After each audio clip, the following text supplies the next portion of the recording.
The first message the doctor received upon his return to the Federation Research Institute was a 100,000-word opus from Dr. Deagle.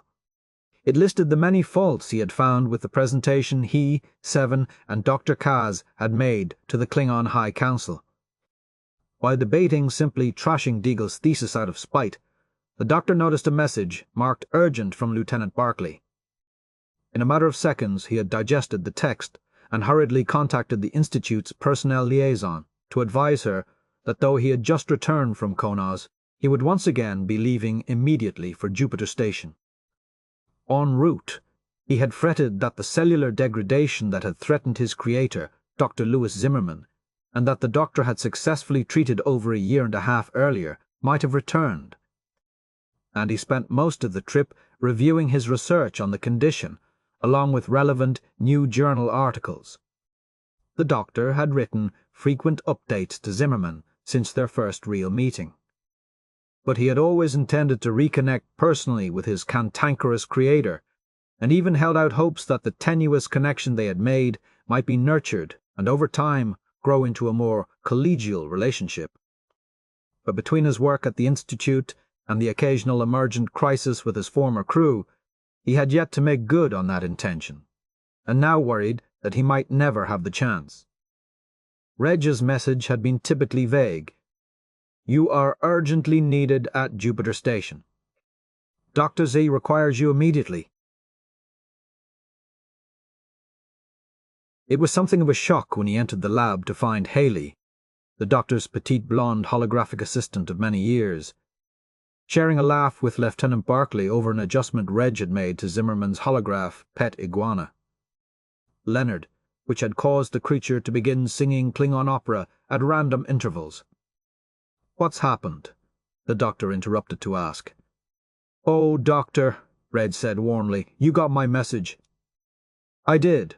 What's wrong with Dr. Zimmerman?" Haley and Reg shared a look of confusion. "Nothing," Haley replied. "But it's awfully nice to see you again. How have you been?" Before the doctor could respond, the door to Zimmerman's lab swished open, and the man emerged without looking up, saying, "I hope you're not planning to get any sleep over the next few days, Lieutenant Barclay. Because Leonard has been permanently transferred to your quarters, and will remain there until his vocal subroutines have been—" The doctor found himself involuntarily straightening up and squaring his shoulders at the sight of his designer. A man who was the spitting image of the doctor, with the exception of the deep worry lines that betrayed the years that had passed since he first introduced the EMH Mark I. The doctor noted that Zimmerman's hair, unruly and greyer than the last time they'd met, had been restored to its pre-illness, dark brown sheen. Somewhere in the doctor's subroutines was buried a file that demanded that he always present himself in the best possible light when in Zimmerman's presence, though that file was certainly not part of his original programming. It had undoubtedly evolved, along with many other similar proclivities, as he had grown in his sense of self and his commitment to exceed his and Zimmerman's expectations. "Hello, Dr. Zimmerman," he said pleasantly. Zimmerman stopped mid-sentence to glare at the EMH. "Oh, God," he said. "Am I dying again?" "I certainly hope not," the doctor replied. "But if you are, you have summoned the right hologram." "You're not dying, Dr. Z," Reg assured him. "Don't you remember I told you I was going to contact the doctor about our new project?" "Reg, we've been working together for years now," Zimmerman replied. "How is it you haven't yet noticed that I rarely listen to anything you tell me?" "What new project?" the EMH asked. Zimmerman heaved a weary sigh, then began to walk in a tight circle around the hologram, studying him carefully. The doctor had the immediate and uncomfortable thought that he had somehow lost his clothing between here and the door. "Why are you out of uniform?" Zimmerman demanded. "Did they run you out of Starfleet after that holographic rights nonsense a few months ago?" The doctor bristled under Zimmerman's scrutiny. "No one has run me out of anything," the doctor replied officiously. "I was invited to work with the Federation Research Institute, and have been there in a civilian capacity for the last several months, among the other great minds of this generation." I see you haven't lost your sense of self-importance. Zimmerman scowled. Never forget that I could change that with a few well-placed tweaks to your subroutines. The doctor noticed Reg and Haley easing their way out of the room toward the small recreation area. With a nod, he encouraged them to keep moving before turning to face his maker. Dr. Zimmerman, I came here at Reg's request and was concerned that you might not be well. As there is nothing I can do to improve your sense of etiquette or decorum, and you are clearly in excellent health, I will be happy to leave you in peace and return to my other obligations, which I assure you are most pressing. Zimmerman chuckled faintly. It's good to see you too. The doctor paused to accept what passed for warmth from Zimmerman. Get in here, Zimmerman ordered, turning toward his holographic research lab. The doctor followed him into the inner sanctum, amazed at the number of memory algorithms that immediately began to run, recounting the weeks he had spent struggling desperately to save the life of a man who hadn't respected him, much less believed him capable of such a miracle. Why the hell did you allow yourself to get caught up with that idiotic Oliver Baines? Zimmerman demanded, once the doors had hissed shut. The He was about to respond when he realized that, for Zimmerman to know about Oliver Baines, he must at least have been reading the doctor's updates, if not responding to them. The thought brought a smirk to the doctor's lips. While I cannot condone Baines's methods, I do not consider the rights of holograms to be idiotic, he replied evenly. Holograms aren't sentient, Mach 1, Zimmerman shot back. Present company excluded, the doctor insisted. Zimmerman rolled his eyes, an unnerving sight, as the doctor hadn't realized until that moment how annoying that gesture must be when he made it himself. You're a special case, Zimmerman conceded. I can count on a couple of fingers the number of times any hologram I have created or read about has demonstrated characteristics which suggest sentience. And until that changes, the thought of you lending your support to a non-issue strikes me as a waste of good programming. I am living proof that holograms have the capacity. The doctor began to argue. The potential capacity, Zimmerman corrected him. And you're not here to debate the issue with the preeminent authority on the subject. The doctor found himself smiling again. Despite his protestations to the contrary, Reg clearly hadn't been acting alone when he summoned the EHH to Jupiter Station, though he knew full well Zimmerman would argue himself hoarse before he would admit it. Then why am I here? The doctor asked. You're here because, if left to your own devices, you will run completely amok. I beg your pardon, the doctor retorted. You disagree? All right, let's take a little stroll through your memory buffers.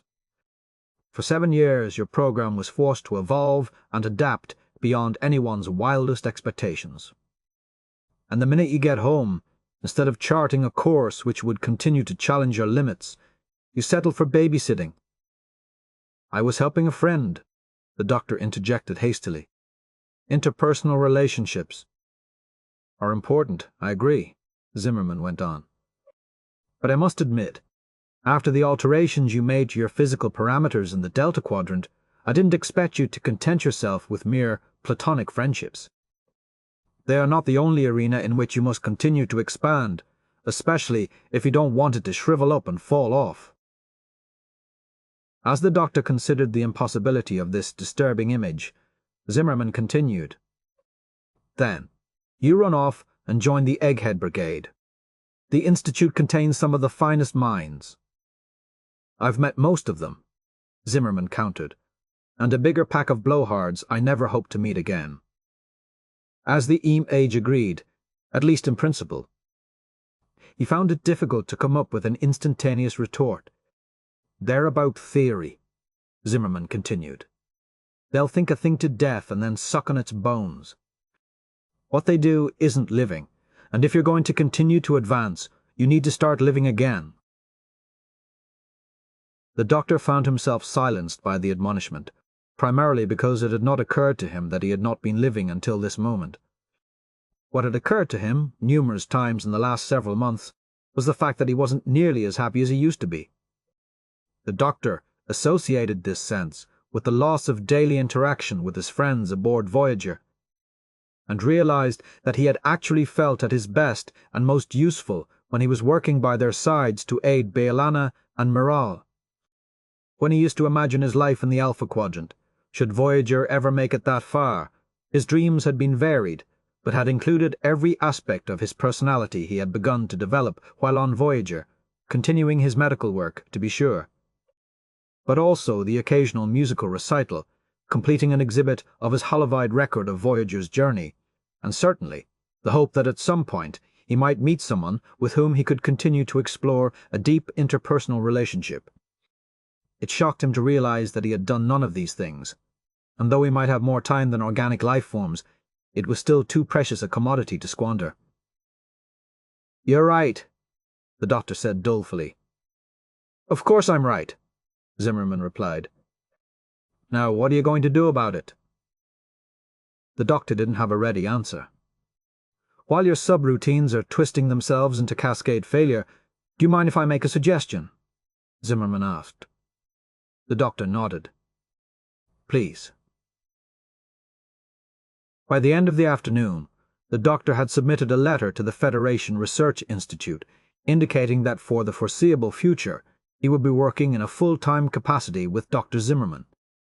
He would, of course, continue to make himself available to the Institute on a project-by-project basis should the need arise. When this was done, the doctor went to work composing a lengthy letter to the only person who he expected to be even a little dismayed by his choice, Seven. Once he had heard the broad strokes of Zimmerman's new research and considered the practical applications, his imagination and enthusiasm had been fired in a way he could never remember experiencing. The doctor had already suggested to Zimmerman that Seven would be an invaluable addition to their team, and though his creator hadn't argued the fact, he had encouraged the doctor not to get his hopes up when it came to 7 of 9. Experience had already taught the doctor that lesson all too well. He extended the invitation nonetheless, but wasn't surprised a few days later when he received her brisk refusal. As Captain Eden had expected, she had been among the very last to learn of Willem's plans. After finally spending the better part of a week interviewing Admiral Janeway, an experience that left Eden with a profound respect for the challenges Janeway had endured and in awe of her devotion to duty. The captain had finally completed her analysis and forwarded it to Admiral Montgomery. She had expected to hear from Will Lem within a few hours of transmitting it, but instead there was frustrating silence. Determined to put it out of her mind, Eden had decided to spend the weekend in Paris, where the Louvre was featuring a spectacular new exhibit of several newly discovered paintings by Dimac of Vulcan. While staring at the most impressive rendering of a sandstorm she'd ever seen, she'd run into Admiral Upton, who was touring the museum with his wife and young daughter. He'd been gracious enough to compliment Eden on her work and her report, though he admitted he hadn't had a chance to study it as deeply as he intended. He then proceeded to inquire as to how Batiste was taking command's denial of his proposal regarding Voyager. She'd been forced to admit that she had no idea, and was further humiliated when she'd had to remind Upton that she and Willem were no longer married. The Admiral had seemed appropriately mortified by his gaffe and apologized profusely. She'd met Upton only a handful of times, and wasn't terribly surprised that he wasn't current on the state of her personal life. As Willem had apparently used her analysis in support of his argument, Upton had assumed that Eden was fully briefed on the proposal. He suggested that if she and Batiste were serious about making better use of Voyager's unique resources, they might start by looking a little closer to home. By silently pretending to know much more than she did, Eden had managed to get the gist of Willem's plan out of Upton before excusing herself politely and hurrying from the exhibit. Propriety suggested it was a good idea not to allow one's head to explode in front of a superior officer in a public place. Eden had returned to San Francisco determined to confront Willem at once. He lived only 3 kilometers from her apartment, and she debated walking the brief distance in the cool moonlit air to clear her head and take the edge off the heat her anger was generating. Finally, she decided that Willem had earned that anger honestly and should be spared none of it. She rang his door chime 3 times before the door slid open, and she heard a muffled, "Come in," from the direction of Willem's bedroom. This was the apartment they had shared when they'd been married. Willem had offered to allow her to continue living there when they'd separated, but Eden had found the notion unimaginable. Entering the living room, and noting that the honeymoon picture of the two of them sunbathing on one of Delgar's most exclusive private beaches no longer hung over the mantel, was enough to stir up dozens of less pleasant memories of their last weeks together. "Give me just a minute," Willem called from behind the closed bedroom door. Eden assumed he knew it was her. She couldn't imagine that he opened his front door willingly to strangers. Then again, he always has been a cocky son of a bitch. Briefly, she wondered if he was alone. Ultimately, it didn't matter. She was here on business, and she honestly didn't care who heard what she had to say to him. Eden planted herself, arms crossed, before the large screen that had replaced their honeymoon photo. A quick scan of the rest of the visible living spaces told her that Willem's housekeeping had gone to seed since they'd separated. Unruly stacks of pads littered the coffee table amid several tall glasses, some still half filled with tea. The bookshelf on the far wall was overflowing with dozens of old tomes. Willem was one of the few people she knew who actually liked to read for pleasure from bound manuscripts rather than pads. Isolinear chips were scattered haphazardly about. The dining table was filled with more used dishes. It looked as if he'd just finished throwing a party, but Eden knew he had not. She could count on one hand the times he had grudgingly agreed to entertain their friends while they'd been married. A pile of dirty rags and a pungent metallic odor suggested he'd recently cleaned the golf clubs that had been placed in a corner of the dining area. They were arranged fastidiously in their bag. The things he chose to care about never ceased to amaze her. "Not that any of this is my concern any longer," she reminded herself. If Willem wanted to live like a wildebeest, that was his business. He finally emerged from the bedroom, wearing a tattered old robe she'd offered to replace numerous times, but to no avail. Like a child's favourite blanket, Willem had insisted on keeping it. It was his attire of choice for sitting around the house. She almost gasped in alarm when he stepped far enough into the room's dim lighting for her to see the haggard, drawn expression he wore. "You look like hell," she said involuntarily, and with more compassion than she'd intended. He offered her a wan smile before setting himself down gingerly on the sofa. "And you look angrier than one of hell's demons," he replied wearily. If Afsarah had truly hated him, this might have been all the impetus she would have needed to launch her attack. But she didn't hate him. Eden no longer missed or needed him, but she could never hate him. Even loathing might not have been enough to counter the concern she found, welling inside her at the sight of his feverish face and lethargic limbs. "What's wrong?" she asked, seating herself on the arm of the chair angled to the far side of the sofa. "Nothing a few days' rest won't cure," he replied dismissively. "Have you seen a doctor?" "I have." He nodded. And he has seen me." "Willem." "And he said I'm going to be fine if I take it easy for a few days," he replied a bit testily. Eden didn't believe him. But she also knew she could sit here and grow old before he'd tell her more. Willem avoided doctors as though he was allergic to them. If he had gone to Starfleet Medical, it could only mean that whatever ailed him was too frightening or painful to ignore. "Now why don't you tell me what made you storm over here at this hour?" he said. Eden tried to summon some of her frustration, along with the choice words she'd planned to express it with, but found instead only a resigned sigh. "Why didn't you tell me what you were planning to propose to command?" she asked. "Would it have made a difference in the contents of your report or the speed with which you completed it?"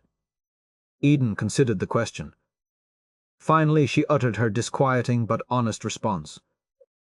"It might have." A sad smile traipsed across Willem's lips. "I guess I wanted the proposal to be considered on its merits. I felt that the potential for discovery, bolstered by your objective analysis, would be sufficient to win the day," Baptiste said. Eden shook her head. "You didn't make Admiral with that much of your naivete still intact."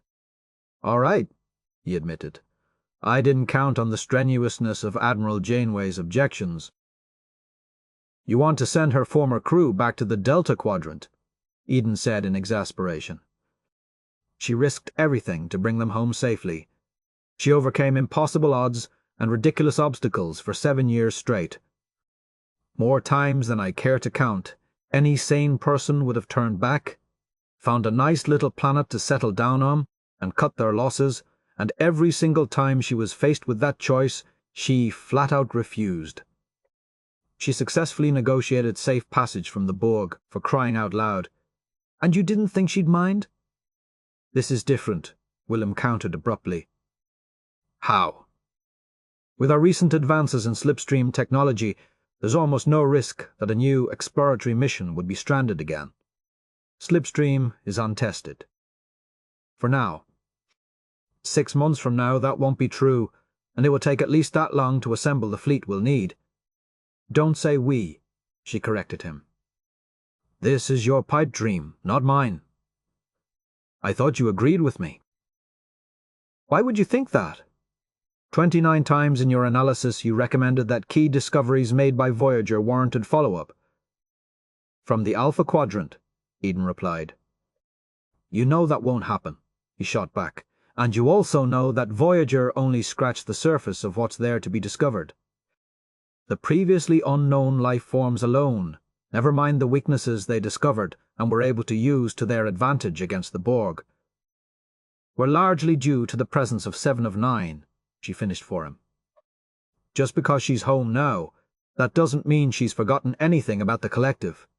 She can tell us everything we might need to know. The Borg adapt, Afsarah. The next time we meet them, they won't be the same collective she left behind, and we both know that. You worried about a Borg attack? Eden asked. That's why you're so fired up about this. I'm worried about a lot of things. Eden studied his inscrutable face. Much as she wanted to tell him to let this go, to gracefully accept Starfleet's denial and move on, his obvious disappointment, coupled with her personal curiosity, silenced her. She would never in a million years have concocted Willem's proposal, nor would she have had the gall to submit it to Starfleet, but she had to admit that in some ways Willem was right. No one knew the current status of the Borg, or their transwarp network, which obviously had at some point extended to the Alpha Quadrant. Voyager had destroyed one hub before they had returned home, but clearly the Borg possessed the technology to recreate it. It might take a while, but all the Borg needed was a reason, and who was to say that they might not set their sights on the Federation or the ship that had bested them time and again? Come to think of it, the Borg don't even need a reason. All they needed was time. The thought made Eden's blood run cold.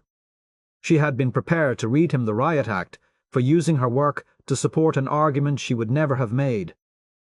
A few minutes later, she was left wondering why she hadn't seen all along that as difficult and dangerous as this mission might be, the Federation's continued existence could depend upon it. Why does it have to be Voyager? She asked. Who would you send? A crew that's actually been there, or one that has read about it in somebody else's logs? Janeway will never approve the mission.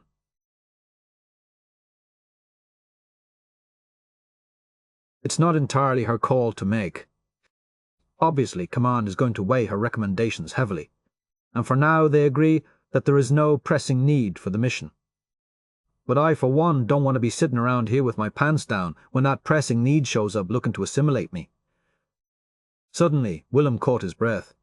He strained for a moment in obvious pain before shuddering into a more relaxed posture. Eden rose. You should get some rest, she said softly, turning to go. Afsarah, he called after her. What? I'm sorry. I should have told you my intentions. She didn't turn back. Damn straight you should have. Instead of transporting home, she entered her office a little after midnight and began to revise her analysis, focusing considerable attention on those things Voyager had discovered about the Borg, but more importantly, on the many remaining unanswered questions about the collective. June 23, 79. Janeway sat in the shuttle's aft compartment alone, waiting for Deccan to inform her that they had received clearance to depart from Proxima Station. Her evening with Chakotay had gone longer than she planned, but it had been well worth the trip to meet with him while Voyager was undergoing some routine repairs so near to Earth. She found herself smiling frequently since she'd left Chakotay's quarters, and a little unnerved by a newfound lightness in her step and the pleasant warmth that washed through her when she cast her thoughts back to the previous night. Giddy as a schoolgirl. All evidence to the contrary. The Admiral was, however, anxious to depart. Her mission successfully accomplished, she only worried that it might have cost her one last chance to connect with someone most dear to her. "Admiral Janeway?" Deccan called from the cockpit. "Are we on our way?" "Just a few more minutes. If we don't make it back to Earth by noon tomorrow, I'm going to find a new aide, Deccan." "I will bear that in mind." "Admiral." It was a sign of how much she'd come to depend upon him that neither of them ever took her threat seriously, no matter how many times she'd made it. As there was nothing more to do, Janeway considered settling in for a nap during the return trip. Heaven knew she could use the rest, as there was no end of work waiting for her back in San Francisco. Instead, she found herself pulling out the small travel case she packed for the trip and always had on hand in case of an emergency. Beneath the personal pads, clean uniform, and toiletries, she found the item she was looking for. It lay in a small compartment next to a beautiful silver watch. She retrieved it and placed it in the palm of her hand, smiling at the remembrances it brought back. The item was a small wooden box with intricate symbols carved on its face and sides. "Looks like I'm going to have to find those original designs," she mused. "Admiral?" Deccan's voice interrupted her reverie. "What is it?" "Incoming transmission from Commander Tuvok." "Damn it," Janeway muttered. "Put it through." Seconds later, Tuvok's face appeared on the view screen before her. "Good evening, Admiral," he greeted her. "When are you leaving Earth?" she asked immediately. "Within the hour," he replied. "Damn it," she said again. "I'm so sorry, Tuvok. I really wanted to see you before you left." "I appreciate the sentiment, Admiral, but there is no need. Although seeing you once again in person would have been gratifying, I can as easily bid you farewell in this manner."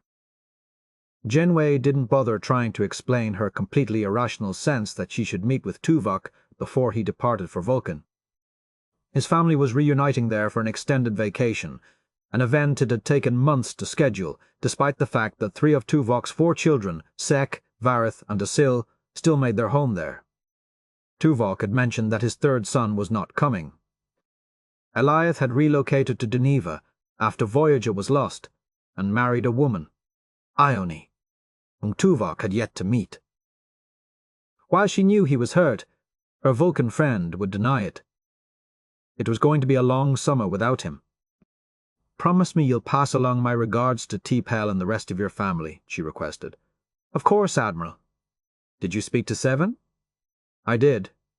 She is quite amenable to the idea of joining the faculty at the Academy for the summer session. If all goes well, I believe she may choose to stay on." "She's not happy at the Institute any longer, is she?" Janeway asked. "She did not advise me of any particular dissatisfaction. However, since the Doctor altered his schedule with the group last year, and given the enthusiasm with which she responded to my inquiry, logic suggests that she no longer found her work at the Institute as satisfying as in the past." "She was enthusiastic?" "She said yes." Janeway shrugged. For Seven, that probably was as close to enthusiasm as one could hope for. "And did you advise the Academy of your future plans?" she asked. "I intend to discuss the matter further with my family before I make a final decision." The decision Tuvok was wrestling with, a return to active duty with Starfleet intelligence, set Janeway's nerves on edge, but she did her best to hide her qualms. It wasn't that she doubted his abilities, but the potential dangers of such an assignment gave her pause. It seemed that her need to continue to watch over those she had commanded wasn't fading with time. "Did you speak with Captain Chakotay about Starfleet's plans for Voyager?" Tuvok asked. As this had been the reason for her hurried departure from Earth, it was a reasonable question. "It turns out I didn't have to," she replied.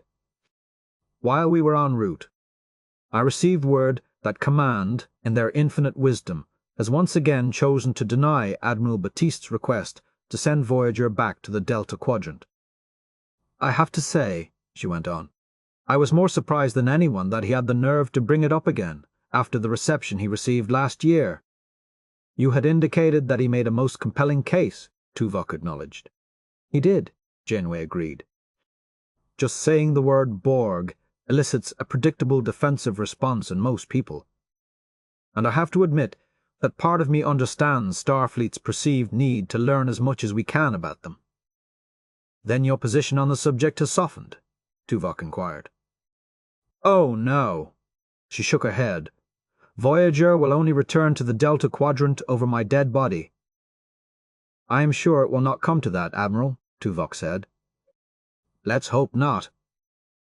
Janeway couldn't help but smile sadly, certain that Tuvok had others he would wish to speak with before he departed. "Safe travels, Tuvok."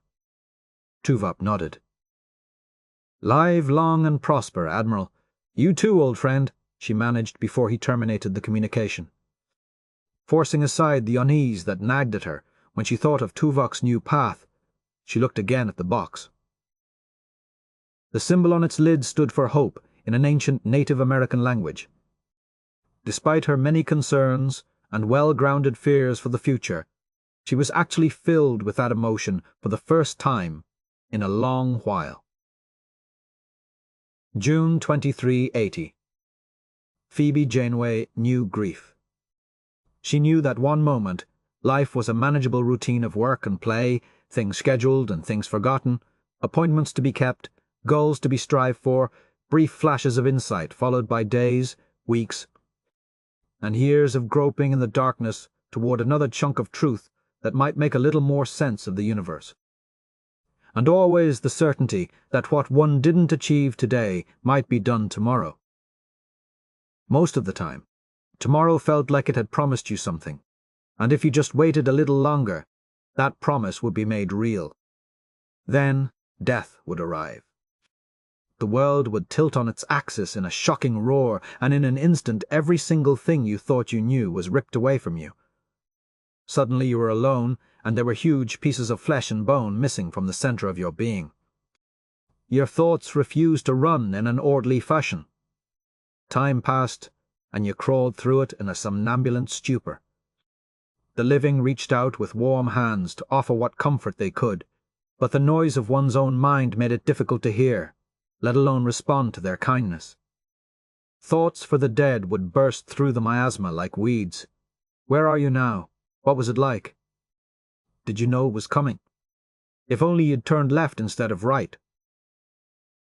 But those thoughts, however interesting to follow idly until they trickled into the vast unknown, were nothing compared to their insistent companions, the thoughts for oneself. Death might have been hard on those who died, but at its worst, it couldn't possibly be as hard as what remained for the living. Inevitably, one day you awoke from the shock of sudden death to find one impossible truth staring you coldly in the face. From this day forward, you must relearn living. You must create for yourself a new life in which the person who has died is no longer present. You must make peace with the unthinkable. You must accept loss. That was the beginning of grief. Phoebe already knew that, for many days to come, grief would dog her waking hours and transform her dreams into terrors. The nightmares her mind would conjure, monsters who would chase her up, never-ending staircases, horrific creatures who would use her body for target practice, and all the while she would cry out for the dead to come and save her. The reality was, grief felt altogether too much like fear. Phoebe wanted nothing to do with it. The first person Starfleet had taken from her had been her father. Always on the anniversary of his death, she found herself wondering how she had lived another year without him. Though he and Catherine had shared many interests, He had been the first and really only person who made Phoebe feel known. All things were possible as long as he lived, because whenever the questions were too hard or the darkness too impenetrable, he was there to shed a little light. The only consolation his death had ever offered was the new closeness it created with her sister. Catherine could never replace him, nor had she tried to. But for the first time, Phoebe had seen her sister, not as the dominant force of nature who pursued her dreams with a fury, but as a person, every bit as fragile as Phoebe herself. She had learned to look past the face Catherine showed the world. She had seen her broken by the only enemy that could never be conquered, and then watched in awe as Catherine had risen from the ashes and reclaimed what life was left to her. She had found new dreams, new purposes, and through sheer determination, a new life in which their father's memory became a beacon to guide them, even in his absence. Phoebe had been among the handful of people who had never truly given Catherine or Voyager up for dead. There had been a seismic shift in her body at the moment of her father's death, though he had died on a remote moon thousands of light-years away from her. For a moment, it had felt as if there wasn't enough air to breathe, as if her limbs had been leached of their strength, and as if her feet had been transformed into lead weights. Several days later she learned that this feeling had coincided precisely with the moment her father's shuttle had hit the icy sea on that distant moon. When Voyager was first lost, and in the years of fruitless wandering that followed, Phoebe had searched herself for a similar sensation. This, and only this, would convince her that Catherine was dead. Her faith had been rewarded 4 years after her sister had disappeared, and their reunion on Earth, only 3 years after that, had solidified Phoebe's belief that there was simply nothing Catherine could not accomplish. And then, just a few weeks ago, while sitting at her easel working on her latest commission, she had suddenly found herself unable to breathe. An anguished cry, "No, no, no, no, no," had risen unbidden to her lips. Staring up now at the gleaming white pillar topped with an eternal flame, which Starfleet had erected in honor of her sister's memory, Phoebe could find only 2 coherent thoughts. The first was that the pillar itself seemed a little phallic to commemorate one of Starfleet's most venerated female officers. It looked like a damned torpedo. The second was that Catherine would have hated all this fuss. Hundreds had gathered at Federation Park for the memorial service, and though summer had only just begun, it was already much too hot. To Phoebe's annoyance, none of the uniformed personnel in attendance were even sweating. Phoebe didn't think there was a regulation on the books that ordered them not to perspire at a time like this, but then again, it was Starfleet, so one never knew. Admirals had followed ambassadors in a seemingly never-ending train of speakers, all droning on and on about Catherine's most generic virtues, her sense of duty, her willingness to sacrifice herself in service to the Federation, and how honored they had been to know her and to work beside her. As Phoebe glanced about her and studied the crowd, she felt certain that if there was a heaven, and Catherine was there now looking down on them, she would have been hard-pressed not to order these windbags to shut up and get this crowd a little shade and something cold to drink. This thought brought a conspiratorial smile to Phoebe's lips. Finally, the moment came for Phoebe to rise and take her place at the podium. As the family's representative at the service, she had been given the honor of speaking last. She had tried in vain to prepare some brief remarks, but had settled on nothing. As she mounted the steps to the platform, she felt a brief surge of anger at Catherine for putting her in this situation. Catherine was the public speaker. Catherine would have known what to say. But she wasn't here. And for all the pretty words about her legacy living on in the lives of those she'd touched, the only truth Phoebe could find in this moment was the most bitter to swallow. I will never see my sister again. She was momentarily awed by the sight of the crowd, now that she was finally facing them.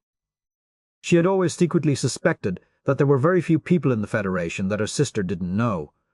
Obviously she had underestimated. Her mother, Gretchen, sat in the front row, trying valiantly to hold back her tears. Their old family friends, Mark and Carla Johnson with their young son Kevin, were beside her, their faces masks of shock. Members of Starfleet stood behind the first row of chairs at attention, or parade rest, or whatever stupid thing they called it. Captain Chakotay looked like a broken stone. He stared at some fixed point near the base of the pillar, oblivious of his surroundings. The always breathtaking figure of 7 of 9 was beside him, and despite the fact that he was a bit taller, 7 appeared to be the only thing preventing him from falling in a heap to the ground. Next to them were Tom Paris and Harry Kim. These 4, along with the holographic Doctor and Commander Tuvok, had been Catherine's most frequent visitors, after everyone had assumed new roles and assignments following the ship's return to the Alpha Quadrant.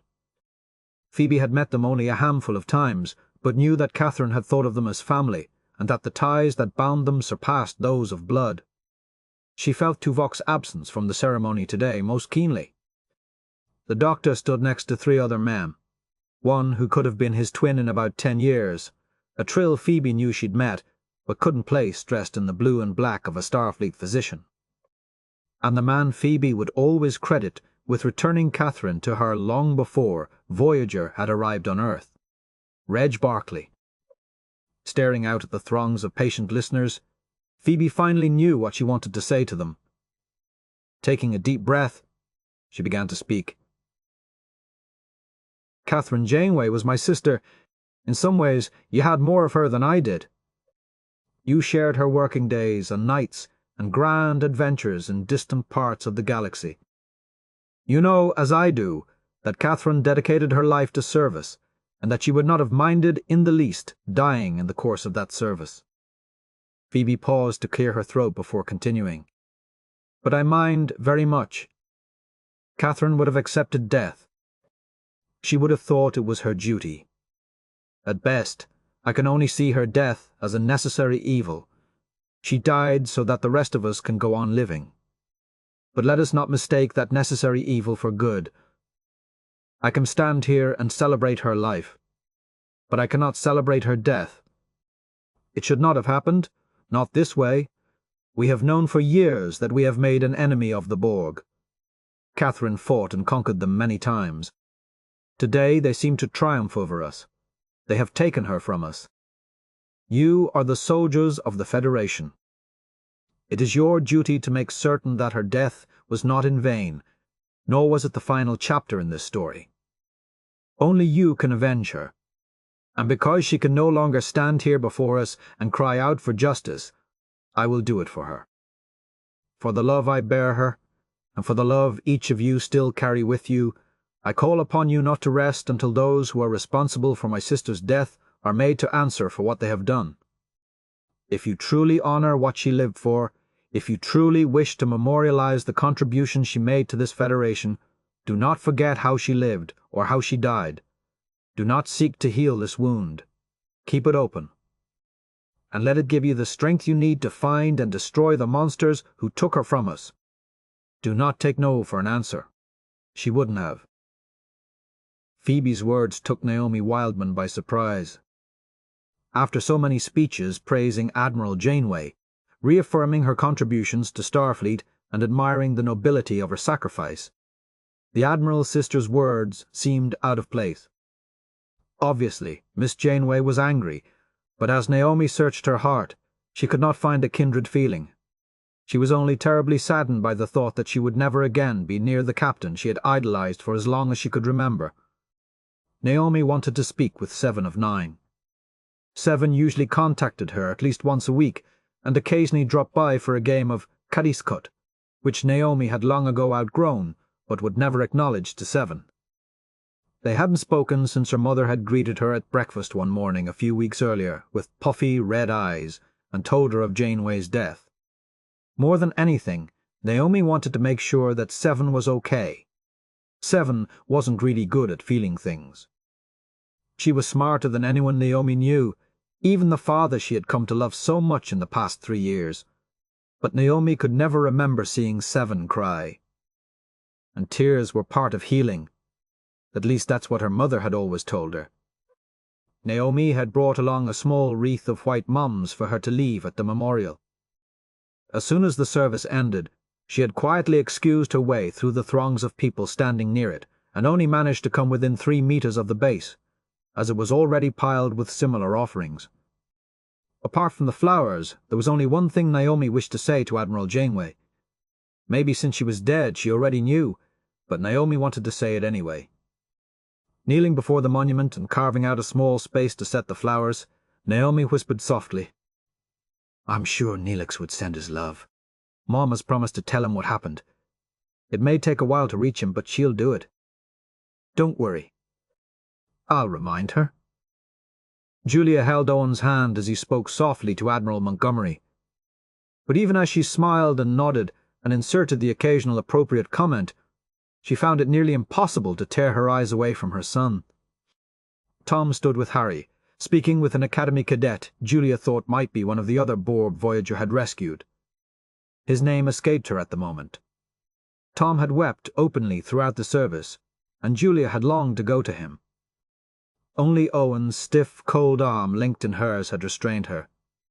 For the 1000th time in the last few months, Julia thought, "This is ridiculous." If anything, she had hoped that their shared grief at Catherine's untimely passing might have brought father and son close enough to begin to bridge the distance that had grown between them.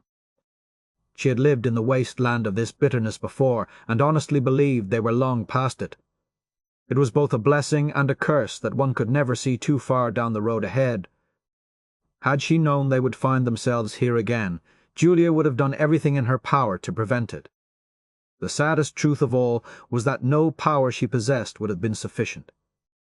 Montgomery stepped away, and in the brief interim, Julia whispered to her husband, "Why don't we go and say hello to our son?" Owen turned his weary face to hers and replied softly, "If our son wishes to speak to me, he knows where I am." Julia's eyes brimmed with fresh tears. Not for Catherine, who was now beyond them, but for Tom, whose pain was all too fresh. The moment the ceremony had ended, Eden hurried through the crowd toward the park's western gate. For weeks, she had been torn between shock and rage at the news of Janeway's death. The shock was easy to understand. Eden had never truly believed that Janeway could not survive another encounter with the Borg. The rage was more difficult. She wasn't sure who she blamed more for this horrific turn of events, herself or Willem. As he hadn't bothered to attend the ceremony, at the moment she was more inclined to weigh his guilt a bit heavier than hers. A small group of familiar faces was gathering around Seven and Chakotay. Tom, Harry, the Doctor, Jerem, Reg, Vorik, and Isheb had already exchanged many hugs and polite comments about the beauty of the service. For her part, Seven couldn't really see the beauty. It had been an uncomfortable several hours in which nothing remarkable had been said, nothing that gave any deeper meaning or shed any light of understanding upon Catherine's death. In a way, Seven still did not understand why she had been spared the same fate.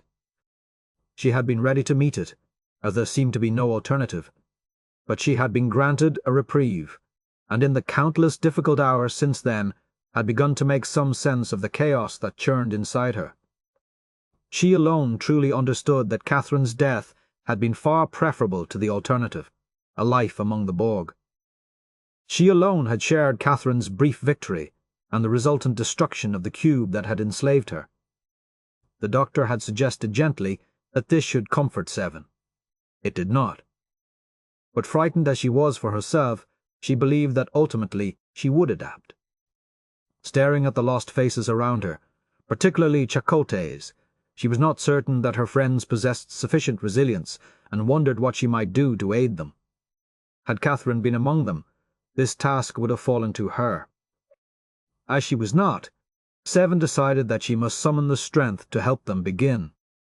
Isheb moved from her side to make way for Naomi and Samantha Wildman to join their small circle. "Hello, Seven," Naomi said almost shyly.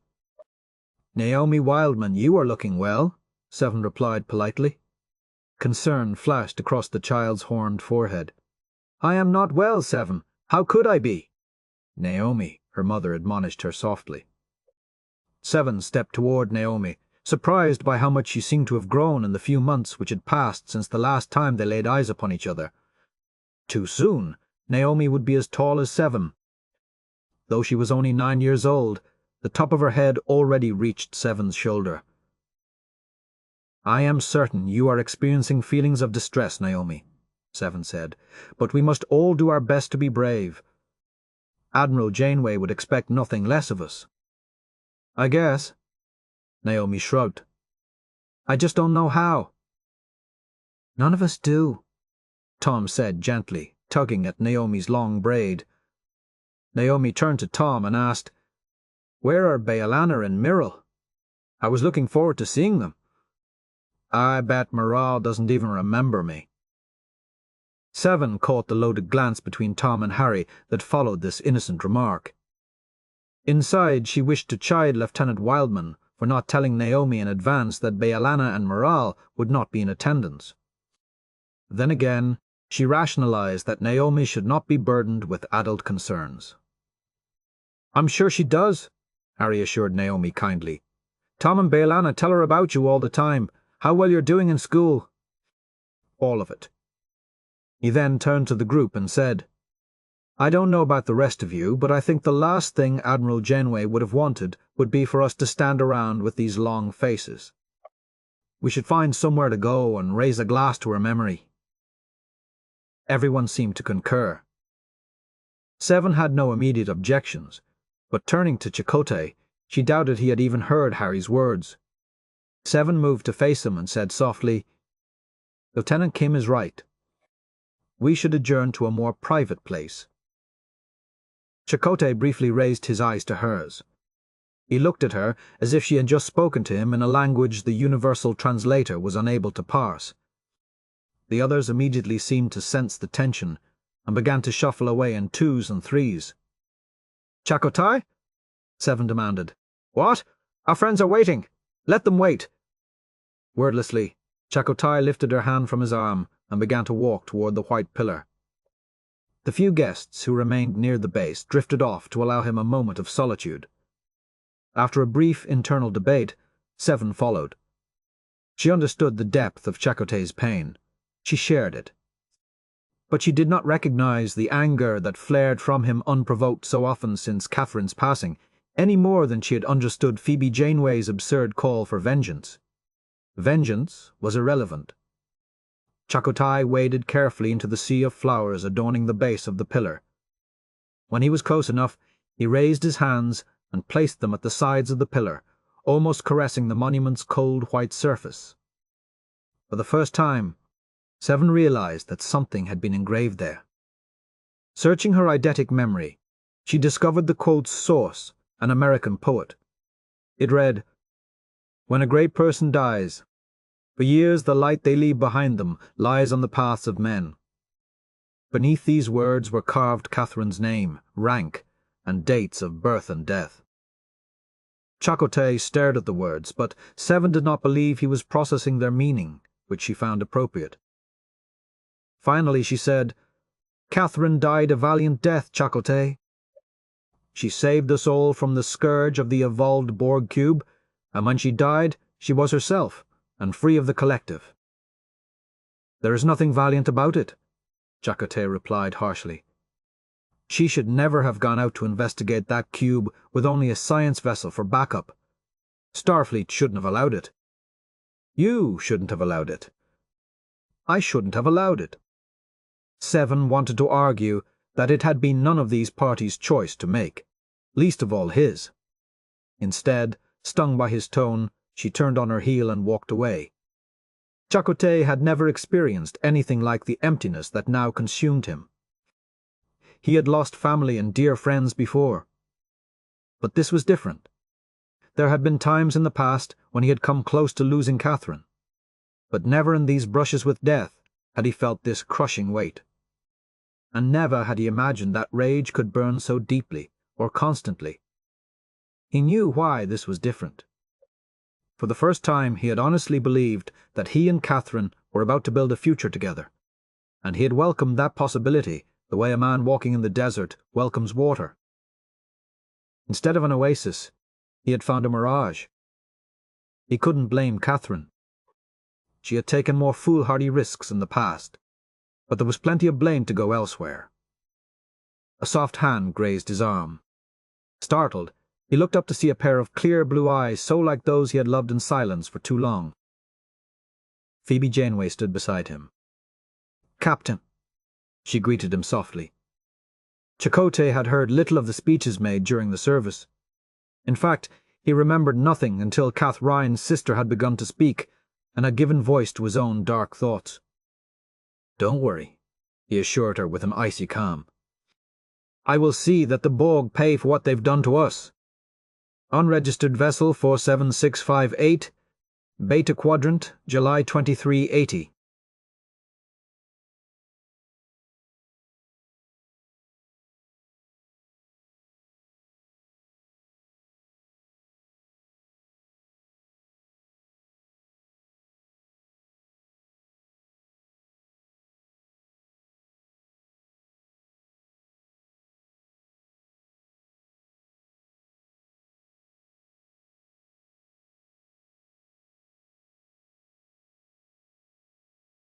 Something vaguely resembling a reality that she could accept. She waited until her mind finally sensed that there was now an abyss where her heart had been beating only moments before. Her heart was human. It was weak. It wanted to cry bitter tears. But tears were useless in the face of death. And Catherine Janeway had died as she had lived. She had died fighting an honorable battle.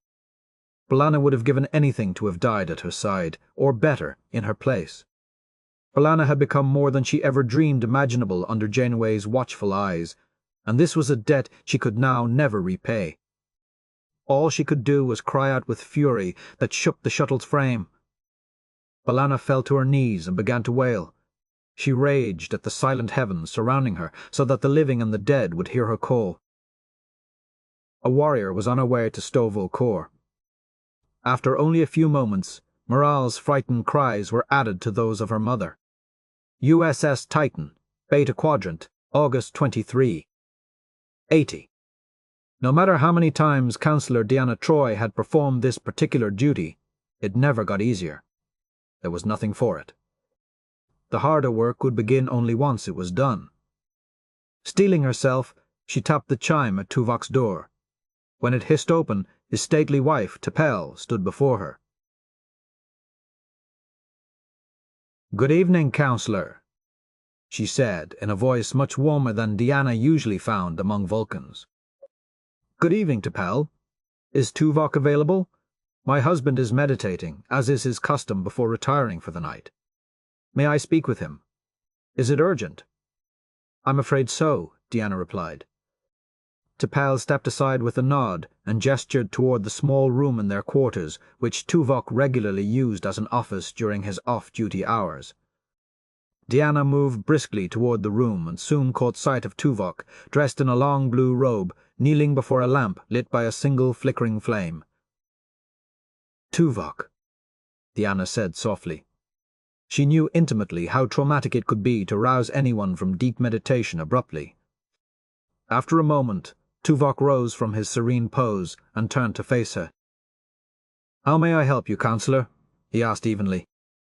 Deanna took a deep breath. "We've just received our latest communication from Starfleet Command," she began. "Several months ago, a Borg cube entered Federation space. Captain Picard was able to eliminate the immediate threat. The cube, which showed no further signs of life, was quarantined. Admiral Janeway went with a team of scientists to investigate the cube and to ensure that it posed no further danger to the Alpha Quadrant. Once on board, she was assimilated. The cube was ultimately destroyed. However, Admiral Janeway was not recovered. I'm so sorry, Tuvok, but Catherine Janeway has died." Tuvok did not even blink.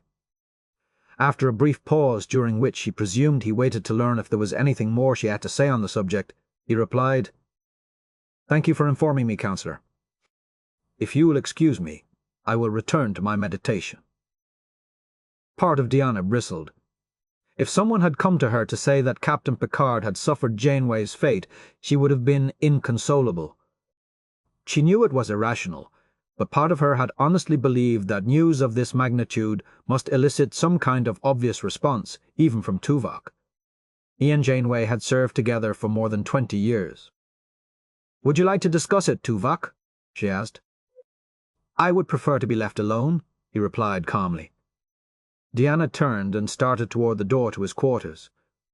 Her first thought was that she must now compose a note of condolence to Reg. She knew too well of his special relationship to Voyager's crew, and presumed he'd been terribly upset by this event. Troy had almost reached the doorframe when a rush of agony rolled through her. She paused, wondering whose turmoil she was sensing, and, after a moment, realized that it was Tuvok's. More than once since they had begun to serve together aboard Titan, she had shared telepathic connections with the Vulcan.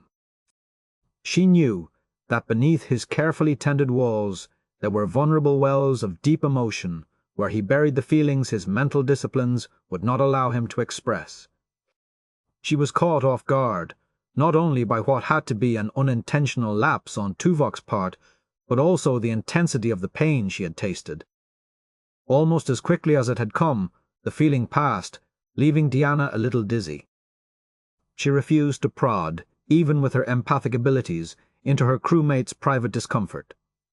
She did turn back, however, to see Tuvok still standing where she had left him, his face revealing nothing of what they had just shared. "If you wish to speak with me further, I will be available to you at any time," she assured him. Once the counselor had left, Tuvok turned again to his meditation lamp. He knelt, joined his hands at his heart, and made a steeple of his forefingers in preparation to resume his deep and cleansing ritual. Clearly he had not engaged in this practice as often or as rigorously as was required. He, too, had felt the brief connection to Counselor Troy, and was appropriately disconcerted by the event. It would not happen again. Tuvok closed his eyes and took several long, slow breaths. He then opened them and focused on the flame. It danced and darted above the wooden vessel that housed its fuel. It was a focal point that provided the doorway to the calm place at his core, where he would begin to integrate the knowledge of Catherine's passing and reinforce the discipline that sustained his mind and body through such trials. Tuvok stared at the flame. He kneeled silently for several minutes, awaiting the inevitable descent into the serenity it promised. Death was a part of life. It was inevitable. It was not to be feared. Catherine would remain alive in his thoughts until his eventual passing. She would never truly be lost to him. Tuvok again closed his eyes. The flame still danced in his mind, but he could go no deeper. Finally, he reached his hand out and held it just above the flame. Its heat was intense, and would soon cause damage to his palm if he maintained the position. In a brief motion, he dropped his hand over the flame and extinguished it. He remained kneeling in the darkness for several hours, searching for a piece he was unable to find. Part 2. What Men Abide, May 23, 81. Admiral Montgomery found it hard to believe that the man standing before him now had once been, in his estimation and that of many others, an exceptional Starfleet captain. Though Chakotay stood at attention and his uniform and grooming were well within regulations, the man inside the uniform was a shadow of his former self. He had always been in excellent physical condition. Now, he was a good 20 kilos underweight. Visible cheekbones set beneath his strong brow gave him an almost gaunt appearance. He looked years older than the 51 Montgomery knew he'd lived. Most shocking of all, however, were his eyes. The deep shadows beneath them could have been credited to loss of sleep if Montgomery hadn't personally granted him a leave of absence over 2 months earlier. But his eyes, once they had been lively, alert with frequent displays of good-natured mischief, and sometimes given to deep, reflective pause that testified to the balance he had long ago achieved between his spiritual heritage and passionate scientific curiosity about the universe and its many mysteries. Now, the black stones that were fixed unsettlingly at a point on the wall behind Montgomery's head bespoke nothing of the man's soul, only its absence. They looked as if death had arrived long ago without bothering to notify the rest of his body. In a way, of course, it had. For all of us. From the moment the Borg had reared their monstrous heads in the Alpha Quadrant almost a year earlier, when the Enterprise had engaged what Montgomery had prayed was a lone renegade cube. Many of those tasked with protecting the Federation and her citizens had worn a similar haunted expression. As the body count had risen exponentially in the Borg's final assault, most could calculate in double digits the number of friends they'd buried, or, more often, been denied the closure of burying. 63 billion had been lost in a matter of days. After the Federation's protracted war with the Dominion, Montgomery had honestly believed that he had seen the worst the universe had to offer. He had learned in the most brutal way possible that worst could be a frighteningly relative term. But against the longest odds imaginable, the Federation had survived. No, it had done better than that. It had actually clutched victory from the gaping maw of annihilation. Grief would linger, but all around him people were starting to move past the horrors they had witnessed and, one day at a time, begin the painstaking process of rebuilding. Montgomery was not indifferent to the particular tragedies Chakotay had suffered, but he did not believe that they were greater than anyone else's. Nor did he think it would be helpful for anyone if he was allowed to continue to wallow in them. The saddest truth of all was that Montgomery needed Chakotay's experience and expertise, now more than ever. Starfleet needed them. It seemed that they might have been buried, along with his heart, beneath a white pillar at Federation Park 11 months earlier. "Thank you for responding to my request so promptly, Captain Chakotay," Montgomery said kindly. "Yes, sir," Chakotay murmured. Montgomery wanted to inquire about his leave. He had to believe that after 2 months spent glorying in the beauty of the San Juan Islands, Chakotay would have found some of his old enthusiasm, or at the very least, a little perspective. It seemed clear enough that any such expectation had been foolish. "Are you aware that Starfleet has issued new orders for Voyager?" Chakotay's gaze remained distantly fixed as he replied. "Commander Paris mentioned it. I wanted to extend your leave as long as possible, Captain. But duty often requires us to make compromises." When Chakotay did not respond, Montgomery went on. "However, before we allow you to resume your former command, Starfleet is requesting that you undergo a psychological evaluation." Montgomery had been dreading this disclosure. He had yet to meet anyone who didn't find the prospect of such an evaluation offensive. Chakotay, however, betrayed nothing beyond a hint of resignation as he replied, "I'm sure I can handle whatever milk run Command has in mind for my crew." "Damn it, Chakotay, I'm not talking about a routine assignment," Montgomery fired back, surprising himself with the vehemence of his tone. Chakotay had the good sense to at least appear curious. Meeting Montgomery's eyes, he said, "Then what are you talking about, Admiral?" Montgomery was actually surprised Chakotay didn't know. He assumed at the very least that Commander Paris would have let something slip to his old friend and captain, despite the fact that he had been ordered to keep the mission's specs classified. It was strange to think that of the two of them, Tom Paris was living up to his Starfleet oath, while Chakotay seemed ready to toss his out the nearest airlock. "I would never have seen that one coming," Montgomery thought ruefully. "Once you have completed what I am hoping will be the formality of your evaluation, I will brief you in detail on your new mission," Montgomery finally responded. "Can you at least tell me why I've been singled out for the distinguished honor of this evaluation?" Chakotay asked without a trace of mirth. "In reviewing your record, a number of incidents in the past year have called your judgment into question," Montgomery replied as dispassionately as possible. "I'm certain that after walking our evaluator through your thought process, it will be clear that your actions were warranted or, at the very least, defensible." Dark fire began to burn behind Chakotay's eyes. It was almost a relief to see that something could still touch the man, even if it was only anger. "Once you're done, I'm sure you'll be cleared for duty," Montgomery added, attempting to convey his strenuous hope that this would, in fact, be the case. "And if I refuse?" Chakotay asked. "You will be reassigned." Montgomery didn't know what he would have been thinking or feeling in Chakotay's place, but he didn't think it would include the serious consideration of refusing a Starfleet directive, which was exactly what Chakotay appeared to be doing. Does he even care if he loses his ship? Finally, the embers lost the fierceness of their glow, and Chakotay lifted his eyes from Montgomery's and fixed them once again on the distance beyond him. "Then let's get this over with, sir," he said coldly. "Annika." 7 of 9 refused to answer. Usually, if she ignored the voice, it would eventually subside. "You are Annika." Of course 7 knew this. Prior to her assimilation by the Borg at the age of 8, she had been the human girl Annika Hansen. Beyond acknowledging this simple fact, she did not yet understand what the voice required of her.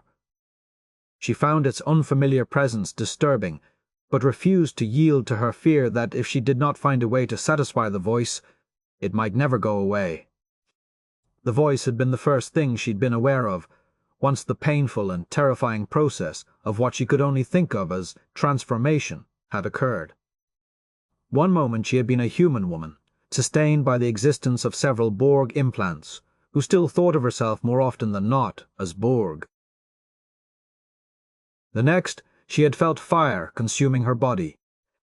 Her mind, which had been a comforting, solitary place for years, had once again been momentarily linked with billions of others, many of whom, like her, were crying out in anguish, confusion, and horror, followed swiftly by an overwhelming, cleansing joy that bordered on ecstasy. When the transformation was complete, 7 had once again found herself alone in her mind. The Borg implants that had kept her body's systems functioning properly since her severing from the collective had quite literally dissolved and been replaced by something else, something utterly indistinguishable from flesh and bone. Yet she was miraculously still alive. And the maddening, patient, gentle, totally unnerving voice had begun its constant mantra: "You are Annika Hansen."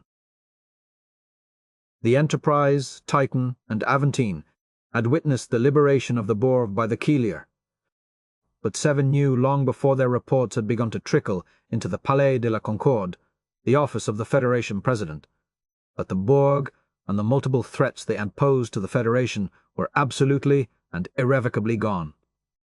The Keelier, an incredibly advanced and xenophobic species, had unwittingly spawned the Borg, and in an extraordinary act of compassion had welcomed their aberrant children home, folding them into the Keelier Gestalt, where each individual retained their unique identity while still being part of the Keelier collective.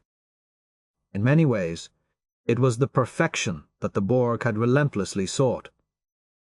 The Keelier had long ago mastered the Omega molecule and harnessed its power. Their technological prowess far outstripped any other sentient species the Borg or the Federation had encountered, short of the Q. For the briefest moment, 7 had sensed, no, she had actually been one with, the new Gestalt, and had glimpsed perfection, along with the combined relief of billions of minds freed from the oppression and insatiable hunger of the Borg. Had 7 possessed a spiritual context in which to frame the experience, she might have considered it sacred, perhaps even holy. As it was, she could only describe the moment as intensely powerful, transcendent, and mysterious. The moment had been fleeting for her, and once the transformation was complete, 7 had been left outside the bounds of this glorious new existence. Having tasted perfection, and known briefly the answers to the questions that had driven her as a drone, and having it all ripped away, was now a source of constant and unutterable pain. Most days, the only thing separating her from complete despair was the pressing needs of those around her. Despite their salvation at the hands of the Keelier, the Borg had practically destroyed the Federation. All able hands had been immediately called to constant duty, and once Starfleet Medical had determined that 7 had survived the transformation relatively unscathed, she was no exception. Her days were divided now between lengthy meetings and debriefings, her coursework as an instructor at the academy, and her responsibility to her aunt, Irene Hansen. Annika. Seven tore her gaze from the view of the San Francisco Bay afforded from the hillside of Federation Park to see her aunt gesturing her forward imperiously. Irene had called her Annika from the moment they had been reunited on Earth 3 years earlier. This had become cause for confusion only in the last several weeks. Her aunt stood at the base of the white pillar that had been erected to honor Admiral Janeway. Seven walked dutifully forward, forbearing to let her eyes linger for long on the gleaming monument. Apart from her many duties, the only other sustaining force in her life was a sense of self-righteous anger. And this feeling was only intensified when she looked at Catherine's memorial.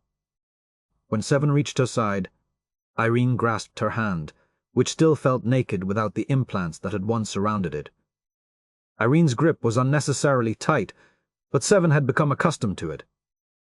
"Who the hell is Admiral Janeway?" Irene demanded. Seven bowed her head for a few seconds to compose herself before replying as patiently as possible.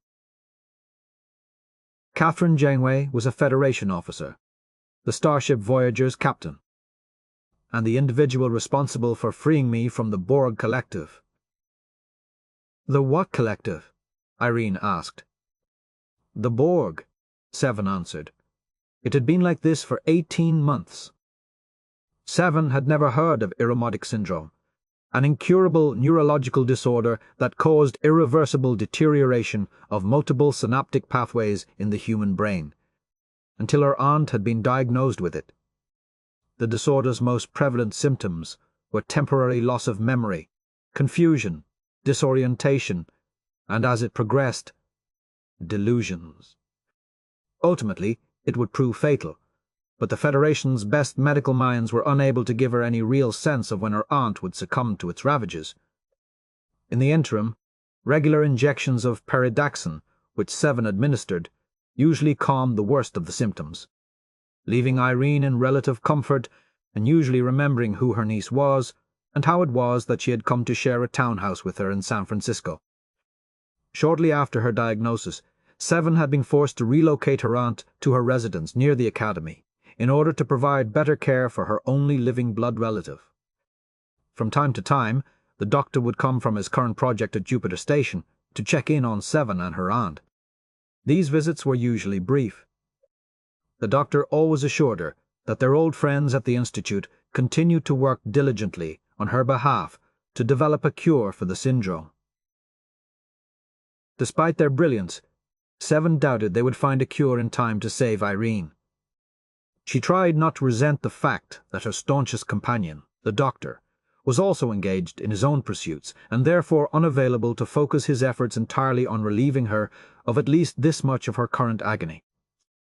He offered his sympathy, but often as not, such sentiment seemed irrelevant and did little to ease her suffering or Irene's. Irene had good days and bad days. She had been enjoying a string of good ones when it had occurred to her that she had never formally paid her respects to Seven's beloved friend, Admiral Janeway. Irene had been hospitalized briefly at the time of Catherine's memorial, and hadn't remembered for days after returning home that Seven had just lost one of those dearest to her. She had insisted this morning on venturing out to Federation Park, and Seven had chosen to oblige her.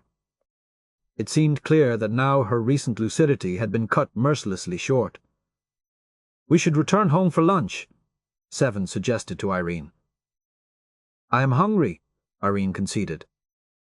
Seven tugged gently at her aunt's hand to pull her away from the monument toward the park's exit. Irene turned her head back briefly to the base of the pillar, then, opening her eyes in alarm, said, "Admiral Janeway died?" "Yes," Seven replied. "Annika, I'm so sorry," Irene said, her voice filling with concern. "What happened?" Seven had told this story so many times in the last year that she simply couldn't bear to do it again. "She was killed in the line of duty, Aunt Irene. It is common for those who serve in Starfleet." "Yes, but she was such a good woman, and she loved you so," Irene went on. "You must miss her terribly." Until the days following the Borg transformation, this had been the simple truth. Seven had missed Catherine, her company, her insight, even her tendency to mother. Seven when she least desired it. Their relationship had always been complicated, but once Catherine had died, Seven found it harder and harder to think about those traits that sometimes smothered and irritated her. Instead, she had found herself focusing on Catherine's simpler, kinder gestures. The way she had allowed young Naomi Wildman to become her captain's assistant on Voyager. The way she had encouraged Seven to bond with and nurture the drone. One.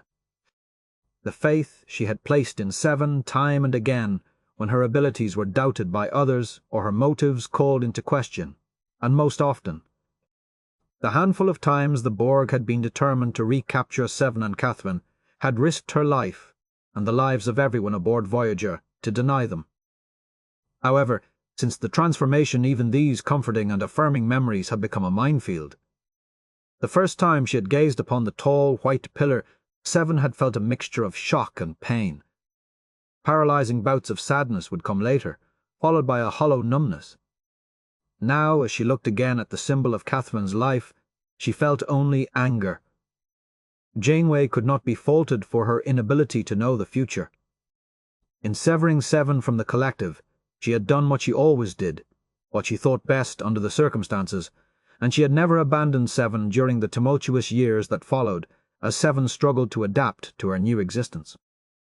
But Seven could not dismiss the feeling that had Janeway not interfered, the pain and confusion that were now a part of Seven's life would never have troubled her. She would either have died or would now be a part of the Kalir. She would now know perfection, a state she was confident that, as a human, she would never approach.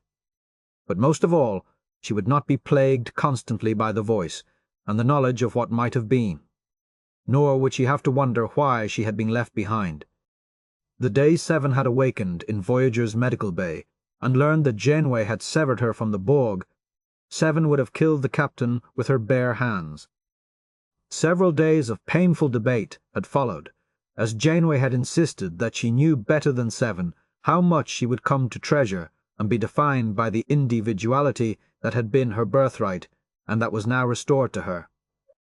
Seven wondered what Janeway, if she were still alive, would make of Seven's current predicament. Seven would have liked to rage at her again, as she had in those early days. That alone might have dispelled some of the anger that now gripped her. Seven had lost too much in too short a time. Those that she might have turned to for help were all so mired in their own struggles that none of them even questioned how she was coping. Seven did not blame them, but she did miss them. But for better and worse, Janeway's loss was cruelest of all. "Annika?" Irene asked. "Yes? Does Chakotay know what happened to Catherine? Is he all right?" Seven swallowed yet another bitter truth. "He knows, but I cannot tell you how he is coping with the loss. He and I have not spoken for several months. I'm so sorry, Annika." "You are Annika." "Do not trouble yourself," Seven replied. "I will adapt." "Can we go home now?" Irene asked wearily. "This way." Seven nodded, gesturing toward the tree-lined path that led to the park's western gate. "You are Annika. I was Annika." "I am now 7 of 9, she insisted. Seven would placate her aunt for as long as necessary. But she refused to accept the will of the voice, which seemed determined to take from her the only thing she could still call her own, the strength and the wisdom and the vast knowledge she had attained as a Borg drone. Even Janeway had known better than to insist that Seven's abilities were irrelevant, because they had been gifts of a force for great evil. The harm Janeway had done to Seven now seemed to far outweigh the good. At least Seven could grant her this much and draw a modicum of resilience from it. "I will never be Annika again, not for you or anyone." Seven only wished desperately to know whom she was trying to convince. The room in which Montgomery instructed Chakotay to wait was a monotony of white walls, a white panelled ceiling, and a white floor broken only by a small silver table and 2 identical metal chairs. It's like a damned interrogation chamber. Which in one sense, Chakotay supposed it was. In another, it was almost comforting. Starfleet counselors were trained to put their patients at ease. Usually their offices were inviting spaces in terms of design, colored in soft earth tones. The furnishings tended to be softer than Chakotay preferred, designed to force one to relax. Had he found himself in such a room at this moment, he would have been hard-pressed not to vomit. The captain could no longer abide pretty lies. At least Montgomery had done him the courtesy of not pretending that this evaluation was routine. Chakotay's career with Starfleet and his command of Voyager were hanging in the balance. All that remained was for Chakotay to determine whether or not he cared, and he definitely preferred the prospect of confronting that decision in a cold, hard room. Right up to the moment when the room's only door swished open and Counselor Hugh Cambridge entered. Chakotay was on his feet before it dawned on him that, for the moment, he still outranked the counselor. "Good morning, Captain," Cambridge said neutrally. "Counselor." Chakotay nodded. Despite the thready rhythm his heart had begun to disseminate throughout his body, Chakotay tensed his legs, forcing stillness upon them. There was simply no way that Starfleet had assigned his counselor to evaluate his command abilities. The only explanation for Cambridge's presence had to be that he was sent in advance to prepare Chakotay, or perhaps provide a familiar face to put him at ease. Even in that regard, Cambridge was the poorest choice imaginable. Chakotay had disliked the man from the moment they had met, and though Cambridge's abilities had earned him a certain amount of respect, Chakotay had never warmed to him. He had learned to tolerate and occasionally make use of him, nothing more. What had always amazed him was that Cambridge never seemed bothered by his captain's feelings. He had never requested transfer from Voyager, and Chakotay had been hard-pressed to make the case that, beyond his personal feelings, Cambridge was in any way unfit for his duties. Clearly unruffled by Chakotay's stern gaze, Cambridge moved to take a seat across the table. He had a way of sitting, his long legs crossed at the knees, his back resting comfortably, and his hands clasped in his lap, which always gave the impression that he was relaxed and in complete control. At least he didn't have a pad in his hand or any other recording device. Chakotay decided to take this as a good sign as he sat down and attempted to mimic Cambridge's comfortable poise. "It's my understanding that you've already spoken with Admiral Montgomery," Cambridge began. "I have. Do you need anything before we begin?" Chakotay felt acid rising up his esophagus. "You are performing my evaluation?" he asked slowly. "I am." "Unacceptable." "Is it?" Cambridge asked with the barest hint of a smile. "Do you consider yourself to be a disinterested party in this?" Chakotay asked. "Not at all," Cambridge replied. "But I'm also not nearly as interested as you might imagine." Before Chakotay could register further complaint, Cambridge went on. "Has it slipped your memory, Captain, that 9 weeks ago several billion people, many of them Starfleet personnel, died at the hands of the Borg?" "Of course not," Chakotay replied through clenched teeth. "The final Borg attacks made the Dominion War look like a skirmish," Cambridge continued. "Starfleet is currently short of capable officers on all fronts, and for the time being must make do with what it has. I'm sorry if you don't feel that I'm the best man for the job, but I'm afraid that falls into the category of hard cheese for both of us." "Have you been transferred off Voyager while I'd been on leave?" Chakotay continued evenly, refusing to be baited by Cambridge's typically blunt approach. "No," Cambridge said, "and yet you still believe you can impartially evaluate events that occurred while you were under my command. Events that, if memory serves, you counselled against and protested in your formal logs." Cambridge didn't even bother to ponder the question. "Unlike most people, I'm highly skilled at separating my personal feelings from my professional ones." Cambridge shrugged.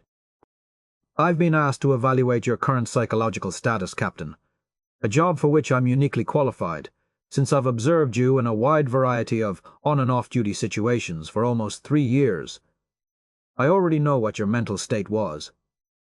I'm here today to determine whether or not you've made sufficient personal progress since the last time we met to warrant once again placing the lives of 150 dedicated members of Starfleet in your hands. If you are ready to resume command, fantastic. If not, other arrangements will have to be made. But you have a personal stake in the outcome? And I guarantee you that if those who have requested this evaluation find so much as a whiff of bias in my report, I'll be the one sitting out Voyager's next mission instead of you. Cambridge replied, Would it help if I assured you that I've come here today hoping that this goes well for you? Not even a little.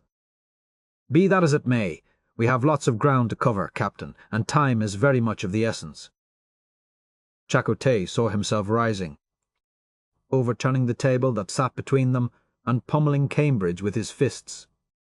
The mental image calmed him somewhat. It also made him realize that, like it or not, as long as he sat in this room, he didn't have the power. If he wanted his command back, he was going to have to play nice. For the first time since he had arrived, the thought occurred to him that he did want to return to Voyager, if only to wipe the smugness off Cambridge's face in a slightly more dignified manner than in his fantasy. Chakotay briefly considered the notion that this evaluation was a mere formality, and that Montgomery had already decided he was unfit for duty. Perhaps assigning Cambridge as his evaluator was simply pouring salt into the wound. The captain couldn't bring himself to go down that road. Montgomery had always been a reasonable and, at times, compassionate man. Chakotay couldn't shake the sense that somewhere Montgomery was actually rooting for him. While he could never give Cambridge that much credit, the counselor had never lied to him nor to any of his crew. And despite his abrasiveness, he was an excellent counselor, once his patients got used to his style. Though Chakotay had never sought Cambridge's advice when they had served together, it might be interesting to see exactly how Cambridge saw him, and the incidents he had no doubt been brought here to discuss. Very well, Chakotay finally conceded. Let's get on with it. Excellent, Cambridge said, nodding.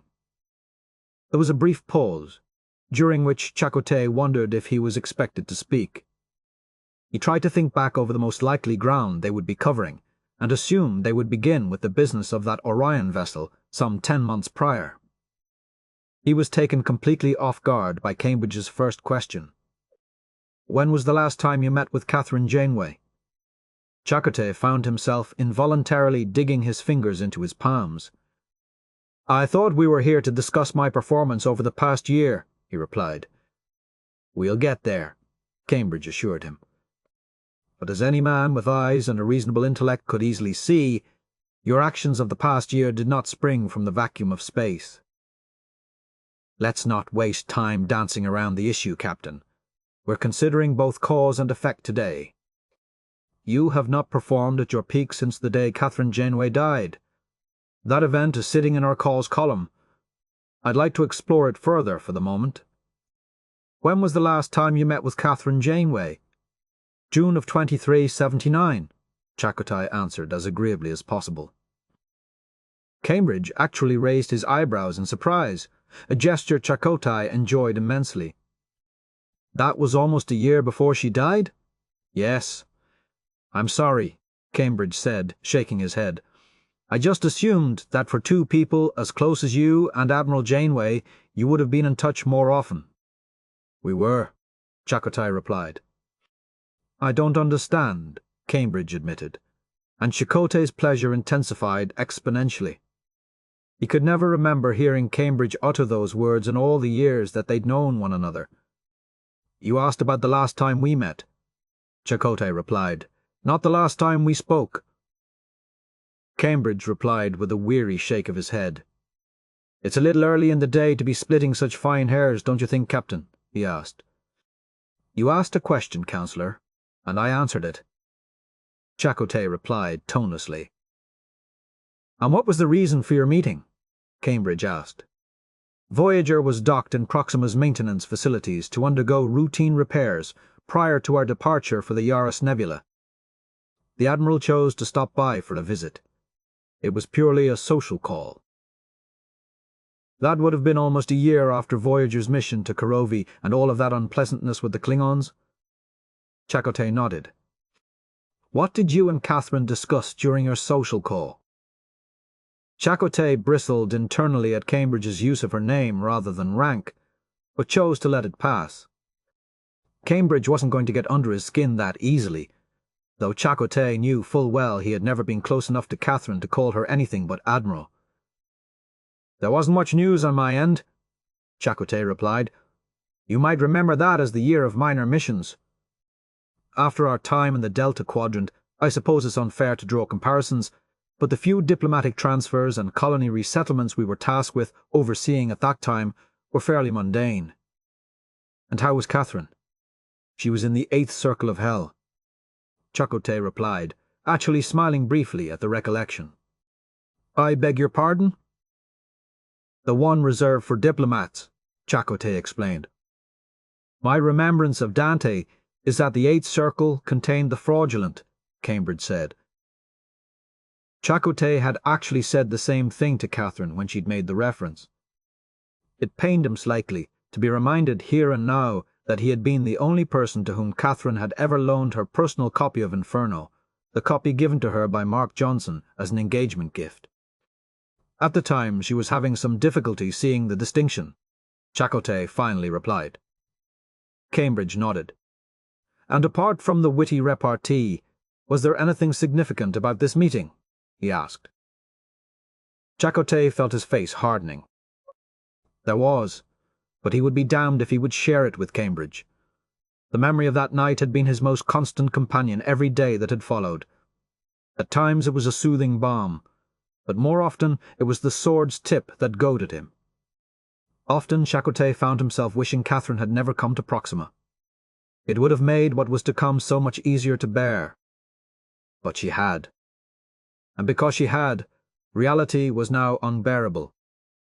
Why do you ask? Chakotay inquired. He had never shared the details of that night with anyone, even his closest friends.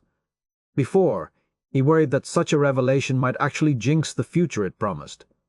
And once Catherine had died, it no longer mattered. Because it's my job, Chakotay, Cambridge replied. He knows, Chakotay realized. Perhaps not the substance of that evening, but enough to hazard a reasonable guess. Cambridge had always possessed uncanny observational skills, and Chakotay had to allow that for months following his night with Catherine on Proxima his spirits had been high. Voyager's mission to survey a stellar nursery could not account for them. Chakotay wanted desperately to avoid such personal territory with Cambridge, but he also knew that even the appearance of withholding at this point would damn him. As objectively as possible, Chakotay returned to that night. Stardate 56494, June 2379. And what was the ambassador's response? Chakotay asked. That if the Federation Council was serious about establishing trade with the Singtara, they would have sent a telepath, Catherine replied, smiling broadly. I must admit, he had me there, she added with a chuckle. Throughout dinner they had covered similar territory. It seemed that both of them were languishing under assignments that, while certainly vital to the Federation, left a great deal to be desired in terms of excitement. Neither was anxious to return to the days when every moment might bring the threat of destruction to their ship and crew, but somewhere in the universe there had to be a happy medium. Chakotay couldn't shake the sense that both of them were being tested for their tolerance for boredom. Both were rising admirably to the challenge, but it was unsettling. However, Chakotay also knew that Catherine hadn't come all the way to Proxima to discuss the Singtara, or the Peath, or the children of Falworth. When they'd arranged for dinner, Chakotay had felt sure that Catherine was troubled about something, most likely to do with Voyager. He had first sensed it when they had returned from Korovi.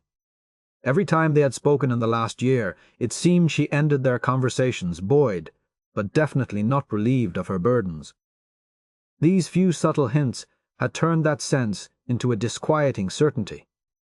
He had been surprised when she arrived in good spirits, and forced his concerns to the back of his mind. the better to enjoy the few hours they'd managed to steal in one another's company.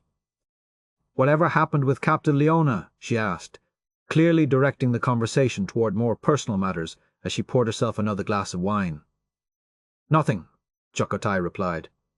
"Voyager had briefly rendezvoused with the USS Osiris while it was under Leona's command, and he had mentioned in passing to Catherine how intriguing he found the Betazoid captain. Normally she wasn't the jealous type, but immediately after they'd completed the supply transport to the first of Boreal's 6 colonies, the Osiris had received an abrupt order to return to Earth, and Chakotay had always secretly wondered if Catherine had a hand in it. Of course, that would have meant admitting that Catherine might be concerned by a potential romantic entanglement on his part, and he never let himself really believe that was possible. "What about you and Admiral Harlow?" he teased good-naturedly. Catherine heaved a weary sigh.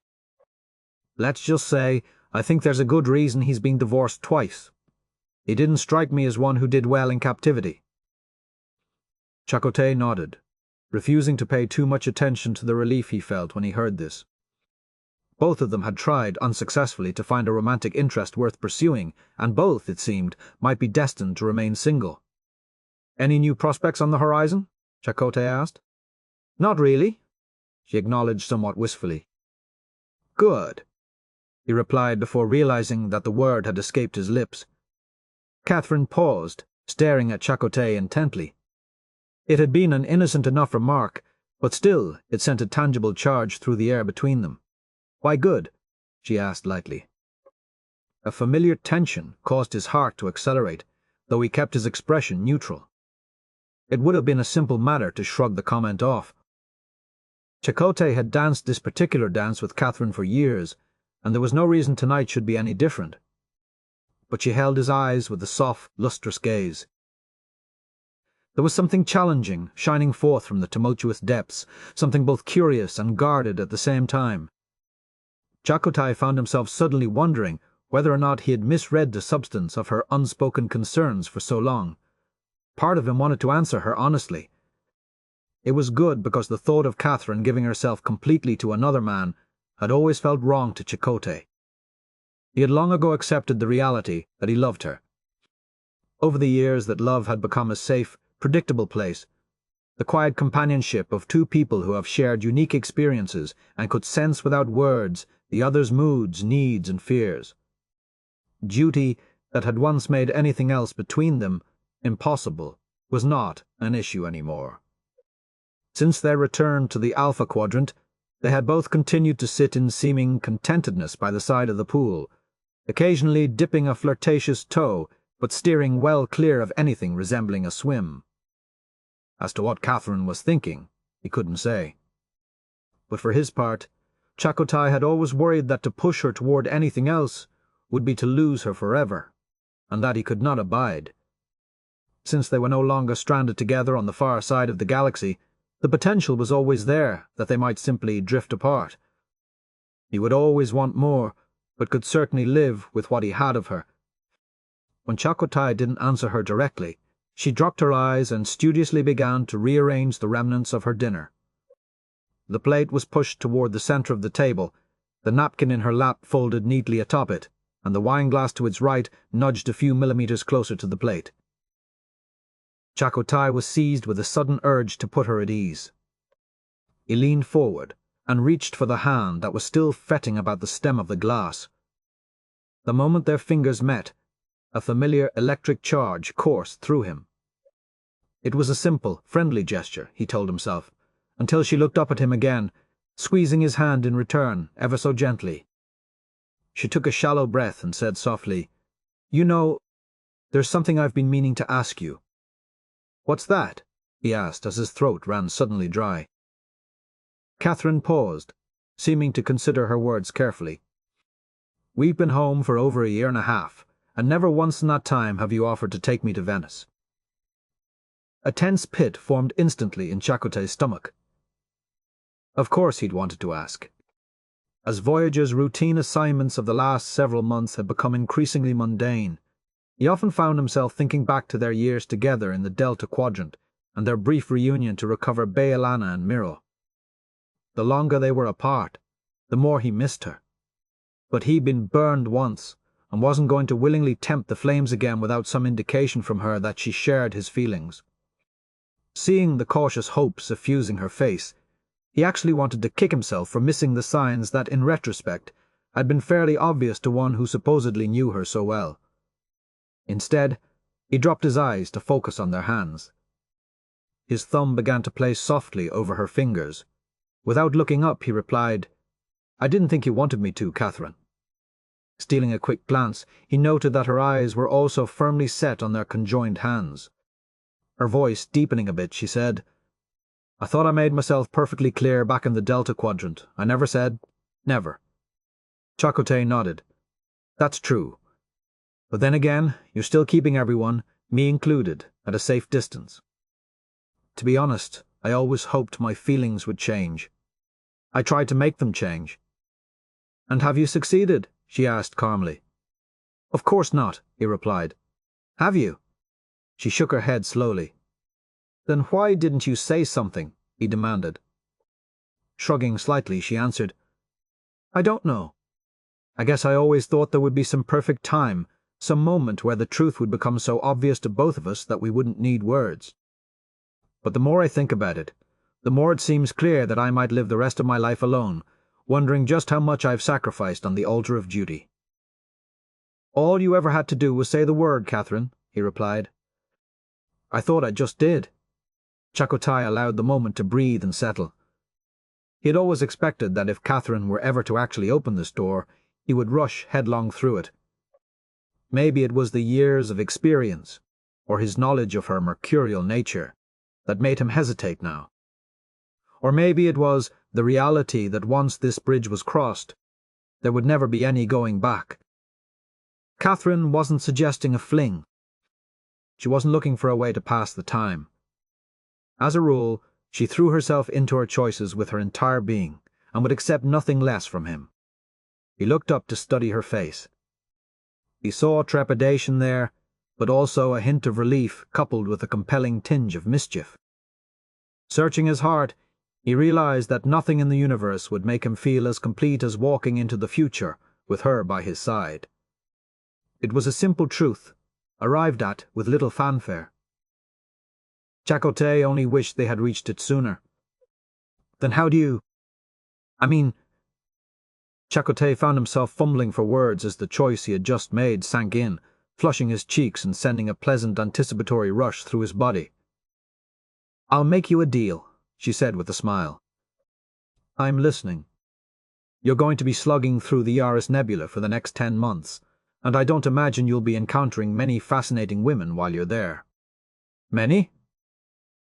"All right, any," she corrected herself. "But then again, one never knows what fate has in store." "Fair enough. And I have yet to meet anyone in the Alpha Quadrant I really enjoy having lunch with, much less anything else," she admitted. "When you get back, assuming nothing has changed for either of us," she said softly, "we'll meet in Venice." Chakotay considered the proposal. It was sensible and practical.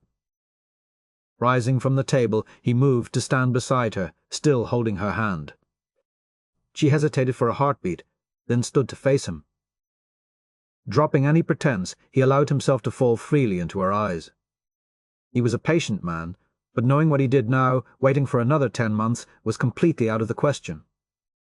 In the last few years, she'd begun to allow her fine auburn hair to grow long, and had fallen once again into the habit of pulling it up into an efficient bun while on duty. Gently he reached up and removed the comb that held it neatly in place, and watched with pleasure as she shook her head softly, freeing herself in a gesture from the symbol of her years of self-imposed confinement. "I let you go once, Catherine," he said, his voice low. "Please don't ask me to do it again. Come to think of it," she whispered. He silenced her with a kiss. Their lips met, tentatively at first. Soon enough, however, they moved beyond timid exploration and succumbed to the promise that had always lived between them. The next few hours were the most satisfying of Chakotay's life. They parted with the assurance that as soon as Voyager returned, a new chapter would begin for them. Duty be damned. They would meet again in Venice, and Chakotay no longer doubted what the future would hold beyond that. When Chakotay finished describing the evening for Cambridge, the counsellor was good enough to reply with a compassionate nod. Chakotay stared hard, searching for any trace of his typical nonchalance, but found none. Finally, Cambridge said, "You said that was the last time you met. Why didn't she join you in Venice?" Chakotay felt certain that at any moment the anguish which had accompanied every previous visitation of this memory would resurface. But to his surprise, under Cambridge's unflinching stare, he felt only cold and terribly alone. "She was detained," Chakotay replied, "by her death."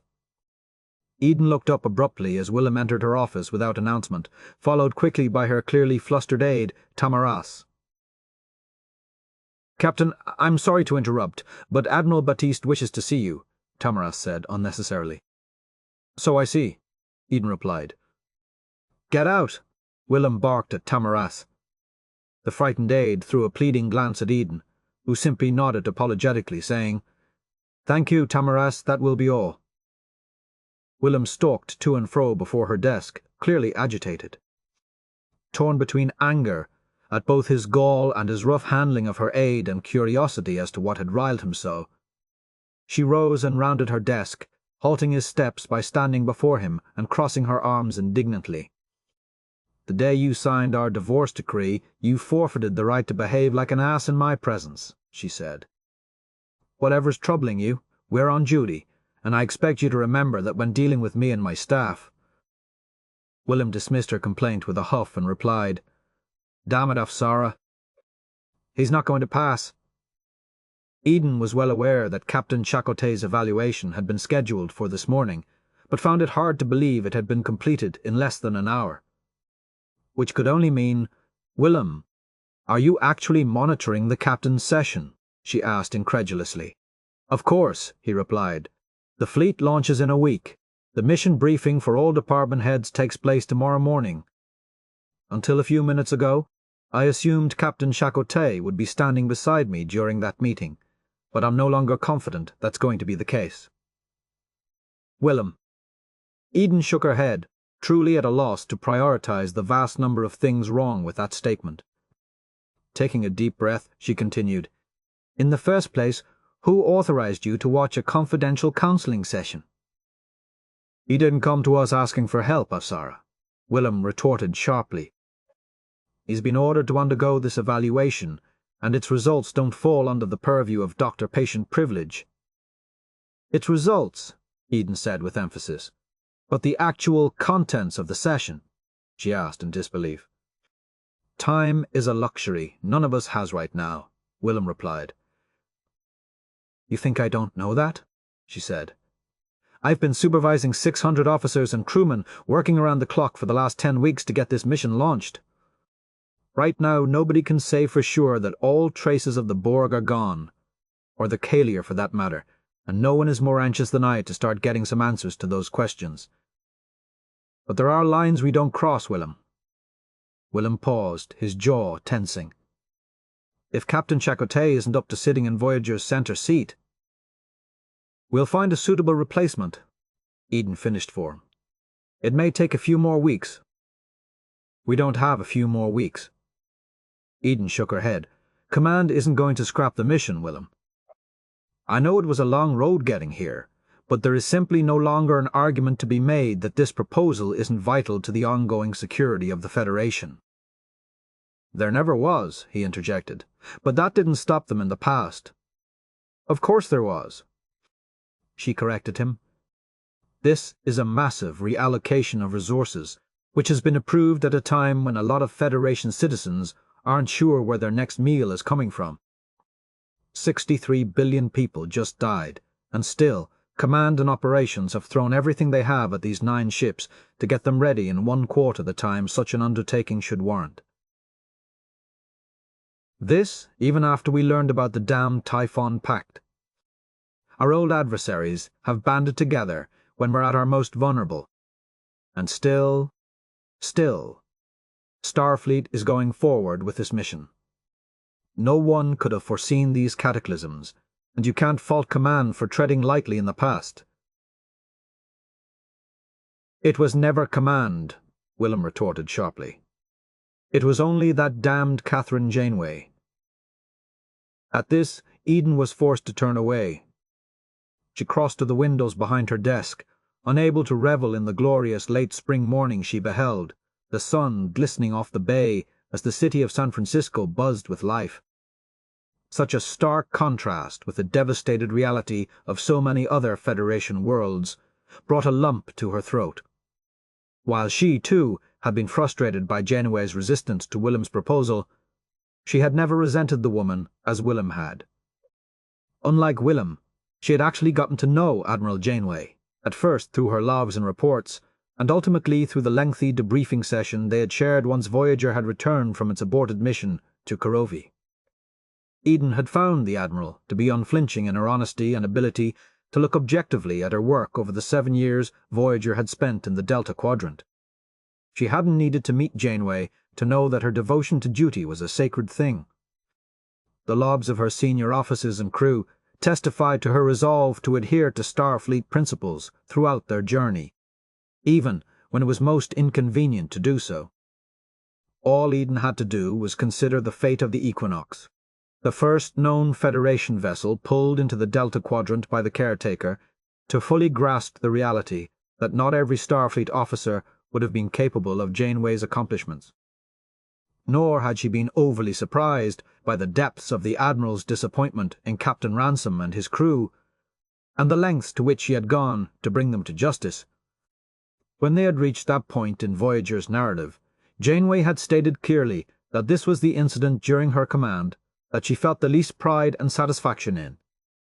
The Admiral knew she had crossed a personal and professional line in her determination to right the abhorrent wrongs of the Equinox's crew, and felt that her actions had tarnished her reputation both personally and in the eyes of her crew. She had been most grateful that during those dark days the constant, if unheeded voice of Commanders Chakotay and Tuvok had helped her to maintain her perspective. Janeway had been much harder on herself throughout the course of their meetings than Eden would ever have been on her or anyone faced with Voyager's unique circumstances. When they were done, Eden had been left in awe of the Admiral. Eden had not been present the first time Batiste had proposed to Starfleet that Voyager should return to the Delta Quadrant. She had, however, been so disconcerted by Willem's fears about the potential for another Borg attack that she had completely revised her analysis, giving her full-throated support to the Delta Quadrant mission. They would never know how many lives might have been saved had Willem's proposal to send a fleet of exploratory vessels back to the Delta Quadrant in June 2379 been approved. In light of Janeway's ultimate fate, Eden found it impossible to consider this with any objectivity. Secretly, she always believed that Willem had felt vindicated by her assimilation and death. He had been arguing for years that a return to the Delta Quadrant was needed, and Janeway had shouted him down at every opportunity. Her death at the hands of the Borg, no doubt, seemed like poetic justice to him.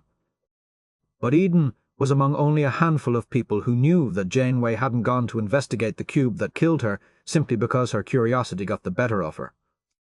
The moment Captain Picard had successfully rendered the cube inert, Batiste had brought his proposal to command for a third time. Given recent events, they were hard-pressed to ignore the Borg threat, and were clearly ready to approve his proposal. Admiral Janeway had stepped up and volunteered to investigate the cube herself, and Command had agreed to table discussion of Voyager's pending return to the Delta Quadrant until her analysis was complete. Eden had never been able to shake the sense that she and Willem had sent a great woman to her death. She knew that everyone had been doing what they thought best at the time. She had actually been moved by the lengths Janeway was willing to go to protect the lives of her former crew, and no one could say for certain whether or not sending Voyager back to the Delta Quadrant would have made a difference. But Afsarah couldn't help but hate Willem a little every time he spoke of Janeway with such disdain. All Eden knew for sure was that she deserved better. Willem pulled her from these thoughts with a question. "Did you know they were intimately involved?" Eden's stomach fell as she turned to face Willem. "Admiral Janeway and Captain Chakotay." Willem rolled his eyes and nodded. Cold and trembling, Eden sought out the edge of her desk and took a seat. "Since when?" "Just before Voyager's mission to the Yaris Nebula," he replied. Eden struggled through the math to place the timing in some kind of context. Just before that mission, Willem had approached command for the second time to propose the Delta Quadrant mission. Janeway had made an impassioned speech, calling for Starfleet to focus their efforts on defensive rather than offensive action when it came to the Borg.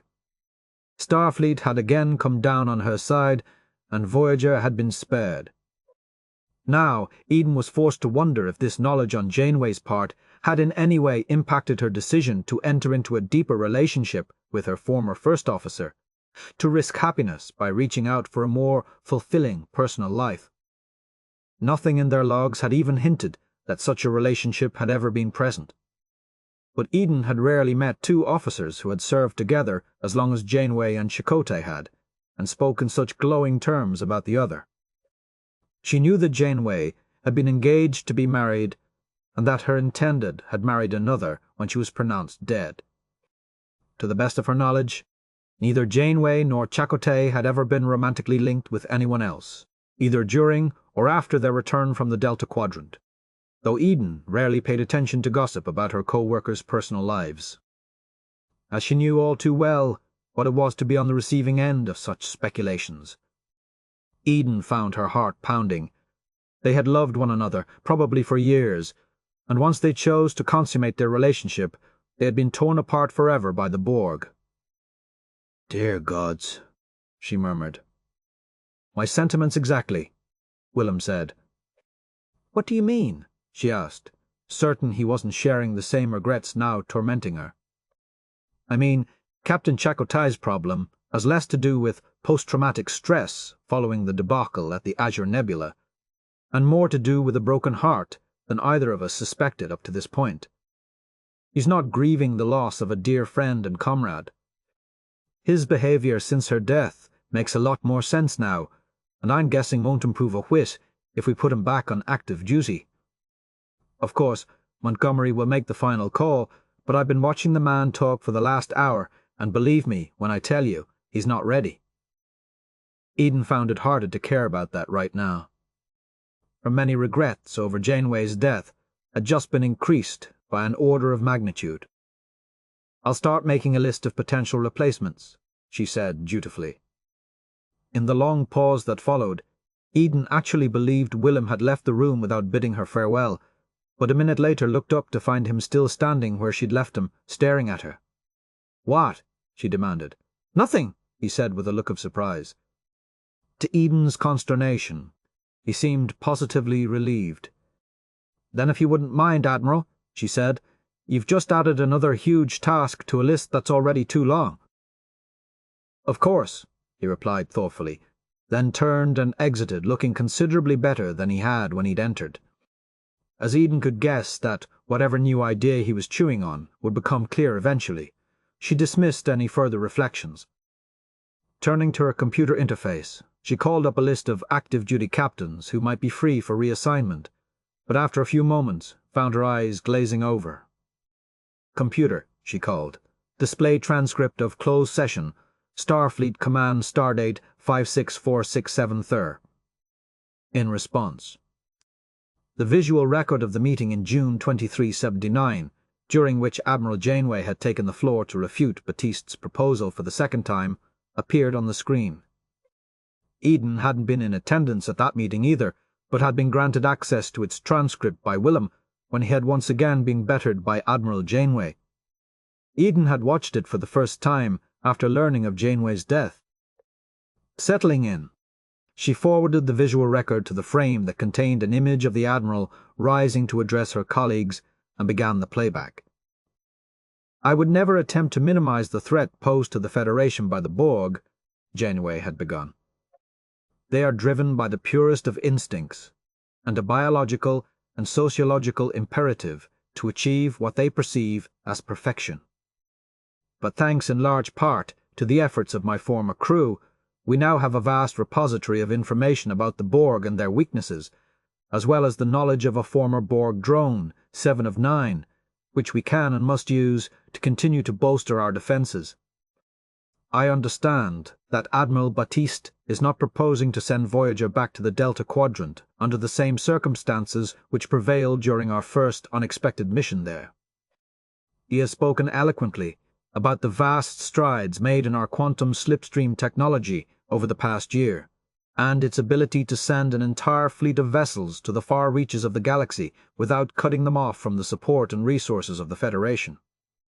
However, neither he nor anyone here can assure us that this technology is ready for such ambitious deployment.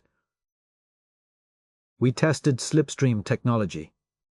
We worked for months to integrate it into our systems, and believe me when I tell you that no one was more committed than my crew to making it work. It would have ended our exile in a matter of days. I cannot tell you how disappointed we were when we ultimately concluded that it was not safe. What I can tell you is that no crew should be forced to face that disappointment again. Until such time as slipstream technology has been thoroughly tested, the mission Admiral Batiste is proposing remains untenable. Further, to return to the Delta Quadrant solely for the purpose of gathering more intelligence about the Borg will most likely only antagonize them. We're not talking about a show of force, which might convince the Borg to respect our borders. As Voyager's logs indicate, their territory in the Delta Quadrant is vast, and they have ships and resources at their disposal we cannot hope to match. To seek out a confrontation with them again, even with the purpose of investigating their capabilities, might only hasten the eventuality that we are all seeking to avert. Could the Borg be convinced to coexist peacefully with the rest of the galaxy, we would not be having this discussion. But they cannot. As far as they are concerned, there will be no reason to rest until the entirety of the Milky Way has been assimilated. Our only reasonable course of action is to stop them before they have the opportunity to achieve their stated goals. The most unfortunate reality, however, is that genocide, even of a species like the Borg, runs counter to every principle upon which our Federation is founded. We're not talking about sending a fleet of ships with the capability to face and defeat the Borg. We're not going to attack them. That's not what we do. So what are our options? As Admiral Batiste has suggested, we will likely one day find ourselves facing the Borg again in the Alpha Quadrant, when they have mustered sufficient numbers and resources to mount an invasion and discovered another route from their space to ours. We must begin to prepare for that day, but I believe he is wrong to suggest that we do not already possess the knowledge and the determination to face that threat. We know more about the Borg today than we have ever known. We have detailed schematics of their vessels and armaments, and several encounters under our belts which will enable us to predict their tactics. We possess weapons, both offensive and defensive, which we know to be effective, and we must dedicate every available resource to enhancing them and building upon them. I do not doubt that any Starfleet crew assigned to a mission in the Delta Quadrant would accept the challenge. We are trained to seek out such adventures, but I remain unconvinced that such a mission would most effectively utilize our current resources and might only lull us further into a sense of complacency. What are we doing right now to avert catastrophe at the hands of the Borg? We're investigating them further, we might say to ourselves. And while we investigate, they are building ships and weapons, and, quite possibly, looking for another way to send them to the Alpha Quadrant. We know the Borg are a serious threat, but we should consider realistically the best way to counter that threat. And sending one or a handful of vessels with untested and unreliable technology on what might be a one-way suicide mission hardly qualifies, in my mind, as rising to the level of serious action.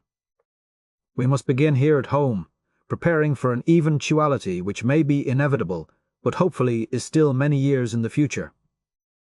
When Eden ended the playback, she found herself brushing tears from her eyes. She had continued to believe in the rightness of their cause, even after Starfleet's second refusal. Eden had to admit that Janeway had made a compelling case. If Willem was to be believed, she had left that session and rendezvoused shortly after with Chakotay, where their relationship had changed forever. Eden did not believe that Janeway's intentions toward Chakotay had clouded her judgment on the issue, or even factored into the equation. No one who hadn't lived those 7 years in the Delta Quadrant could possibly speak to the hardships her crew had endured, and Janeway's unwillingness to send them back on what must have seemed like a dangerous whim was perfectly understandable. Eden had always believed that if one wanted to make the gods laugh, all one had to do was make a plan. But rarely, even in the aftermath of recent events, had she considered the gods cruel. Nor had she ever been so cognizant that the road to the hell in which she now found herself had been paved with such good intentions. Chakotay sat unflinching under Cambridge's stern gaze. To his credit, the counsellor hadn't even attempted a witty retort to Chakotay's last statement. Instead, he sighed, uncrossed his legs, and moved forward to place his elbows on the table between them, bringing his face to rest in his hands. "All right," he said simply. "Let's move on for now." Chakotay only nodded in reply. "Let's go to Stardate 555, Cambridge offered. "The Orion ship?" Chakotay asked by way of confirmation. "In fairness, I'll advise you that for several weeks prior to this incident, your crew was already expressing concerns about your mental and emotional state," Cambridge said. "In fairness, at the time, I shared their concerns," Chakotay replied. "Let's talk about that day," Cambridge suggested, "and then we'll continue on with the series of events that culminated in your request 9 weeks ago for an extended leave." "I'm sure you remember it all as well as I do," Chakotay countered. "You were there and serving under my command at the time. Still, I'd like to hear the story from your point of view." "Fine." Chakotay nodded. "Stardate 57585, August 2380. Chakotay rounded the corner to find the entrance to the turbolift blocked by Lieutenant Harry Kim and one of Vorik's new engineers, Ensign. Damn it! What is her name? His head was still throbbing dully, and despite the fact that his tongue felt like a huge lump of sandpaper and his stomach was rumbling, the thought of actually ingesting anything made his gorge rise. While updating his personal log the night before, he had polished off a full decanter of spiced Bolian ale, a mistake he didn't plan on making again any time soon. He needed to ease off for a few days at least, but Synthahol never managed to help him find sleep the way the real thing did. "Maybe it's time to crack that case of Chateau Saint-Michel I've been saving," he thought briefly. Still, it troubled him that he couldn't put a name to the face of the petite blonde woman Harry had backed against the wall. She didn't seem to mind. Propping himself up with one hand resting on the wall, just to the right of her head, Harry was leaning in and whispering something that made her simultaneously blush and giggle. Chakotay refused to admit that the ire stoked by this little scene had as much to do with his hangover as its impropriety. "Aren't you supposed to be on the bridge, Lieutenant?" he said sharply. Both Kim and the ensign jumped to attention at the sound of his voice. "I'm sorry, sir," Harry stammered, abashed. "We were just waiting for the turbolift." The captain stepped past them, and the moment he came within range of the proximity sensors, the doors whisked open. Her face a bright shade of red, the ensign hurried away as Kim stepped in behind his captain.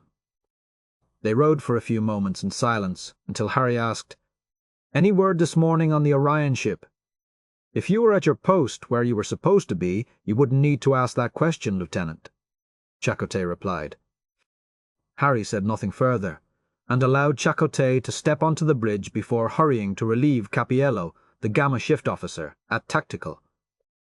Tom Paris rose to greet Chakotay with a "Good morning, Captain." "That remains to be seen," Chakotay replied as he settled himself into his chair and began to review the prior shift's reports.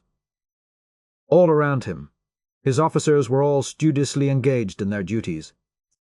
A tense hush had descended upon the bridge the moment he entered, broken only by the occasional beep or blurt of a console. "Captain, long-range scanners have detected a vessel," Lasserin called out from ops. "Is it them?"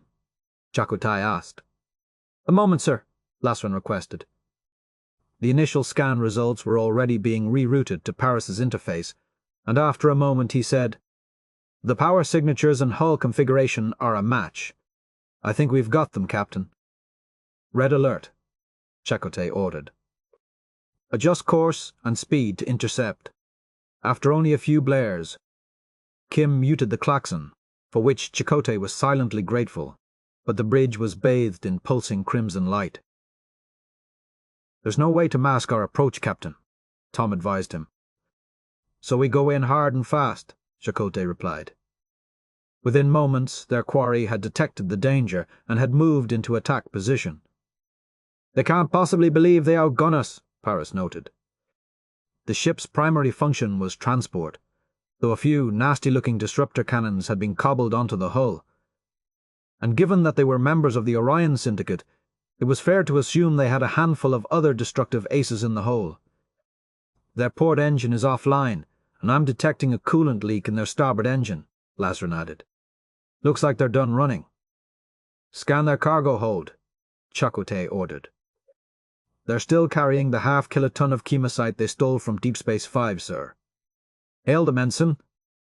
After a few seconds, Lazarun replied, "No response, Captain. Open the channel. They can hear you, sir." Orion Vessel. This is Captain Chakotay of the Federation starship Voyager. Power down your weapons, drop shields, and prepare to be boarded. "They're still not responding, sir," Lazarun advised. "Life signs?" Chakotay asked. 6 confirmed, Lazarun replied. "Orion Vessel," Chakotay called out again. "We have scanned your ship and confirmed that you are illegally in possession of chemosite ore. Don't make this harder than it has to be." In response, the Orion ship fired several quick disruptor bursts and began evasive maneuvers. Voyager shuddered slightly under the barrage. "Shields are holding," Kim reported from Tactical. "Attack pattern, sir."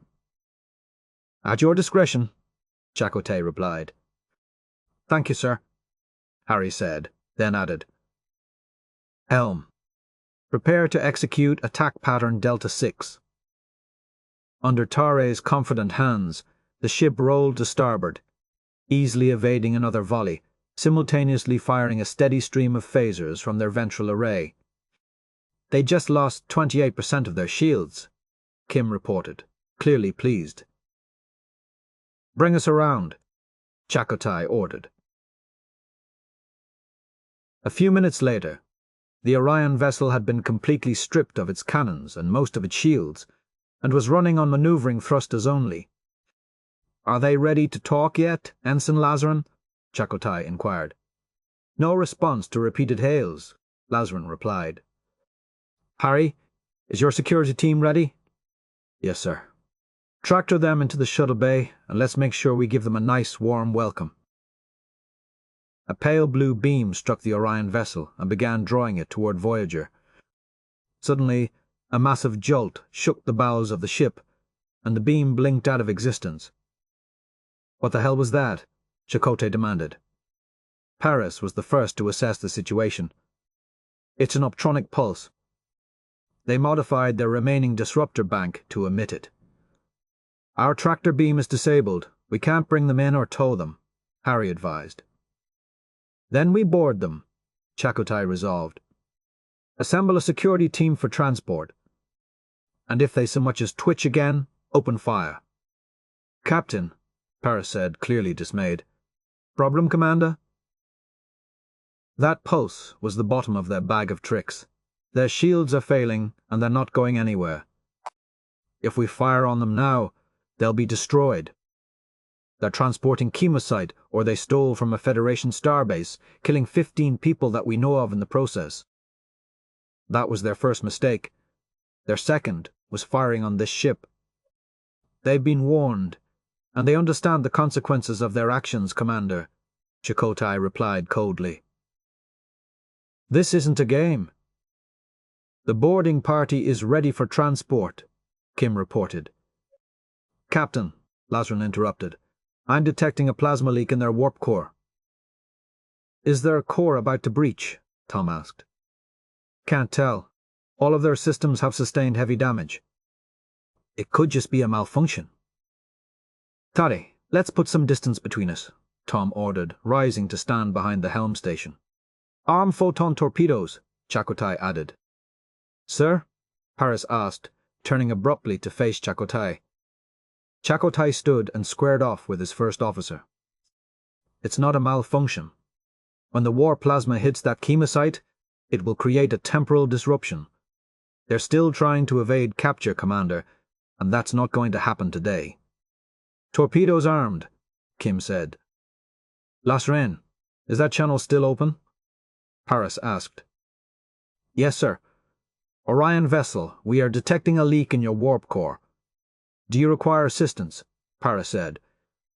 An unintelligible burst of static blared over the comm system. Can you clean that up, Ensign? Tom asked. There's too much interference on their end, Lasren replied. Harry, take out the last of their shields and have the transporter rooms lock onto the crew and beam them aboard, Paris said. Belay that, Chakotay said immediately. What? Paris asked, incredulous. There's no time. Lieutenant Kim, fire photon torpedoes, Chakotay ordered, his eyes fixed defiantly on his first officers. Belay that, Paris ordered.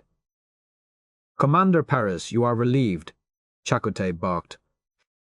Mr. Kim, destroy that ship. There was a moment of stunned silence in which no one on the bridge seemed willing or able to move. Harry, Tom began. Lieutenant Kim, follow my orders or stand aside, Chakotay said, turning to face Harry. Kim hesitated for only another second, and then fired the torpedoes.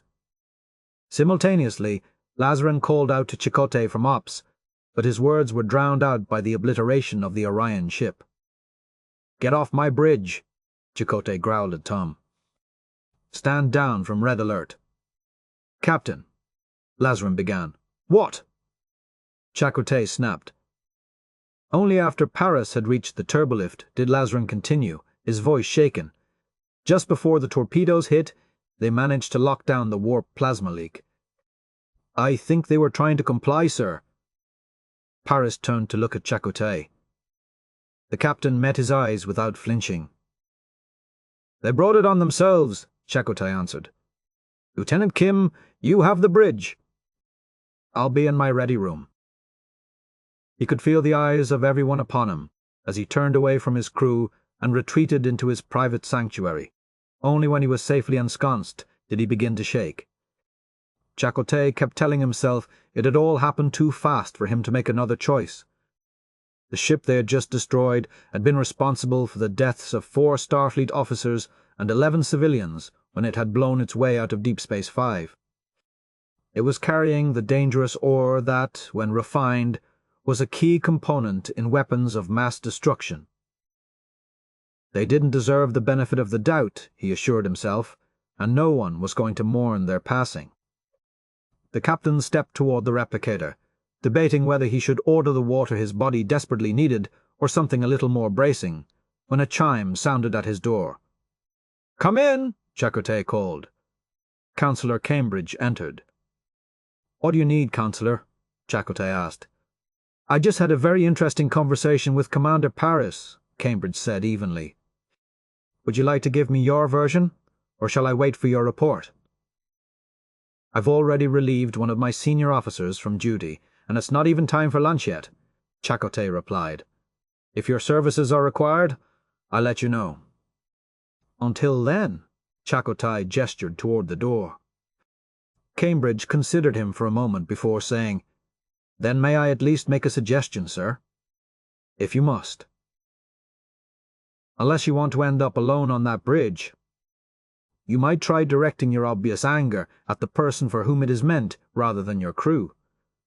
"And who might that be?" Chakotay asked. "Admiral Janeway, sir," Cambridge replied, then exited the room before Chakotay could order him out. Several hours later, Harry entered Holodeck 3 to find Tom waiting for him in the cold grey room.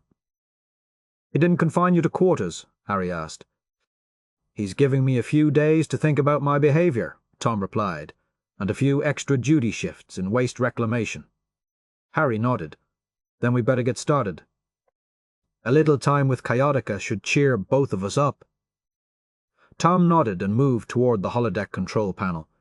But before activating the program, he turned to Harry and asked softly, "Are you as worried about him as I am? You have to ask. What are we going to do?" Tom said. "What can we do?" Harry asked. "He's the captain." "I talked to Dr. Kaz this afternoon," Tom said. "He's going to review Chakotay's report of the incident, but given the circumstances, he doesn't think he can relieve him of duty based on this alone. There's a case to be made that they intended to allow the warp plasma to hit the ore." The captain could have been right. "But he wasn't," Harry replied grimly. "And he never used to err on the side of violence." "Why did you fire?" Tom wanted to know. They were the enemy, Tom. And it wasn't an illegal order, just a merciless one. "I just don't understand," Tom went on. "What happened?" "She died," Harry replied. "So he's the only one who misses her, or who's having trouble dealing with her death. I mean, we all loved her." "If anything, I expected that he'd be the one helping us to move on," Tom said. "Me too," Harry agreed. "I swear there was a moment this morning when I thought he was going to take a swing at me," Tom admitted. "Maybe we should try to talk to him. You, me, Dr. Kaz." "Hell, we could contact Jupiter Station and get the doc in on it," Harry suggested. "I'm pretty sure Seven is back at the Academy by now. She might be able to take a short leave. He's still stuck in the anger stage of his grief." "It actually reminds me of that time Bialana," Harry trailed off. Tom turned away, and Harry quickly added, "Sorry, it's okay." Tom shrugged. "And you're probably right. Bialana might be the only person left who could get through to him." "Is that an option?" "No." Tom shook his head. Harry stood, dejected, staring at the holodeck grid. "It'll pass," he finally said, clearly trying to convince himself more than anyone. "He's hurting now. It hasn't even been 6 weeks, but sooner or later he's going to bounce back, and until then, we just have to support him the best way we can. We owe him that much." "So we should just stay out of his way and pretend he isn't becoming more erratic every day?" Tom asked. "We'll think of something," Harry assured him. Tom turned again to the holodeck controls and again hesitated to activate them. "I'm sorry, Harry. I'm just not up for Captain Proton right now," he finally admitted. "How about some velocity?" Harry suggested. Tom thought about it before replying. "I think I'd better save myself for those waste processors." Harry nodded, resigned. "If she was still here, what do you think she would do?" Harry asked. "Admiral Janeway?" "Yeah." "If she could see him like this," Tom said sadly, "she'd be kicking his former Makwas ass." February 23, 81. Jaram Kaz found his captain alone in astrometrics in the small hours of the morning. He looked like he hadn't slept in a week. The puffiness under his eyes had recently resolved itself into deep circles, the color of a bruise. His shoulders were stooped, and his hands trembled slightly as he worked the control interface. In some ways, this was better than the alternative of the last several months. The shakes were symptomatic of the detoxification process his body was undergoing. Chakotay had stopped drinking the day word had arrived of the Borg attacks on Akamar and Barolia. The doctor had discreetly offered him a drug therapy that would make the process easier on his body. But accepting treatment would have meant acknowledging he had a problem, and Chakotay would never do that. His mood hadn't improved dramatically, but at least Kaz was comforted by the knowledge that he had to be more clear-headed now that he was no longer intent on numbing his obvious pain. Instead, he had become focused with laser-like intensity upon one idea: destroying the Borg. No other topic had been up for discussion among the senior staff for weeks, and though several innovative strategies had been proposed, they had yet to locate even one cube on which Chakotay could vent his too-long pent-up rage. Kaz believed it was only a matter of time. He was actually surprised to find that Chakotay was the only occupant of the astrometrics lab, even at this hour, as it was the most efficient tool at their disposal for detecting Borg activity. Likely as not, Chakotay had grown impatient with the officer on duty and simply dismissed him so as to better do the job himself. "Captain?" Kaz asked deferentially. Chakotay jumped, startled by the interruption. "What is it, Doctor?" "I couldn't sleep," Kaz admitted. "Join the club," Chakotay muttered. "Actually, I've had a thought I wanted to run by you." Chakotay paused to rub his eyes vigorously and squeeze his head between his hands to forcibly remove the grogginess that held him. "I'm listening." In the past, we've always focused our efforts on developing nanotech-based weapons targeting the collective's interlink to render the Borg incapable of taking action, hostile or otherwise. You're talking about the various neurolytic pathogens we've used before. Yes. Dr. Beverly Crusher has been working closely with 7 of 9 and several others to modify the latest effective pathogens. Since we know the Borg have already adapted to and will be able to counter everything we've thrown at them so far. Right. And as for conventional weapons, we know that randomly rotating shield and phaser frequencies is effective only up to a point. True. And you're sure we can't get clearance to allow Vorik to try his hand at recreating those transphasic torpedoes? I've asked Admiral Montgomery about it daily, and he keeps telling me Command is saving them as a weapon of last resort. Saving them for when? Kaz demanded. I wish I knew, Chakotay replied bitterly. Vorik is working on duplicating the shield and phaser frequencies first used in the Delta Quadrant by the advanced drone, 1, and with some serious power rerouting. I think we're going to have that up and running soon. But sheer firepower isn't going to get the job done. Is it? I doubt it. So we need something else. What did you have in mind? Kaz took a deep breath, collecting his thoughts. The first time the Federation battled the Borg, the Enterprise subdued them by giving the drones a very simple command: sleep. But that was only effective because Captain Picard was still linked to the hive mind and his crew were able to give the command through him. Said Chakotay. The Borg aren't assimilating anymore. They are simply destroying anything and everything in their path. Even if we could develop a new pathogen to disrupt their functions, there's no easy way to get it assimilated into the collective. Setting the delivery system issue aside for the moment, rather than trying to develop a new and complicated pathogen to sever their link, what if we were able to design a program which, when assimilated, would simply make the Borg believe that all affected technology had been catastrophically damaged, a critical failure message, if you will. Chakotay paused. But all they'd have to do is look around to know that they weren't damaged. How does that help us? The Borg believe what their nanoprobes tell them to believe. They don't seek secondary confirmation for orders or assessments. They don't think outside the collective.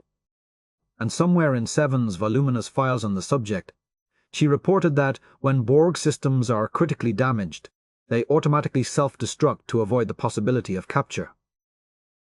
Chakotay's face brightened. You think we can fool them into blowing up their own vessel?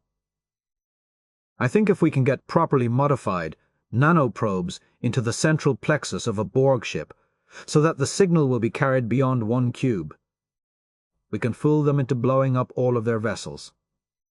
Any questions? Chakotay asked.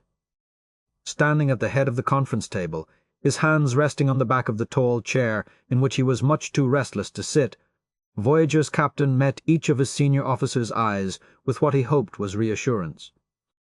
Harry Kim was the first to look nervously around the table before clearing his throat. It's a pretty ambitious plan, sir, he said quietly. Is that a problem, Lieutenant? Chakotay shot back. No, sir, Kim replied immediately. 5 drones will be hard to neutralize, assuming we're able to capture them, Jarm Kaz piped up. I believe 5 is the most we can hope to subdue and infect, Chakotay replied. And since it's essential that at least one of them reach the central plexus to disseminate the modified nanoprobes, I want us playing with the best hand we can possibly build." "Playing, sir?" Cambridge asked. Chakotay had never had much patience for his counselor's semantic games. "If you have an objection, counselor, out with it," Chakotay replied. "Once we leave this room, the subject will be closed to debate." "Fine," Cambridge said, checking his fellow officers' faces before continuing. "Every single time Starfleet has confronted the possibility of infecting the Borg with a software virus or pathogen capable of destroying them, we have hit the same ethical wall. We will protect ourselves with deadly force if necessary, but we will not use tactics that are tantamount to genocide." Previous pathogens that have proved effective were designed to disrupt the Borg's ability to function collectively. While it is clear that in some instances the results were more destructive, that was not necessarily the weapon's intent. The possibility always existed that the Borg would lose their ability to attack us without suffering complete annihilation. "It's highly unlikely that the modified nanoprobes Dr. Kaz has developed will do more than destroy one cube at a time," Chakotay replied. "And we'll be lucky if they don't adapt after our first attack. But if they don't, and we're lucky enough to infect all of the cubes that have infiltrated the Alpha Quadrant, then I won't lose any sleep over it." "That's precisely my objection, Captain," Cambridge said evenly. Chakotay took a moment to see if anyone else seemed inclined to share the counselor's point of view. All eyes but his were studying the table. "In the past few weeks, the Borg have made their intentions toward the Federation crystal clear," Chakotay said simply. "Command has authorized every Federation and Allied vessel to use any and all means necessary to destroy the Borg. If we don't end them, they're going to end us. This is war, Counselor. Billions have already died. We're now fighting for our right to exist. And we might not be in this position if at some point in the past someone had realized that principles are nice until you're facing an enemy who doesn't have any. If we must sink to their level in order to beat them, so be it." "It's a compelling argument, Captain," Cambridge conceded. "There's only one problem." "Only one?" Chakotay almost laughed. "We may succeed, but if we lose what is best in us in the process, what have we won? Does a Federation willing to forgo the beliefs upon which it was founded in order to defeat its enemies deserve to exist?" "Of course it does," Jerem Kaz replied. "Dr. Kaz." But Kaz continued on, rolling right over Cambridge's interruption. "The Federation doesn't engage in inhumane practices because they are historically ineffective. We don't torture sentient beings for information, and we don't execute them, even for the worst offenses. We don't do these things, not because of their effect on our enemies, but because of their effect upon us. It's wrong for a state to turn its people into monsters, even to secure ourselves, because we draw the line at becoming what we behold. But the Borg are different." "So was the Dominion, if I recall correctly," Cambridge argued. "Counselor, your objection is noted," Chakotay said. "For the record, I agree with Dr. Kaz. We find ourselves in extraordinary circumstances. The principles that we all swore to uphold will die with us if the Borg have their way, and I'll die before I allow that to happen." After a brief pause, during which no one else seemed inclined to speak, Chakotay continued.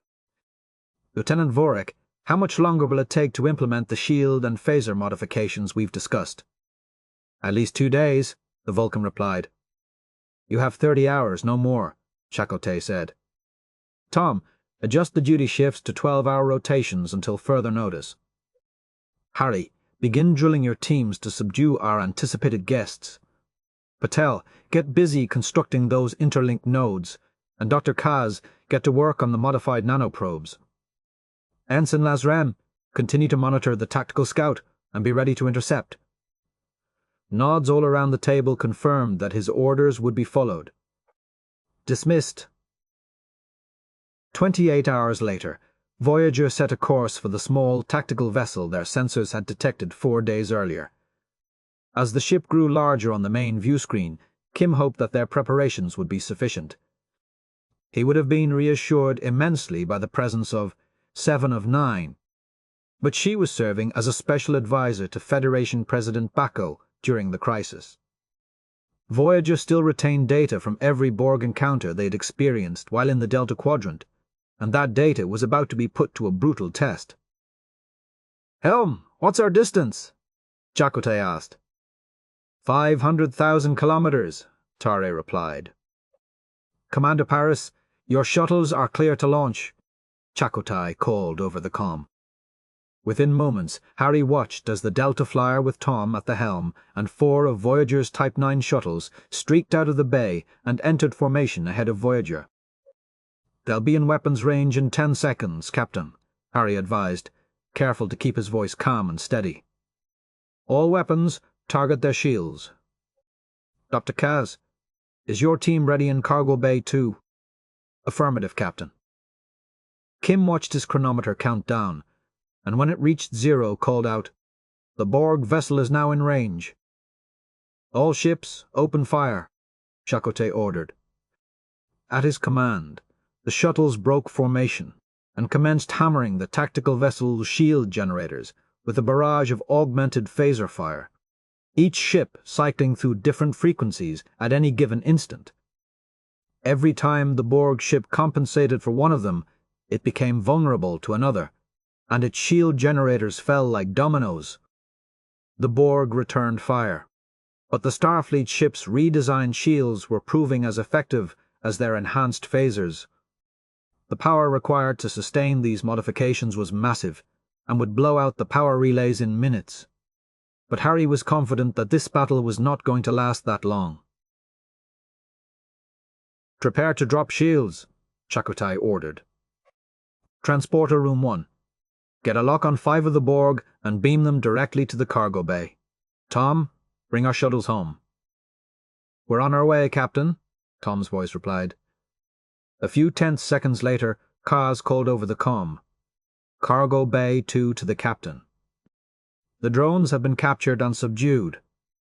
Good work, Doctor. Transfer them to sickbay at once." "Captain, the Borg vessel's shields are beginning to regenerate," Lazarus advised. "Harry, launch quantum torpedo barrage while there's still time," Chakotay said. Seconds later, a bright burst of green and orange filled the view screen, and Harry, along with everyone else on the bridge, breathed an audible sigh of relief. Chakotay rose from his chair, smiling for the first time Kim could remember in a long time. "Take us down to yellow alert. All hands, this is the Captain. Job well done. We are now moving into Phase 2. Turning to Ensign Lazarus, he said, "Begin continuous long-range scans. Find us a Borg cube." 14 hours later, Chakotay entered sickbay to find Kaz and his staff monitoring the 5 drones they had captured from the Borg vessel, each of whom lay unconscious on a biobed behind a level. 10 force field. "Report," he said crisply. "The procedure was a success, Captain," Kaz informed him. "The drones now all carry the modified nanoprobes." "Which version of the code did you finally settle on?" Chakotay asked. "The crudest, but also the most effective. The nanoprobes will propagate an alert indicating catastrophic damage. Once that message reaches enough of the cube systems, the ship will automatically initiate its self-destruct protocol. There's always a chance that the Queen, wherever she is, might step in and stop it, but the time delay is set just long enough to allow for maximum dispersal before they emit the catastrophic's message. Heck, the Queen might just destroy the ships herself before she realizes there wasn't anything wrong with them." "From your mouth to her ears," Chakotay replied. "And how about the interlinked nodes?" "Thanks to your former M's extensive work in the area, it was easy enough to sever these drones from the hive mind, but it was a little trickier to establish a stable link between them. 2 of them almost died in the process. But the link appears to be active. You are now the proud owner of your own little collective, Captain. Their orders are simple. Go immediately to the central plexus and inject the nanoprobes. What are the chances the other drones will attack them when they realize that the ones we're returning aren't connected to the rest of the collective anymore? Excellent, Kaz replied bitterly. But by transporting them to 5 separate locations, we're doing all we can to maximize their potential for success. It's the best we can do for now, isn't it? Chakotay mused. I wasn't sure we'd get this far, Kaz admitted. I'd say it's better than we could have hoped for. Once we've detected a cube, we'll need to be ready to deploy the drones at a moment's notice. Just give the word, Captain. Kaz nodded. We'll be ready. Paris had broken into a cold sweat the instant a cube had showed up on long-range sensors and altered course to intercept them. The tense silence on the bridge suggested that everyone around him shared his fear, but as expected, they were doing an admirable job of focusing on the task at hand. Only Chakotay, seated next to him, appeared both confident and somewhat relaxed. 2 minutes to intercept, Kim called from Tactical. Distance from the Rattlesnake Flats? Chakotay asked. 0.01 light-years, Lasrin reported. Helm, maintain course and speed, Chakotay ordered. Aye, sir, Ter replied. What if they don't follow us? Paris asked. One problem at a time, Commander, Chakotay said. Seconds later, Harry reported, 1 minute to intercept. Hold us steady, Tare, Chakotay said. The face of Tom's father rose unbidden to his mind. His countenance was calm and collected, seemingly at peace. Tom found himself thinking of all the things he suddenly knew he needed to tell him. They're charging weapons. Lasrin's voice cut through the image, bringing Paris back to the present moment. Attack pattern Gamma 9, Chakotay called. A bright green beam blossomed from the cube, and seconds later, the bridge shuddered under the impact. Return fire, Chakotay ordered. A few volleys were exchanged in which neither ship suffered serious damage. I think we have their attention, Chakotay said. Helm, bring us about. Heading 141 Mark 8. Tom actually envied the grace with which Tare swiftly executed the maneuver. He and Chakotay had briefly discussed the option of Tom taking her place for the mission, but both had agreed she was up to the challenge, and she was calmly proving them right. New heading entered, Tare reported. Take us to warp 9.5, Chakotay said. Warp 9.5 confirmed, Ter replied. They are pursuing, Harry added. At our present course, we will enter the Rattlesnake Flats in less than 3 minutes, Paris said. Steady as she goes, Chakotay said. Transporter Room 1, what's your status? The Voyager Collective is ready for transport on your order, sir, the officer replied. Stand by.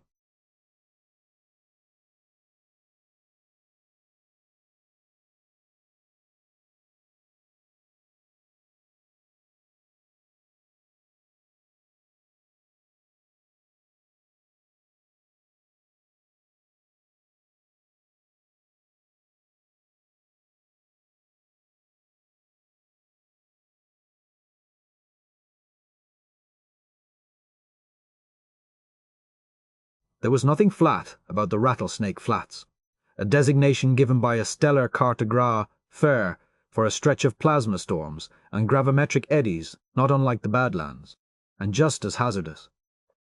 Tom could only guess that the shape and swiftness of attack of the whirling strings of plasma had inspired the designation. Warning buoys alerted travelers to avoid the area, but Voyager was now headed straight for it.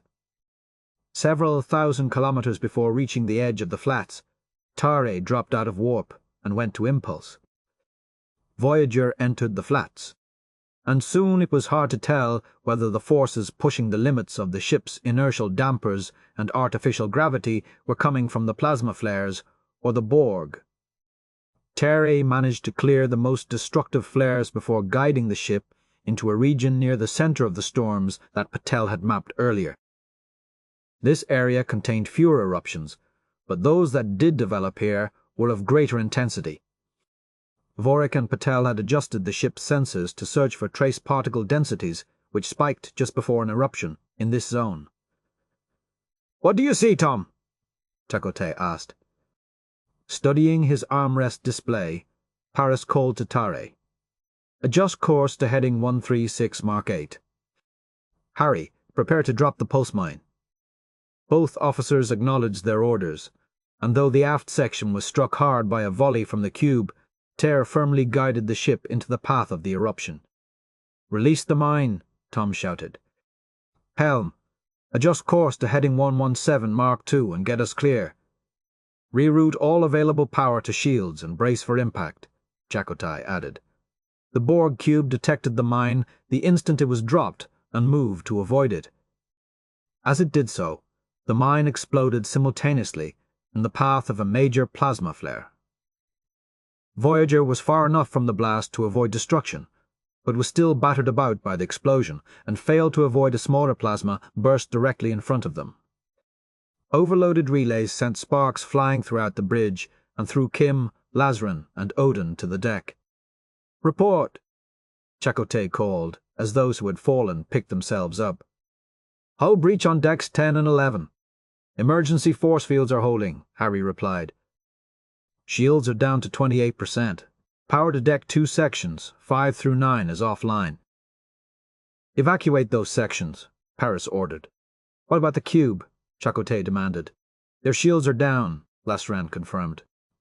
"Chakotay to Transporter Room 1. Send our collective home." After a few seconds, the transport officer's voice came over the comm. "Transport complete." "Tade, get us out of here," Chakotay ordered. Tade brought the ship around and maneuvered deftly past the cube and headed for open space. "The cube is still pursuing," Harry said, as a confirming bone-rattling charge shook the bridge. "Our shields are at 15%. "Reroute power from all non-essential systems," Tom ordered, certain that Lazarus was already in the process of doing so. Another blast struck Voyager, harder than any of its predecessors. "Damage to decks 3 and 4, Harry reported. Moments later, "direct hit to our port nacelle. We're venting plasma." "What's happening on the cube?" Chakotay asked. "Their shields have almost regenerated," Lazarus said. "Chakotay to Dr. Kaz. Where are our drones?" 3, 4, and 5 of 5 have almost reached the central plexus. They are encountering resistance. 1 is no longer active, and 2 injected the modified nanoprobes into the main regeneration sequencer. "We are clear of the flats," Tari announced. "Evasive maneuvers," Chakotay said. "Continuous fire, phasers, and torpedoes." Voyager began its final steps in the deadly dance with the cube. After only a few minutes, her shields were at less than 10% and her phasers were offline. The cube was having difficulty maneuvering, testament to the damage Voyager had already inflicted, but was not yet down for the count. "Dr. Kaz, report," Chakotay ordered. 5 was the only one to reach the central plexus, but scanners cannot confirm whether or not the nanoprobes were injected. "Should it have worked by now?" Chakotay asked. "Give it a few more seconds." All on the bridge held their breath, waiting for the explosive spectacle they had worked so hard to create. 10 seconds later, the cube was still intact and in pursuit. "I'm sorry, sir," Kaz reported. "It looks like the Voyager Collective failed." Paris turned to Chakotay, whose face was set in a determined scowl. He didn't have to guess what the captain's next order would be. "Helm, bring us about." "Set collision course," he said. To her credit, Tare didn't hesitate to carry out the order. "All hands, this is the captain. We've done what we can, and now we are going to do what we must. It has been my honor to serve with each and every one of you." Tom returned his gaze to the view screen, where the Borg cube was growing larger by the second. He didn't really wonder at Chakotay's order. Other ships had made suicide runs in the last few weeks in similar confrontations, and Voyager would not shrink in her duty. He did wonder if Chakotay would have been as quick to give that order a year ago, but it didn't matter. Voyager's first captain had given her life to stop the Borg, and surely the crew she had led could do no less. As the view of the cube began to dominate the screen, all he could think of were B'Elanna and Miral. He knew they would understand, but that wasn't going to make it any easier to accept. Turning back, he glanced at Harry, whose eyes were lowered to his interface. "Captain!" Harry called out suddenly. "I think it—" But he didn't need to say more. Bright orange plumes were billowing up from multiple locations within the cube. "Veer off!" Chakotay shouted. "Veer!" Voyager groaned in protest as Tare reversed thrusters, and before Tom was thrown from his seat he had a brief but spectacular view of the death of the Borg cube. Kaz entered the charred remnants of Voyager's conference room to find Tom Paris standing before the room's expansive windows, staring out at the barren starfield. What remained of the oblong table sat at an odd angle to the floor. Fragments of a few chairs peeked out from beneath it. An armrest was now a permanent part of the bulkhead near the door, and every surface remained coated in detritus and dust, the result of an explosion that had ripped through the deck a week earlier during their bloody encounter with the Borg. Kaz had been up to his elbows and wounded since then, and though all of his patients were now stable, he remained agitated. The minute he had them patched up, it seemed, there were more to fill sickbay's biobeds and the temporary recovery ward they had created in Cargo Bay 3. He hadn't slept for more than an hour in the past 6 days, but he honestly believed that his inability to relax was less a result of what had recently transpired than of his well-grounded fears that something worse was just around the next corner. "Am I early or late, Commander?" Kaz asked as kindly as possible. Paris turned toward him slowly, his face bearing the flat aspect common to victims of shock. "I'm sorry? I thought the captain had called all senior officers to the conference room," Kaz said. There was a long pause during which Kaz had to wonder whether or not Paris had heard him or was simply struggling to remember the definitions of the words he had just spoken. "Commander," Kaz began. "He did," Paris finally answered. Kaz crossed to face the first officer and was hard-pressed not to unholster his medical tricorder. He had known Paris for almost 3 years now, but he had never seen the man look so lost.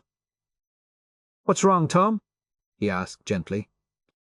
Though whatever was troubling Paris might be more appropriate to Councillor Cambridge's specialty.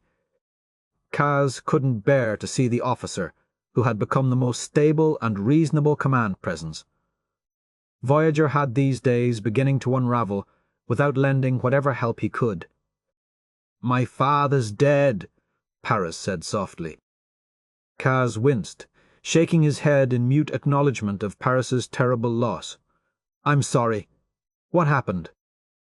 "When the invasion started, he was assigned to Starbase 234. The Borg destroyed it." The eyes Tom lifted to Kaz's were damn near vacant. Kaz realized in an instant that the most damaged thing in the room wasn't the furniture. He had been hoping that their recent success against the cube would have reinvigorated everyone. Now it seemed likely that the universe had decided to make the last moments of life he and his friends might have left as excruciatingly painful as possible before granting them the release of oblivion. Gradak, the former host of the Kaz symbiont, was a Maquis. He had witnessed repeatedly the ravages of war. It had taken Jarum a long time to come to terms with that past, but he had never expected to witness anything approaching the devastation that had almost driven Gradak insane. Now he wondered if integrating those experiences into himself could actually help him navigate through their current crisis. There was really only one way to find out. Kaz raised his right hand and slapped Paris hard across the face. When Tom recovered, he looked at Kaz with more anger than confusion. "That's a little better." "Grieve later, Commander," Kaz said. "I imagine when all this is done, if we are still around to count and mourn the dead, the list is going to get substantially longer. But if you don't pull yourself together now, Voyager and her crew will most certainly be on it." Paris took a few quick, revitalizing breaths. "You're right," he replied more firmly. "How is the captain?" Kaz asked. He's riding everybody pretty hard, Paris answered, but nowhere near as hard as he's pushing himself. I can't say for sure, but I haven't seen him eat a thing in the last 2 days.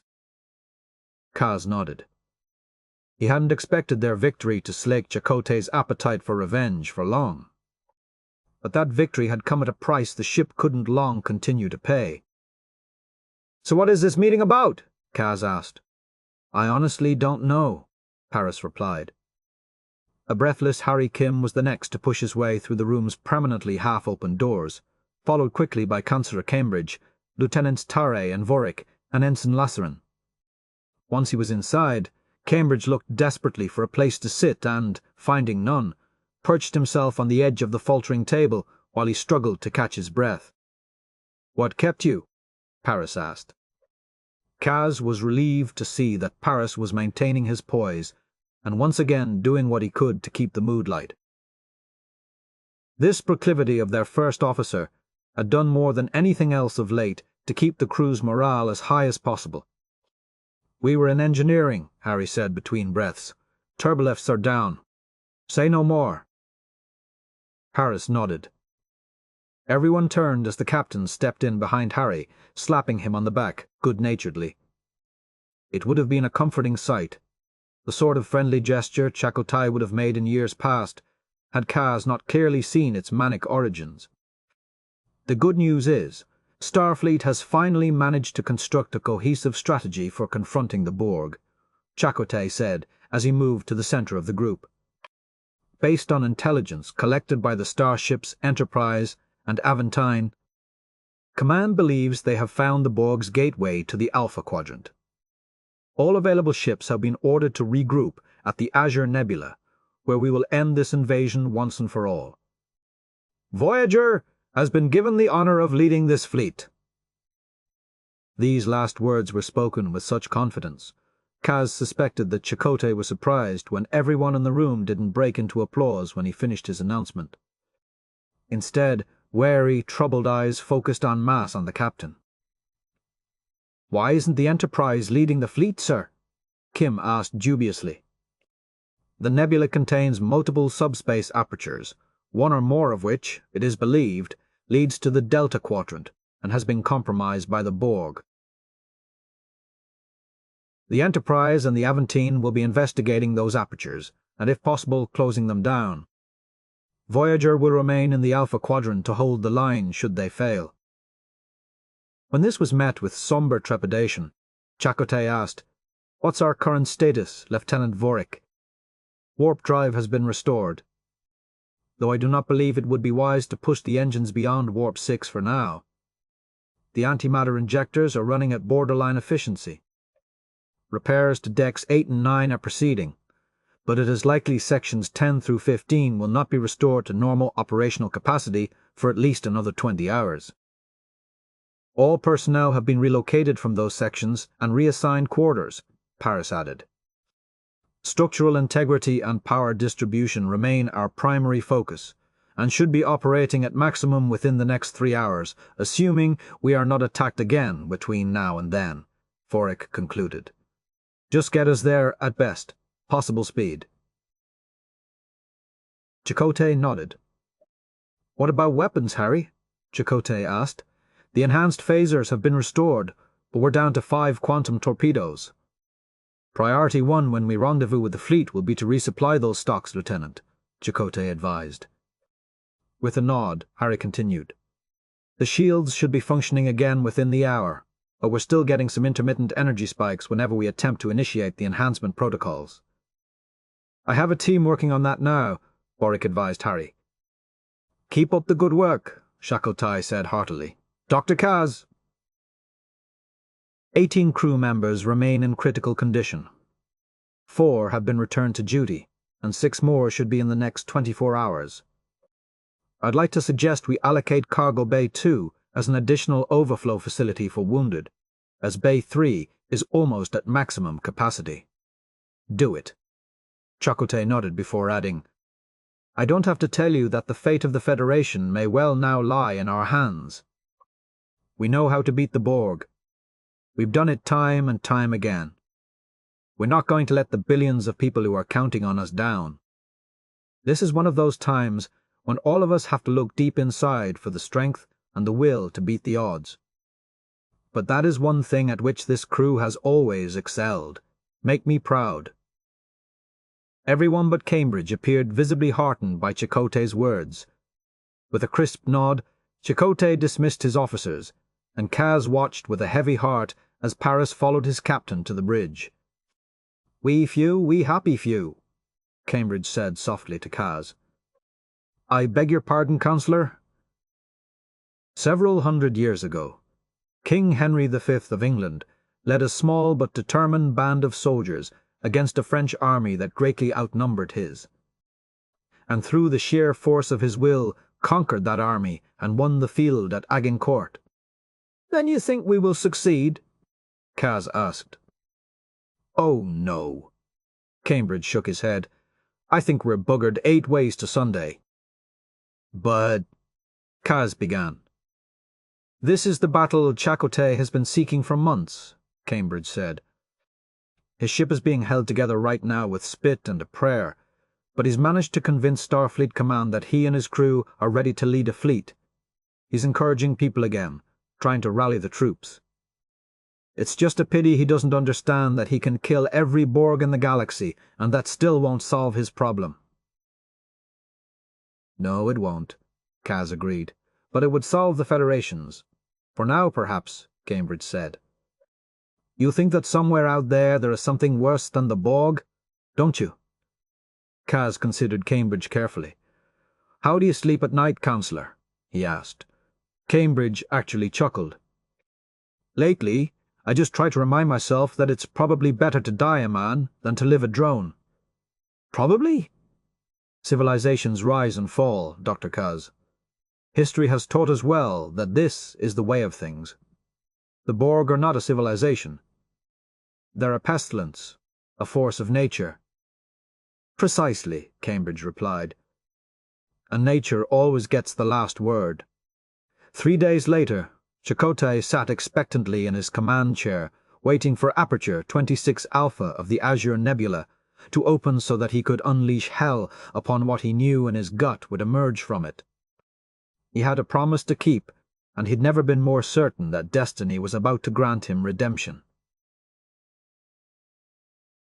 The aperture began to glow faintly, vivid sparks dotting the nebula's bluish swarm of gases like blinking distant stars.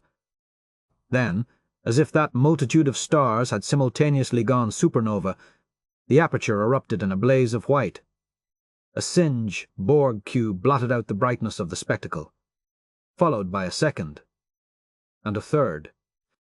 Tom Paris had already ordered the fleet to open fire when Chakotay lost count of the number of cubes tearing through the brilliance before him, and time slowed to a crawl. Over 340 Federation and Allied vessels were arrayed in battle formation inside the nebula. The first cube to emerge opened fire upon Voyager, while the second and third targeted the 2 ships closest to them, the Romulan warbird Leviatar and the Imperial Klingon vessel Yavang. As the bridge rattled thunderously under the initial impact of the barrage, the cube held its course. Its compatriots hurled themselves directly at the flanking ships, and what the Borg's directed energy weapons failed to pulverize. The cubes themselves completely eradicated, charging headlong toward them through the ships that had all too briefly stood in their way. Chakotay found his eyes moving to the con, where his helmsman, Akolotare, immediately corrected course to avoid the oncoming cube. The wailing of overstressed tritanium echoed briefly through the bridge as Tom's voice called out, "Brace for impact!" And then there was silence as Chakotay's eardrums were shredded by the concussive force of Voyager's port nacelle being sheared from the ship. Tare had managed to avoid the collision, for the most part. In a violent lurch, Chakotay was thrown by a force several times that of normal gravity against the console between his chair and Tom's. With a sharp crack, his left arm snapped and a blinding rush of pain shot through his body.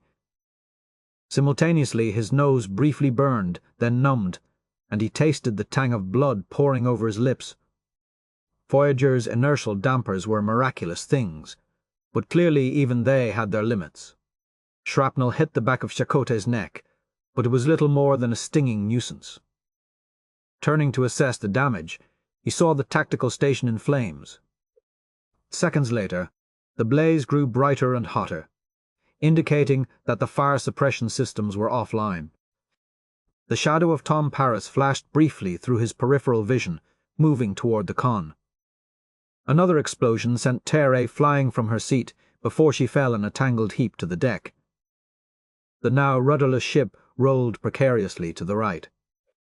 Chakotay felt the beginnings of the sensation of freefall, a lurching in his gut as his body anticipated descent. A final explosion caught the left side of Chakotay's face, but he barely registered the pain as dark pinpoints began to squeeze his head. Through streaks of static, the view screen registered the fate of the rest of Chakotay's fleet. There were no vessels in sight, only charred hulls and chunks of twisted metal glowing and flaming to their deaths. And still, more cubes were coming. All of this the Borg had wrought in less than 30 seconds.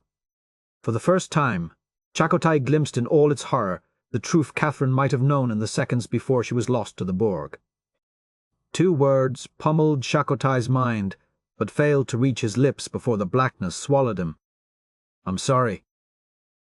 Tom Paris was certain he had been upright the last time he checked. Now, he was lying flat on his back beneath a heavy piece of bulkhead.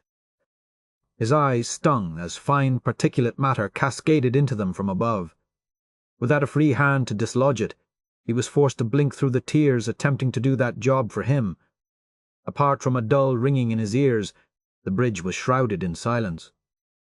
Tom gingerly rolled to his right, shifting the bulkhead debris and freeing his left arm, but came to an abrupt stop when he found himself staring into the lifeless eyes of Akolo Tare.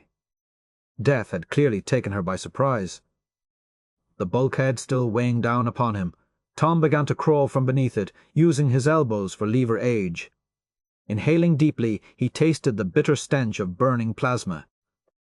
A million miles away, from the sound of it, Chakotay's voice was murmuring, "Smash the whole fleet."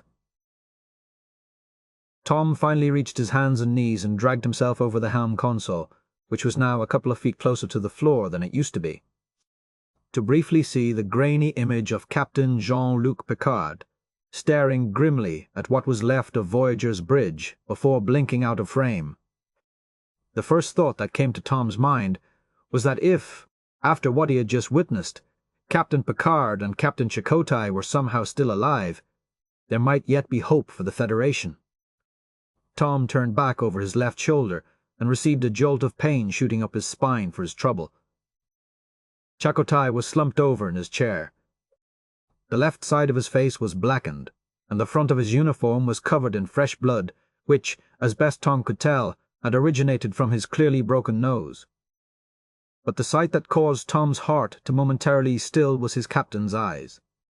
Paris managed to pull himself upright with effort, and after a quick check determined that, amazingly, aside from a few tender spots and more complaints from his lower back, he was relatively unscathed. Crossing to Chakotay, Tom brought his face level to his. "Chakotay!" A low gurgling suggested that the captain might be trying to answer, but might just as easily mean that he had sustained internal injuries that included the entrance of fluid into his lungs. Tom looked about him for the emergency medical kit standard to the bridge, but amid the wreckage surrounding him was quickly disabused of the notion that he had that kind of time. Instead, he turned back to Chakotay and began to gently palpate the captain's chest and abdomen. When this crude examination failed to elicit a visible pain response, Tom decided that Chakotay's injuries, while serious, were not going to result in immediate death. Chakotay's eyes remained open, their gaze fixed on the view screen. Tom took a moment to wave his hand back and forth before Chakotay's eyes and registered no response. He's gone. Not dead, but definitely in shock, Tom realized in an instant. The grief Chakotay had carried for so long, coupled with his anger and fear, had just culminated in a moment so scarring to the soul that finally the captain's spirit had buckled under the weight. Tom couldn't really blame Chakotay, though given the fact that Tom had his own demons to battle right now, he spared a moment to accept that, while Chakotay's condition might also have been one possible end for Tom, he wasn't going to embrace that option right now. There was nothing more Tom could do for Chakotay at this instant, but there might be others he could help. Paris moved to the ops console, where Ensign Lazarun sat upright on the floor. "Lazarun, are you all right?" Tom asked. "I don't know," Lazarun replied. "Where am I?" "Hell," Tom almost replied, but caught the word before it could escape his lips.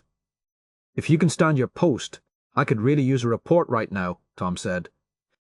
Lazarun nodded slightly, then, with Tom's help, pulled himself toward his console, which had taken less damage than the rest of the bridge. Rather than wait for him to get his bearings, Tom moved to the rear bridge stations, where wisps of smoke flickered up from what once had been the tactical station. "Harry!" Tom called, suddenly fearful. A tangle of conduit had fallen from the ceiling, and Tom maneuvered carefully through it, worried that he might hit the end of a severed wire that still had power running through it. It wasn't all that likely, but at this moment it would be Tom's luck. "Harry!" Tom called out again, when he failed to locate him immediately on the other side. "We've lost primary power and are running on 42% of backups," Lazarun called out from ops. "Can you raise engineering?" Tom asked. "Harry, where are you?" "Negative." "Communications are down through the ship." "What about navigation? Are we going somewhere?" Lazarun asked. Tom almost smiled at the gallows humor. "Emergency force fields are in place on decks 8 through 15, but they're taking a lot of power," Lazarun said. "Shall I reroute?" he began, but Tom cut him off. "Take whatever you need from everywhere but life support," Tom said as his foot impacted something soft but unflinching. Kneeling, Tom finally found Harry rolled on his right side, practically hidden under what remained of his former station. Paris gently rolled him onto his back and had to swallow deeply to keep his churning stomach acids where they belonged. Harry's face and torso were covered in plasma burns. Tom checked immediately for a pulse, and though what he found was neither strong nor constant, it was at least there. Tom knew it wouldn't be for long unless Harry received medical care immediately. "Is the Enterprise still out there?" Tom asked. "No, sir," Lazarun replied, "but it looks like they sent emergency personnel over before they left." "Where are they?" Tom asked. "Engineering and sickbay," Lazarun replied. "I don't suppose we've got transporters?" Tom asked. "No, sir." Tom's mind began to race around the dozens of brick walls that were separating him from his only priority at the moment, saving Harry's life. "How much damage did the shuttle bay take?" Tom asked. "All shuttles are undamaged," Lazarun replied after a moment, clearly surprised. "Can you tap into the Delta Flyer's transporter system?" Tom asked. "I think so," Lazarun said almost enthusiastically. "Do it," Tom said, "and transport me and Harry to sickbay immediately." While he waited for Lazarun to execute his request, Tom grasped Harry's hand. "Hang in there," Tom thought. "That's an order." A few moments later, Tom felt the tingle of the transporter effect. When his vision cleared, he found himself in the corridor outside sickbay among dead and dying crew who were being evaluated by two harried-looking medical officers Tom had never seen. "I've got an emergency here," Tom shouted. One of the medics glanced his way, but failed to move toward him. Sensing that no amount of screaming and yelling was going to get him what he needed right now, Tom began to tread carefully through the ship's new triage area toward the doors of sickbay. As soon as he reached them, one of the medics barked, "You can't go in there, sir. The damage was too heavy." Tom had no interest in arguing the point. As long as the damage wasn't complete, there might still be something behind those doors that could save Harry's life. Grabbing a loose wedge of metal, Tom hurriedly set about prying the doors, which were uncomfortably warm to the touch, open. With a heavy groan, Tom managed to wedge the doors wide enough to slip through. What he found was a black space, filled with smoke and littered with debris and carnage. Taking a deep breath of cleaner air from the hall, Tom entered. The first body he stepped over was that of Jaram Kaz. His once gentle face was now a mask of shock. Deep, black, smoking burns covered much of his body. Tom knew he was past help, but couldn't stop himself from pausing over. Yet another friend lost in a matter of moments. Steeling himself, Tom realized that 2 lives had been taken in Jaram Kaz. The burns left no doubt that both host and symbiont were dead.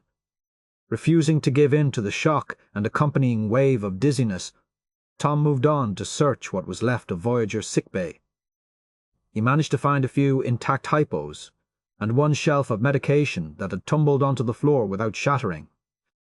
Gathering these few precious discoveries along with a working medical tricorder, a laser scalpel, and a dermal regenerator, Tom hurried back out into the hall and returned to Harry's side. Scanning him, he detected numerous internal injuries to accompany his external ones.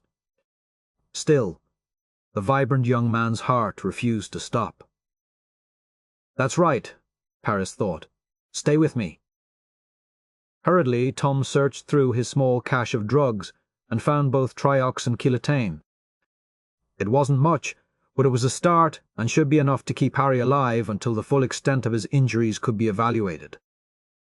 Tom injected Harry with the medications and sat back on his heels. He knew he needed to get up and move on. Soon, he promised himself, he would. After a few selfish seconds of dull immobility, Paris picked himself up and moved to the next nearest injured member of his crew.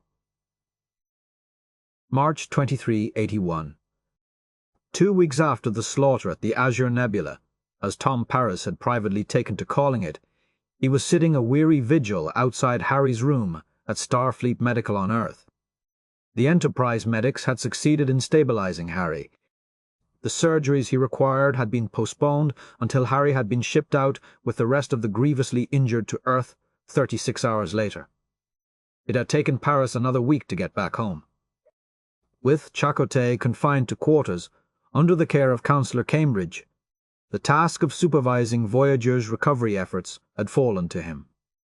Cambridge had suggested more than once that they abandon ship, but Tom had found that unacceptable. Instead, he, Vorik, and Voyager's 89 other survivors had focused on beginning repairs that would at least make the ship spaceworthy again. Using their shuttles, they and a handful of other vessels that avoided complete destruction had managed to scavenge parts from the ship graveyard that rung the Azure Nebula, supplementing their supplies with what the Enterprise had been able to spare when they had returned for the final confrontation against the Borg. Miraculously, that confrontation had ended both quickly and in the Alpha Quadrant's favor. To this day, Tom still found it hard to believe that anyone had survived.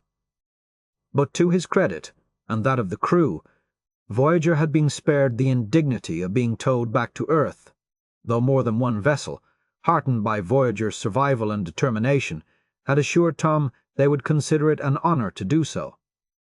Vorik had managed to get their warp drive working, and Paris had never been so proud in his life than he was the moment he had sat in the stripped-down Bridges command chair and ordered Ensign T.J. Sidney, a Gamma Shift con officer, to set a course for home.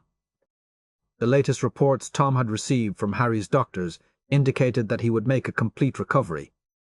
Eventually. For the moment, he was lying in a medically induced coma to minimize the strain on his body as it continued to heal. For the last several hours, strains of delicate music had been wafting gently from Harry's room. It was the most melancholy sound Tom had ever heard, and made him physically ache for B'Elanna and Myrrell. He knew they were safe for now, if completely beyond his reach. Painful as it was to remember, he found himself thinking back to the last time they had been together, and there had still been hope in his heart. Stardate 5T7312, April 23, 80. At B'Elanna's insistence, Tom had first contacted his old Academy buddy, Dill Moore, just before Voyager had shipped out following the rescue of B'Elanna and Myrrell and Liberty on Earth. After weeks of arguing, B'Elanna had awakened one morning more at peace than Tom could remember in some time. Unfortunately, she had also awakened with a plan, and Tom had been unable to talk her out of it. Dill had completed the academy specializing in the most esoteric of engineering theories, but had resigned his commission after the required years of active service following graduation. He had established a civilian research facility in the wilds of Montana and happily spent his days theorizing technology Tom could rarely pronounce, let alone understand the applications for. B'Elanna had insisted that he find a place for her with appropriate facilities for herself and Myrrell that did not fall under Starfleet's purview, so Dill's had been at the top of a very short list. 18 months later, Tom had received an urgent message from B'Elanna. He'd requested permission to return to Earth several weeks before Voyager had completed their exhaustive analysis of the Yaris Nebula. Even before Tom had finished making the request, Chakotay had given him his blessing and an extended leave to take the Delta Flyer to Earth. Tom didn't think he'd succeed in talking some sense into B'Elanna, but buoyed by Chakotay's encouragement, he had set off, determined to do what he could. Dill was the first to greet him when he arrived in the warehouse that had become his family's home. "Can't wait to see her, huh?" Dill said, slapping Tom on the back cheerfully. "You've got that right." Tom smiled. "It's a shame, really," Dill said. "What is?" Tom asked, dismayed. "She's much too beautiful a ship to go under the name Unregistered Vessel 47658. "You think?" Tom asked, realizing that, of course, Dill was more interested in the fantastic new toy B'Elanna had built than the woman herself. As Dill's tastes ran toward more exotic and classically buxom women, and even in his darkest hours Tom had never questioned B'Elanna's love for or devotion to him, Tom hadn't lost a night's sleep worrying that in spending so much time together. B'Elanna and Dill would have done anything that would have forced Tom to murder his old friend. Unfortunately, he'd had plenty of other fears to keep him up at night. "I have to admit, I never thought B would be able to recreate that crazy slipstream drive from scratch without Starfleet, the tech being classified and all. But damn if she didn't. Guess the work she did with it in the DQ really sank in." "She solved the phase variance problem?" Tom asked, his heart sinking. Frankly, he'd been hoping that this, the most difficult part of slipstream technology, might never be overcome and would force B'Elanna to reconsider. She found a way around. "A couple of algorithms I've never seen. She says they're Borg-inspired, which scares the crap out of me, but they sure seem to do the trick for the little UV. I don't think they'd be as effective at compensating on a larger scale, but then again, did she finish the defensive systems?" "Hell yes." "I wouldn't want to meet B'Elanna in a dark corner of space if she was pissed at me with the phasers and torpedoes she's loaded the ship with." "Do you have any idea where she came up with the idea for a transphasic torpedo?" "Nope," Tom lied. "They're a hell of a thing, at least what little I understand of the theory of them. Of course, she'd eat the schematics before she'd let me look at 'em." With good reason, Tom mused, as Starfleet had classified that device the moment Voyager had returned to the Alpha Quadrant. Right after B'Elanna had personally handed the schematics and the remaining ordnance to Starfleet. "But just wait until you see the holodeck," Dill went on. "My girlfriend's closet is bigger, but it'll do the trick for little Miral." Tears rose unbidden to Tom's eyes at the casual ease with which Dill referred to his daughter. "Oblivious," Dill continued. "I swear if there was an amount of latinum or Rasan bath salts that would keep B'Elanna here, I'd gladly pay it. I've never in my life seen anyone as resourceful." "If latinum was all it would take, my friend, I'd have stolen it long ago," Tom replied. They navigated several rows of shelving, loaded down with unknown containers, before they entered into the open space at the end of the warehouse, containing one of the most beautiful ships Tom had ever seen. Of necessity, she was a little larger than the Delta Flyer, but her lines were every bit as graceful and sleek. Part of Tom wanted to take a turn at the helm, the rest of him wanted to drop a photon torpedo on it. The aft hatch was open, and, bidding Dill farewell, Tom slid quietly inside. "B is for banana," Tom heard B'Elanna's voice say. "Banana. You love bananas. Can you say banana?" Tom hesitated to enter the forward compartment, as he was suddenly dying to know if Miral could. Miral's halting voice stammered. "Banana," B'Elanna repeated patiently. "Gunana," Miral tried. "Almost. Try again." "Banana," B'Elanna said, enunciating each syllable. "B-na-na." "Gunana," Miral finally said jubilantly. Tom stepped forward. "Buganana?" "That's close enough," he said, his heart torn to shreds at the sight of his wife seated on the floor of the cockpit with Miral in her lap sharing a banana. The instant she saw him, B'Elanna's face was filled with joy as she set down Miral and pulled Tom into a fierce hug. Several passionate kisses later she said, "I was terrified you weren't going to get back here in time." "In time for what?" Tom demanded. "You weren't going to leave, were you?" "We're ready, Tom," she said, her eyes alight. "A few more tweaks and we can launch before the week is out, I'm sure of it." "You say that like it's a good thing," Tom replied. "Isn't it?" she asked, her face clouding over. "The sooner we get out there, the sooner." "I know." Tom cut her off. Miral had lost all interest in the banana and had teetered over to her parents. But instead of jumping into her father's arms, as her mother had, she firmly grabbed B'Elanna's right leg and held on, staring up at Tom warily. She doesn't remember me anymore, Tom thought, alarmed. Of course, given how little he'd seen of her in the last 18 months, that was almost to be expected. Still, it rent his heart anew. Kneeling down to her level, Tom said softly, "Hi, Bo-Tifu. I've missed you so much." "Do you have a hug for Daddy?" "Miral, go to your daddy," B'Elanna encouraged her. Instead, Miral stayed put and managed to bury her face in B'Elanna's leg. "Miral," Tom gently coaxed again. A single eye poked out, toying with Tom. "Daddy?" she asked. "Come here, baby," Tom said, reaching out for her. She didn't unglue herself easily, but finally allowed Tom to pick her up. She continued to stare at him uncertainly, but at least she wasn't pitching the fit Tom had feared. When it came to tempers, Tom didn't think Miral would consider herself blessed to inherit either her mother's or her father's. "Do you want some more Buganana?" Tom asked, nuzzling her forehead. "Don't encourage her," B'Elanna chided him. "Buganana?" Miral repeated, reaching toward the deck where the uneaten portion remained. Tom retrieved it for her, replying, "You parent your way, I'll parent mine." B'Elanna sighed deeply but let it pass. "How's everyone?" she asked, obviously trying to change the subject. "On Voyager?" "Yes. According to Harry, we've gone from the ship of death to the ship of the board to death. He sends his love, by the way.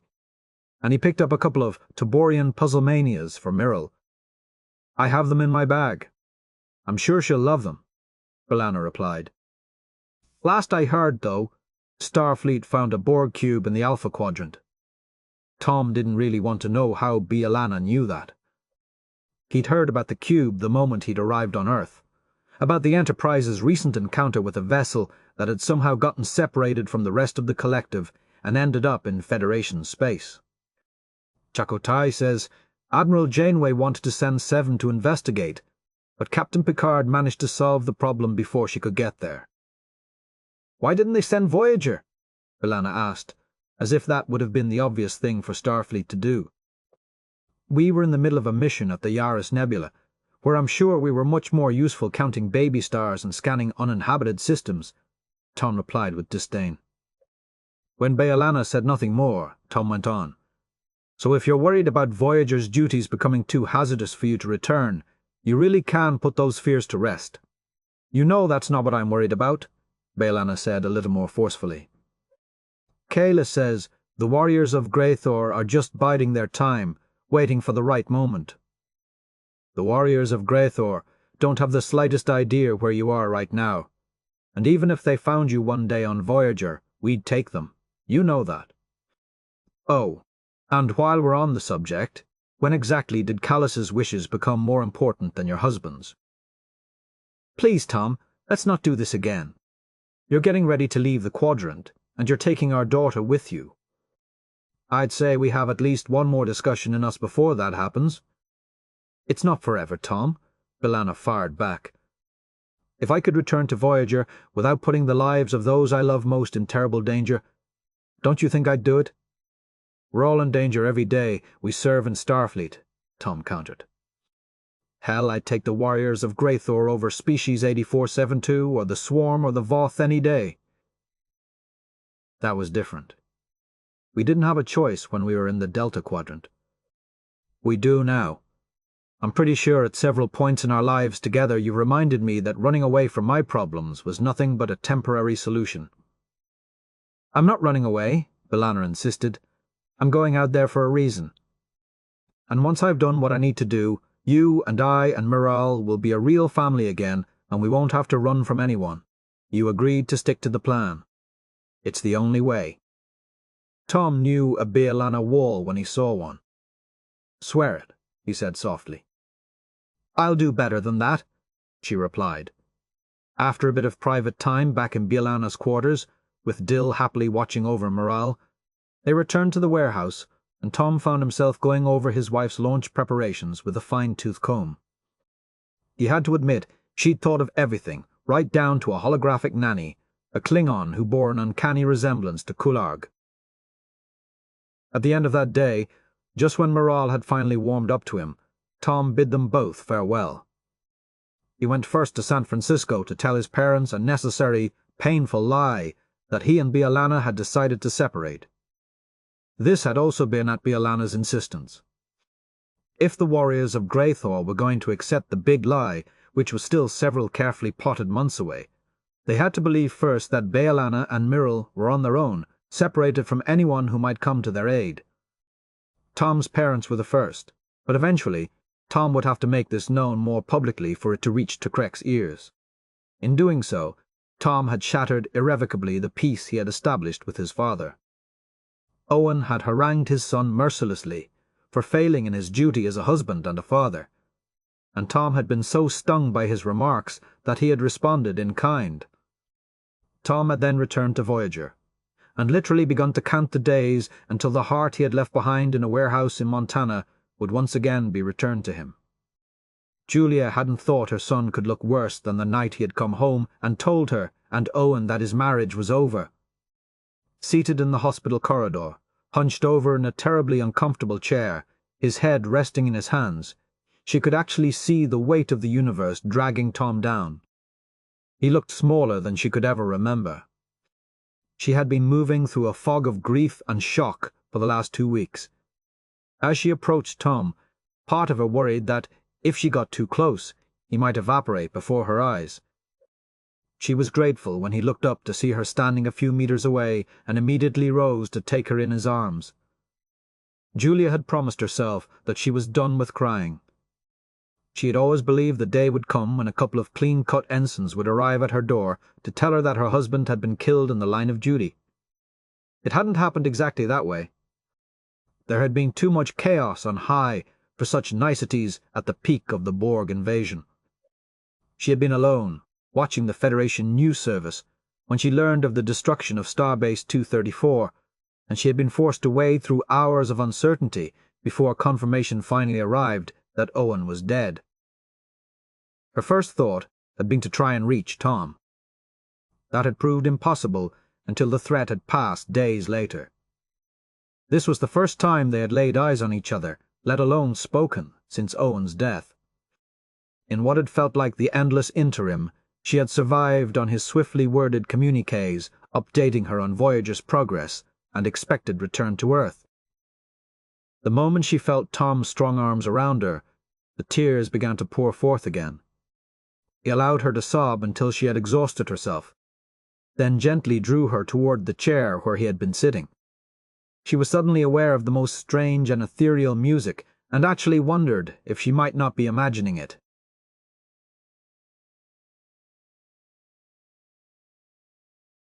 "Do you hear that?" Julia asked her son. "The music?" Julia nodded. Tom knelt before his mother, taking both her hands in his, and replied, "Do you remember Harry's former fiancée, Libby Weber?" Lately, Julia was hard-pressed to remember what she'd had for breakfast, but the name almost rang a bell. She's a concert musician, specializing in a Qatarian stringed instrument called the lal shak. She's actually kind of famous. Anyway, I don't know how she found out about Harry, but his parents told me that ever since he arrived, she's been here. She rarely leaves his side, and most of the time she plays for him. He's in a coma, but the doctor still thinks it might be comforting. Mr. and Mrs. Kim were adamant that she be allowed to stay. I don't think she's left his side for a week. That's lovely, Julia said. I guess. Tom shrugged. She broke his heart, a couple of times now. And she told me the other day she's actually getting married in a couple of weeks. To whom? I don't know, Mom. I think she said his name was Aidan, Fletcher maybe. Darling, he's a director of Starfleet Intelligence, isn't he?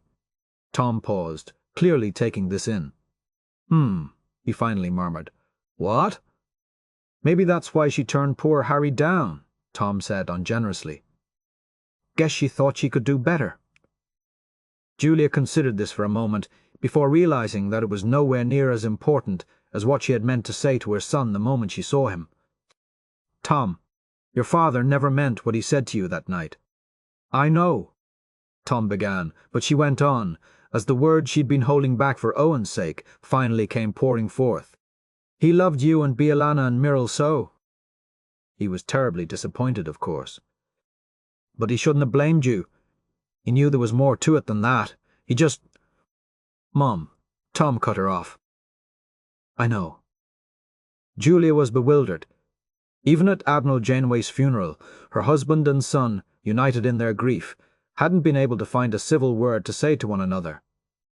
How? She asked. He told me, Tom said, clutching her hands tighter. He sent a message just before. Tom swallowed hard. He said he was sorry. He said, everything I needed to hear. Tom trailed off before his own grief reasserted its stranglehold upon him.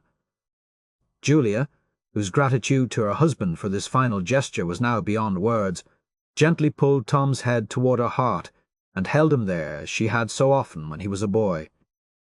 Back then there was no problem so big that her arms and a few comforting words couldn't solve.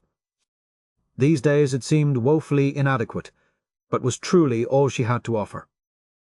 Finally, Tom pulled away and rose. How are you holding up? He asked. Julia smiled faintly. The universe orbit came to an end a few days ago. But we're still here. I don't understand why we were spared. It has to be enough that we were, Tom replied. We're never going to know the reasons why. But as long as we are still here, we owe it to ourselves and to those who didn't survive to make the best of it. Julia gazed up at Tom, fierce pride welling inside her. Rising, she placed her hands on either side of his face and replied, You're so like him, do you know that? Like Dad? Tom asked, almost incredulously. Julia nodded firmly. He would have been so proud of what you've done, leading your crew through this savagery. It's what he would have done. Thanks, Mom, Tom replied softly. A soft hiss of the door behind them sounded, and Julia ended their embrace and attempted to collect herself. A lovely young woman emerged, her long black hair caught up in a dishevelled ponytail and her face betraying deep-set lines of worry. Don't mind me, she said quickly, and started down the hall. Wait, Tom insisted.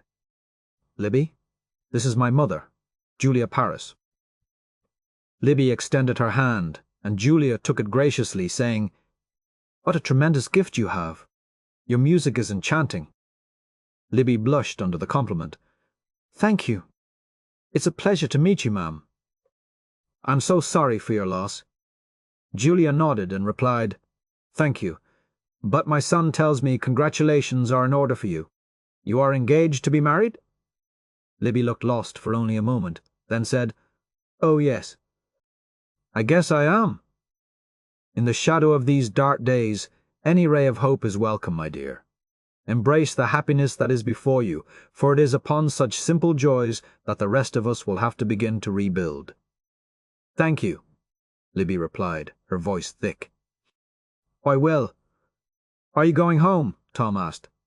"No," Libby replied. "They're not going to wake him up until tomorrow morning. I just needed to get some coffee." "Allow me, dear," Julia said. "I could use some myself." "Mom, I'll be right back," Julia insisted, and strode away, her head held high. As Tom and Libby looked after her, Libby said, "You didn't want to tell her the lounge is the other way?" "She's trying to make an exit," Tom replied. "She wouldn't want me to mess that up for her. It's too important that you and I believe she is just fine." "Amazing," Libby said. "That she is. I don't know how I'd survive what she's." There was an uncomfortable pause in which neither of them seemed to know how best to continue. Finally, Tom said, "You know, it's really nice, you being here and all. I know it means a lot to Harry's folks. But if Harry wakes up and sees you, he's just going to think—" "I know," Libby cut him off. "Don't worry, I'll leave before he knows I was ever here. And Mr. and Mrs. Kim have promised not to tell him either. But why did you come in the first place?" "How could I not?" Libby asked. "Pretty easily, I'd say." Libby had always known how close Tom and Harry were. The rule of best friends required that Tom hate Libby now even more than Harry did, as she had been the one to refuse Harry's proposal. True, Harry had actually ended their relationship, but Libby didn't think that would matter much to Tom. She had broken what was between them. Harry had just finally decided to stop trying to glue it back together.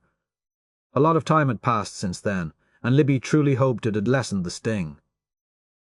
"In case it hadn't," she said, "it's okay to still be angry at me, Tom, for Harry's sake. I don't expect these past few days to change anything." "Good," Tom replied. "It's not that I don't appreciate the gesture and all, I just don't want you opening old wounds." "Harry was my first love," Libby said sincerely.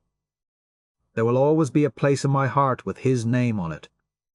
I regret that things didn't work out, but the moment I learned that he might die, I had to come. I had to tell him." She caught herself before finishing the thought. Had to tell him what? Libby took a moment to choose her words carefully. That it wasn't his fault. What wasn't? "It doesn't matter," Libby replied. "He's going to be fine." "That's all that's important now." Tom studied her face, as if he could force the answer to his question from it. With practiced ease, she kept her countenance maddeningly neutral. Finally, Tom said, "Would you mind if I spend a few minutes with him? I'm going to have to check in with Voyager soon, and Harry's parents are due back in an hour." "Please, take as much time as you want," Libby replied. Tom nodded and moved past her to enter Harry's room. Once he was inside and the door closed behind him, she bowed her head and exhaled slowly, allowing the tension that had flared between them to dissipate. Placing her hand on the closed door, she chided herself for her little lapse. What she hadn't been able to tell Harry before they separated, she wasn't about to tell Tom. He would undoubtedly tell Harry, and Libby couldn't bear the thought of Harry hearing the truth from anyone but her. When she had accepted Aiden's proposal, she had resigned her commission with Starfleet Intelligence. She could marry Aiden, or she could work for him. She could never do both. So now the secret that had kept her from marrying Harry no longer needed to be kept. She had come here half hoping that she could finally share this with Harry. Libby knew that what she had withheld had damned their relationship. But as she had sat by Harry's side, day after day, allowing her music to offer the only solace she could provide, she'd come to the conclusion that after so long, the truth might not do Harry any good at all. Harry had moved on. Just as she had. Though unburdening herself to Harry would have relieved her regrets, it would probably only add to his. At a time when Harry needed all of his strength to get better, she refused to add to his physical and mental pain just so she could assuage her guilty conscience. She hadn't been willing to sacrifice her work as a covert operative for Harry. When Harry had proposed, she honestly believed she had been doing good work with SI. As much as her musical abilities, that work had begun to define her. To marry Harry would have been to resign both of them to half a life and a marriage built on a foundation of ever-shifting sands, she could never share herself with Harry completely. But with Aiden, this would never be an issue. That had been the first reason she had finally agreed to marry him. The second was that even before Aiden proposed, just after the Borg attack at Akamar, Libby had been overwhelmed by the futility of her choice to be an operative. She and hundreds of bright, capable, and dedicated officers just like her had spent the vast majority of their waking hours trying to detect and prevent attacks upon the Federation. What the Borg had done in a week proved beyond a doubt that either the Federation was wasting their resources, or the term military intelligence truly was an oxymoron. Now she only wanted Harry healthy, and one day as happy as he had made her when both of their lives had been much less complicated. And she wanted to find her own peace, far from the realm of secrets and subterfuge. In the meantime, she knew Tom would continue to look after Harry, and that brought her a modicum of happiness. More importantly, Harry would also still be around to look after Tom. "Take good care, both of you," she said softly, before squaring her shoulders and walking away, an exit of which she felt even Julia Paris might have approved. April 23, 81. The doctor emerged from Irene's bedroom to find Seven sitting on the floor in the hall outside the door.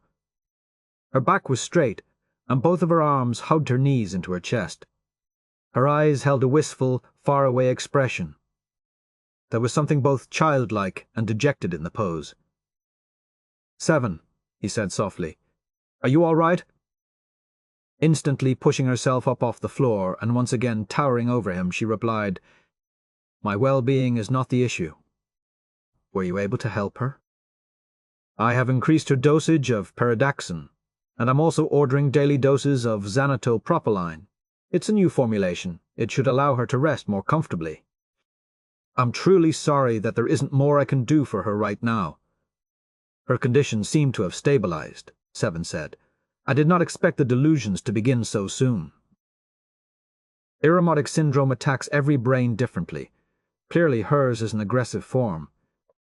At the very least, I can assure you that her suffering from this point on will not be extended, and she will, from time to time, continue to enjoy periods of lucidity.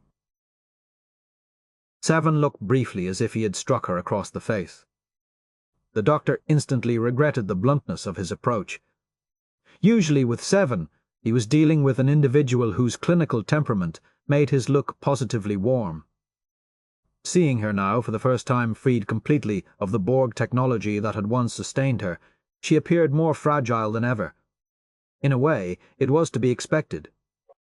She had lost her first mother figure only 10 months earlier, and had never, as far as the doctor could tell, truly grieved Admiral Janeway's death. Of course she had been upset.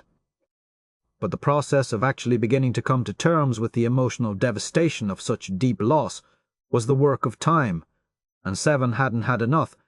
Between her rigorous schedule at the academy, her aunt's deterioration, and the imminent destruction of the Federation. Now, he had just told her that she was soon to add to the list of those lost, the second woman Seven had ever looked to for strength and emotional support, and her only blood relative on Earth. He was briefly overwhelmed with a desire to take her in his arms and comfort her. But she remained, as ever, completely untouchable. "Why don't we go downstairs and sit for a while?" he suggested. "You must return to your duties at Jupiter Station," Seven replied. "They'll still be there whenever I get back," he countered, heading toward the stairs and hoping she would follow him down. When they had served together, the doctor had made a point of taking Seven under his wing and offering her instruction as to how best to begin to integrate herself socially with the crew. He was well aware that many of the senior officers felt this was a little like the blind leading the deaf, but over time he had been terribly pleased with Seven's progress. She had not shared with him or anyone, as far as he knew, exactly what had happened to her when the Kalir had transformed the Borg. He had hoped that this transition might bring her that much closer to the humanity that she had studied but rarely fully embraced. Watching her perch herself gingerly on the edge of Irene's favourite and very worn sofa, and looking much paler than usual, he began to worry that whatever had happened to her had actually somehow managed to force her in the opposite direction. "How are your classes going?" he asked. choosing the most innocuous ground he could think of to begin to bridge the palpable distance between them. "My students wish to speak of nothing but the Kalir," Seven replied coldly. "And since, for the moment, what little intelligence Starfleet has gathered about them remains classified, I find it most tiresome to deflect their questions." "And how are you dealing with the experience?" the doctor asked cautiously. She refused to meet his eyes. "I will adapt." "Of course you will, but how?" The doctor tried again. "I do not know," she faltered. "Is there anything I can do to help?" "No," she replied firmly. Changing the subject too abruptly, she asked, "What is the status of your work with Dr. Zimmerman and Lieutenant Barclay?" Normally this would have been his cue to launch into a lengthy discourse on their progress, which was actually quite thrilling at the moment. As it was, it seemed too much like willful deflection. "Seven, we don't have to talk about me right now," he assured her. "Social lesson number 4, Seven countered. Collegial conversation. When interacting with your peers, put them at ease by inquiring about their work." "You taught me that." "I did." The doctor smiled. "It seems so long ago I can't believe you actually remember." "Of course I remember," she said tonelessly. "I am." But she halted again before finishing the phrase with the standard Borg. Instead, correcting herself, she muttered more softly, "I was Borg." "Very well." The doctor decided to oblige her. "Since you were kind enough to ask, the emergency medical vessel has been approved for a test mission. You must be pleased." "I am." The doctor nodded, unable to suppress a wide grin. "I don't yet know the mission specs, but I am sure it will be fascinating. I've requested to join the crew in the capacity of both emergency medical and emergency command hologram. A hearing will be convened at Starfleet Command to discuss this request in a few weeks. I was actually hoping you might be available to attend it with me. I am understandably quite filled with trepidation at the prospect." "Why would Command convene a hearing to discuss a routine crew assignment?" Seven asked, with actual interest. Sensing that he was finally engaging her, he went on, "Actually, I was the one to demand the hearing. Starfleet declined my initial request, stating that I was much too valuable in my work at Jupiter Station to be spared for the mission." "And you do not agree?" "Seven. We designed this ship so that a wide variety of holograms like myself would be able to play an active role in service to Starfleet. Who better to lead such a group? Do you need to be reminded again, Doctor, that there are very few other holograms like you?" Seven asked, almost warmly. He accepted the compliment before continuing. "In any event, I want very much to participate in this mission. I thought for some time that, much as I enjoy research and development, part of me truly misses the action of starship duty. Do you ever feel the same?" She considered the question briefly. "At times. Although to hear our former comrades talk, the vast majority of their missions over the last few years have been routine in the extreme. I do not believe such an assignment would be nearly as satisfying as my current work at the Academy. Not to mention serving as the official Borg expert to the President of the Federation. I must say, I find President Bacco to be a most intriguing woman. I can't think of anyone better suited to lead us through this difficult time." "Nor can I," Seven agreed before asking, "Is there further word on Lieutenant Kim's recovery? He will return to active duty next week. I looked in on him several times during his recuperation at Starfleet Medical and consulted constantly with his attending physicians. His survival is nothing short of miraculous. If memory serves, Lieutenant Kim has something of a history of defying imminent death," Seven said. "For which I am most grateful," the doctor added. "Oh, and I heard Naomi Wildman has been accepted into the Academy for next year's class." Seven smiled with pride. "She performed quite well on her entrance exams. And I have already asked Isheb to monitor her progress when she arrives." "She'll love that," the doctor retorted sarcastically. "You object?" Isheb is as close to an older brother as she could have, so I don't doubt that he would keep a close eye on her whether you asked him to or not.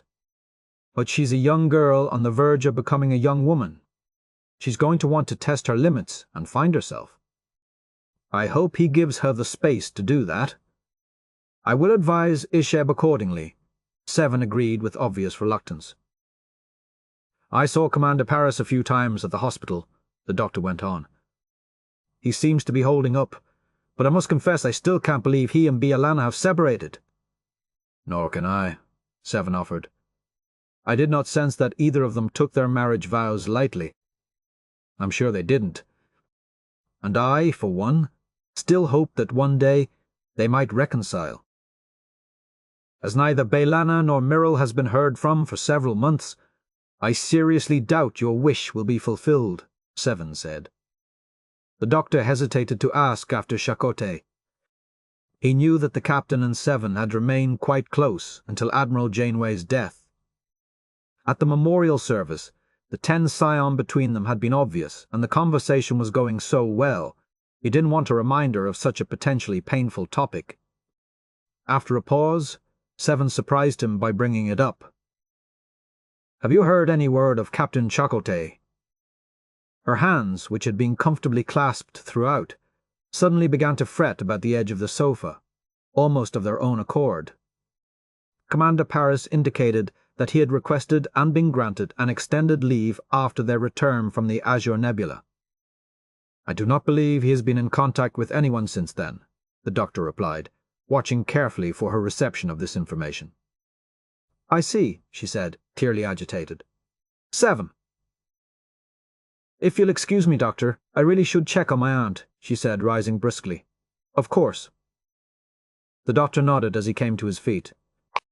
She was up the stairs and out of sight before the doctor realized that he had just been dismissed as surely as if someone had instructed Voyager's old computer to deactivate his program. The doctor left the house more concerned than he had been when he arrived. He had already resolved to send Seven a message as soon as he returned to Jupiter Station, reminding her of his upcoming hearing at Starfleet Command. He had wanted her there initially for purely selfish reasons. But the last half hour had convinced him that she was quite desperately in need of help, for which no preceding social lesson would have prepared her to ask. It had rained day and night for the first 6 weeks. Chakotay lived on Orca's Island. As it was still technically winter when he arrived, and only now spring, on the 57-square-mile retreat located in the Pacific Northwest, that was to be expected. Unexpected was the ease with which Chakotay found himself adapting to the bitter morning and evening cold, the inability to ever get completely warm or dry, and the scarcity of daily comforts to which he had become accustomed on a starship. His ancestors had thrived in the wilds of their native lands, though admittedly in more temperate climates. Chakotay had chosen to find refuge in a terrain that would provide a heartier challenge to his survival skills, or, failing that, would kill him more quickly. Orcas, and the chain's other large islands, San Juan and Lopez, had once been tourist attractions for boating enthusiasts. Famed for dramatic resorts like Rosario and quaint towns like Friday Harbor, they offered relative comfort in one of nature's most spectacularly beautiful settings. The 360-degree view of glistening blue water dotted with lush green oases from the peak of Mount Constitution, which Chakotay had climbed during the 3rd and 4th weeks of his self-imposed solitude, had been truly awe-inspiring. Now that April had finally begun, the madrone trees lining the island's lower elevations were once again in bloom, their delicate, bell-shaped flowers bursting forth in a riotous annual ritual celebrating the renewal of life. But the trees had proved more than picturesque. The delicate, almost paper-thin, reddish-orange bark that peeled easily from the trunks made excellent kindling when dried, and the smooth, almost satiny wood beneath burned long and hot once it had been chopped. In the early days, Chakotay had managed to survive by scrounging in the cold, wet dirt for a few remaining berries. The trees had dropped in autumn. Bitterly astringent, they had barely satisfied his stomach, but he found that chewing them throughout the day at least eased the hunger pangs, until he had managed to hunt and kill his first deer. For most of his life, Chakotay had observed a strict vegetarian diet. He'd learned only after he arrived that the island provided little beyond the madrone berries in the way of edible plants. His instinct to survive had finally asserted itself over his personal preferences, and he had chosen to take what the earth did provide without complaint. He took great care when killing any animal to thank it for its sacrifice, and to put every bit of its flesh and bone to good use. Once, the deer of Orca's Island had been all but domesticated by the tourists who flocked to the islands in summer. As the islands had returned to their more natural, wild state in the absence of human habitation in the early part of the 22nd century, those deer who had forgotten what it was to forage for the necessities had died off, replaced by a sturdier and much craftier strain. Chakotay had been pleased by the ease with which his body had adjusted to the rigours he now demanded of it. He remembered little of the week following the attack at the Azure Nebula beyond Cambridge's constant presence. Distant visions of tossing and turning on sweat-soaked sheets between nightmares still plagued him. Once that had passed, he had emerged from the painful fugue and awakened feeling more himself than he had for some time, though terribly empty. With a heretofore unknown clarity, Chakotay realized that he barely recognized the man he had become. His grief was destroying him. But even this knowledge did nothing immediately to relieve the anger he still felt every time he thought of Catherine's death. He had requested an open-ended leave, which after Voyager's performance, no one in Starfleet would have dared deny. His only coherent thought at the time was that he must put as much distance as possible between himself and the man who had become Voyager's captain in the last 9 months. That man, the one who had been so devastated by Catherine's death, was not who he wanted to be. He walked beside Chakotay now, magnifying every twinge in his stomach and every ache of muscle tissue grown soft through disuse. Usually, Chakotay managed to ignore him. Today, as the morning cloud cover had given way to a sun-streaked afternoon sky and light drizzle, that man had fallen sullen and silent.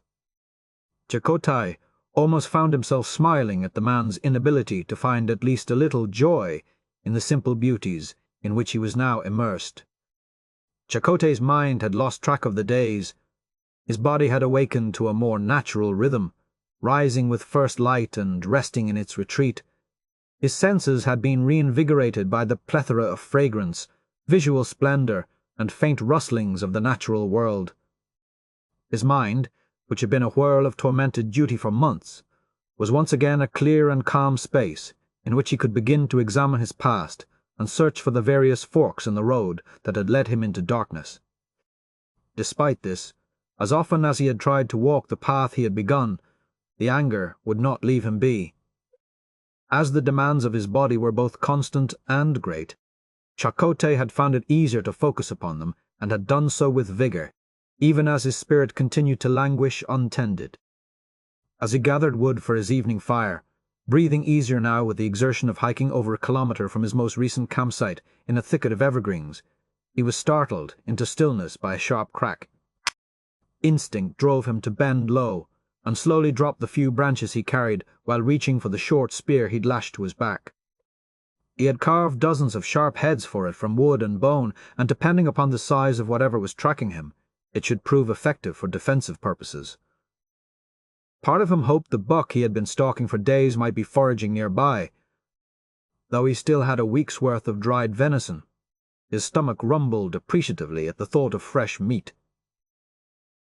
The next sound that met his ears simultaneously shattered that hope and his peace. It was more shocking than his dips into the waters off the beach at Massacre Bay every few days. "Chakotay!" He recognized the voice at once. Tom. Torn between the appropriateness of moving toward the sound and a more subtle desire to evade it, Chakotay remained still. A few moments later, the cry was repeated, closer, and Chakotay could clearly make out Tom's form traipsing through the woods, followed by a smaller figure with white hair. "Spetta." At the sight of his old Maquis comrade, Chakotay's heart began to pound. She was one of his oldest and dearest friends, and wouldn't have dared disturb his solitude without good cause. Accepting the inevitable. If Sveta was there, he was as good as found already. Chakotay rose and began to walk toward those who had sought him out. "His life signs are strong," Tom was saying. "Probably because I'm right here," Chakotay replied, stepping through a pair of young trees. Tom's face was instantly alight with relief. Sveta merely eyed him evenly, as was her wont. "Thank God," Tom said, dropping his hands to his knees to catch his breath, as Sveta stepped past him to offer Chakotay an embrace. "You look like shit," were the first words she spoke when they had separated. "Nice to see you too," he replied. "What are you doing here?" "Freezing our asses off," Tom replied. Though in uniform under a heavy field jacket, his lips were a little blue, and the hand he extended to Chakotay was hard and cold as ice. Chakotay was quite comfortable in the light cotton pants and the layers of shirts beneath the makeshift jacket he had wrought from his first deerskin. "You should have checked the weather before you transported in," Chakotay said, suddenly quite cognizant of the gravelled edge to his voice. As he hadn't used it often in the last several weeks, it was a little strange to hear. "We transported to Obstruction Pass Park," Tom corrected him. "That's how many kilometers from here," he demanded of Sveta. 7, maybe 8, she said, smirking. Something in Chakotay liked the fact that she hadn't made this little trip easy for Tom. Noting the comm badge Tom wore, a piece of technology Chakotay had left behind in San Francisco, he said, "Well, transporting out from here shouldn't be a problem. Just make the call." Tom's face hardened. "Come on, Chakotay," he goaded. "Haven't you missed me just a little?" Chakotay kept his face as neutral as possible. The truth was, he hadn't missed Tom, or any other part of his past life at all, and this intrusion into the only peace he had felt for what seemed like forever was most unwelcome. "What do you need, Commander?" Tom paused, obviously stung. Finally he replied, "Sveta was good enough to help me track you, since you didn't happen to tell anyone where you were going. We've been at it for almost a week. Then Sveta is obviously getting rusty. Usually she's much better at finding people who don't want to be found," Chakotay deadpanned. Tom shook his head, obviously frustrated. "Okay, fine. That's the way you want to play this, great. I just thought you should know that Starfleet has new orders for Voyager. I don't have the details yet, but based on the intensity of the preparations and the number of people involved, they're big.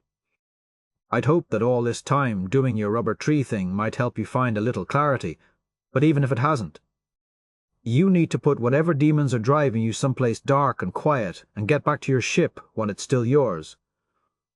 Chakotay took a moment to shudder under the impact of Tom's words. More than their subject, the thought of once again being bound by duty and ordered around by an admiralty with the barest shred of a clue chafed. "Does that complete your report, Commander?" Chakotay asked stonily. "Yes, sir," Tom replied coldly. "I'm sorry, but for now, I can't accommodate you. My demons and I still have a few things to work out. My presence should not be a factor in determining your level of participation in whatever mission is on the drawing board." Given the damage Voyager had sustained, and what had to be the seriously depleted reserves of Starfleet's materials and personnel, he doubted that whatever mission they were contemplating would become a reality for at least another couple of months. Tom raised his hand to tap his badge as Sveta stepped toward Chakotay, causing Tom to pause. "Who are you?" she demanded fiercely. "Sveta, don't even try," she warned. "I thought you came here to bury your past, not wallow in it. The ancient alumni people have a spot just over that hill for the sanctified dead. As long as you're not interested in living anymore, it would be easy enough to lie down and join them." "You don't understand."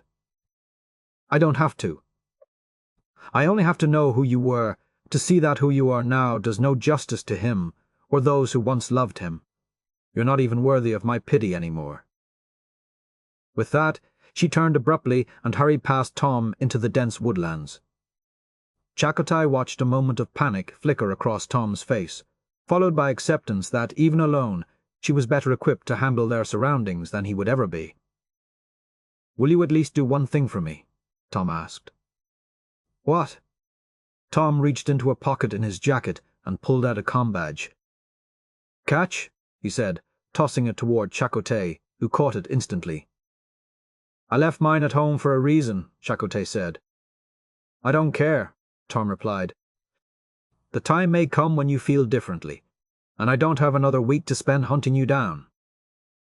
Chakotay nodded slightly and placed the badge in the small leather pack he carried around his waist. As Tom turned to follow Sveta, Chakotay called after him. "I'm sorry, Tom." Tom stopped, but did not turn around. "I'm just not ready yet," Chakotay said to Tom's back. "Then I suggest you hurry up and get ready," Tom replied. Without a backward glance, he disappeared into the forest. As soon as he had lost sight of them, Chakotay returned to gathering his firewood. A lazy creek trickled through the brush a few meters away, and Chakotay directed his steps toward it, pausing to run his hands through the icy current before leaning over to splash a little into his mouth. He was taken aback by his reflection. He'd already grown accustomed to the rough beard that covered his jawline, but hadn't realized how, in combination with his unruly mane, it gave him the appearance of what his mother would have called a shantlor. Wild man. The other version of himself seemed to have awakened from his stupor, and now sat beside Chakotay, his face clean-shaven and his proud tattoo unsullied by days of dirt and grime.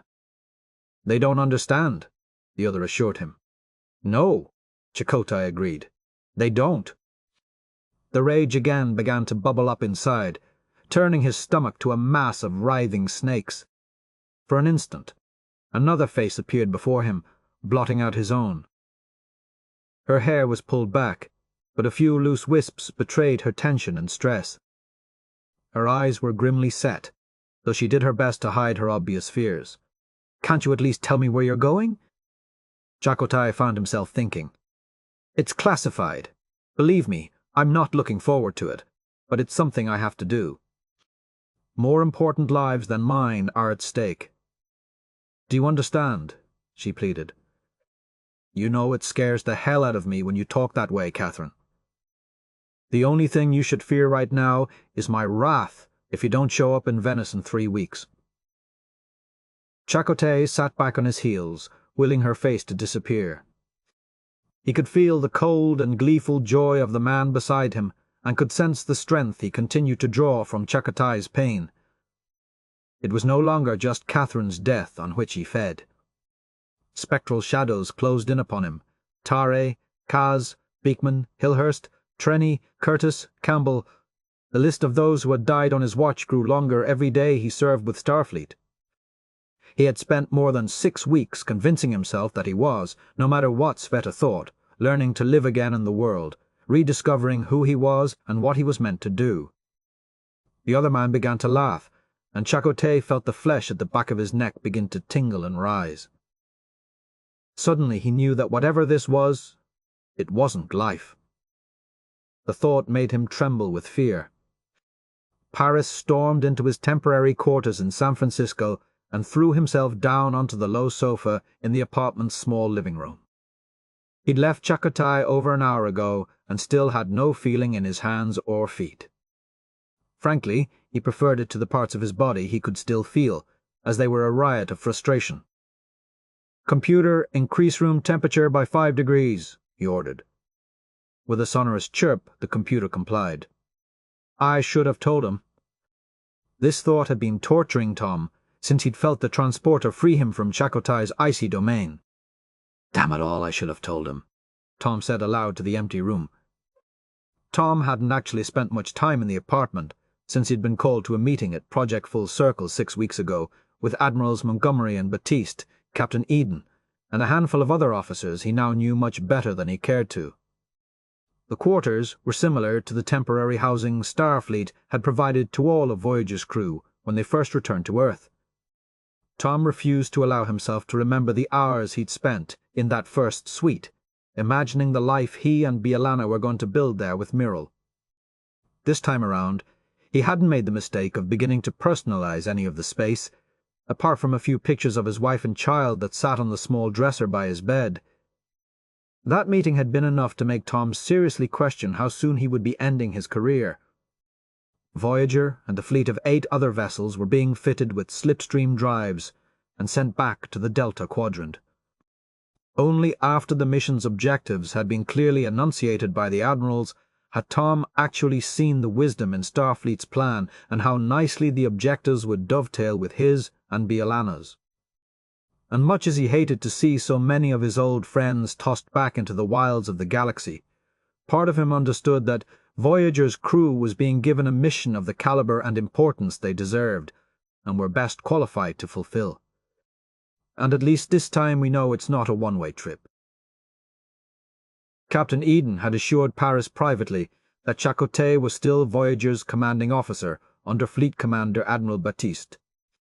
Every officer in the room had been advised that until the crew briefing, still several weeks away, the mission specifics were considered classified, and no one was at liberty to speak of them with anyone outside the room. Tom hadn't counted on Chakotay's hostile reception. Part of him had honestly believed that after all this time he would find his commanding officer restored to health and sanity. Had that been the case, Tom would have shared the whole truth about the mission with Chakotay.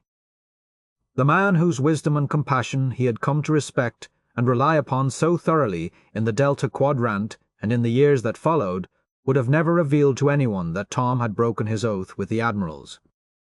But Chakotay hadn't been kidding when he said he wasn't ready. Tom had sensed that the moment he'd first laid eyes on him. Even Sveta, who had known and loved Chakotay longer than any of Voyager's crew, had confided to Tom that Chakotay might never be ready to resume his former life. "What happened?" Tom demanded of the silence around him. He and Harry had dissected Chakotay's behavior for months, and neither of them had ever come to a satisfactory conclusion as to what exactly had pushed their captain so far over the edge. Clearly it was connected to Admiral Janeway, but all of them had lost friends and loved ones before, during and after the Delta Quadrant. No one but Chakotay had allowed such losses to cripple him so thoroughly. Tom knew that the only thing that might have pushed him that far would have been the death of B'Elanna or Myrrel. He had flirted with that fate 2 years earlier, and in the darkest of those days knew he had almost lost himself completely. But Chakotay and the Admiral were just fellow officers. They were close, but they weren't. A memory brushed past Tom's mind so quickly, he actually had to stop breathing to coax it into returning. When it finally did, Tom felt a heaviness descending upon his chest, even as a shot of adrenaline burst through his stomach. But that was years ago. Over 5 years earlier, Chakotay had spent a few days wound tighter than a Vulcan logic thread, and Tom had finally confronted him about his odd behavior. Chakotay had reluctantly admitted that it had to do with a woman. At the time, Tom couldn't imagine who he was talking about. He had accidentally learned the truth when he'd loaned Chakotay some of his holodeck time and seen him entering his Venice simulation with Admiral Janeway. Nothing had come of it, as best Tom could tell, and compassion for his friend had forced him to file it away in the least travelled portions of his mind, along with the promise he had made to Chakotay that their conversation would remain between the two of them. But Chakotay and Janeway had been in regular contact and met frequently in the years since Voyager's return, and who was to say that, at some point, "Oh no, please tell me you didn't." Like a puzzle piece you thought you'd lost and suddenly discovered under a sofa, Tom saw the action and its consequences, and for the first time, a complete and perfectly horrible picture. It was the only thing that could account for Chakotay's behavior.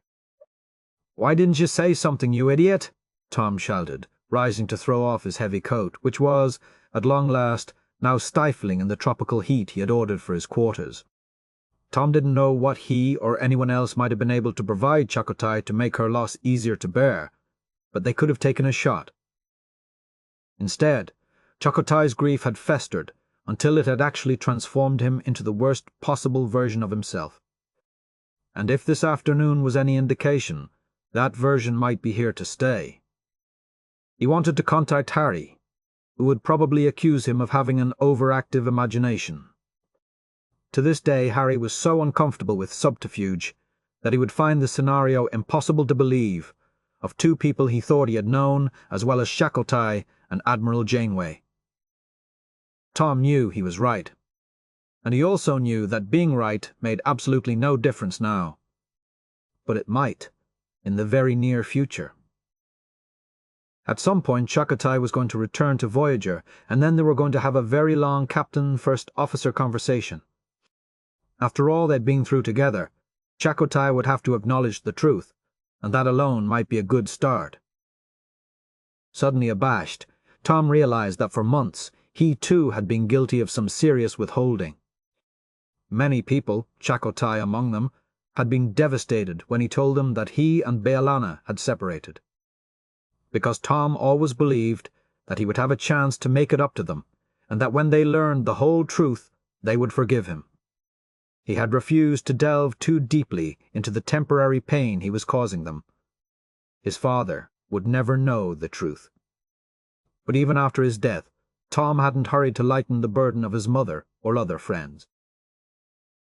That was largely because the time had finally come to put the final phase of B'Elanna's plan into effect.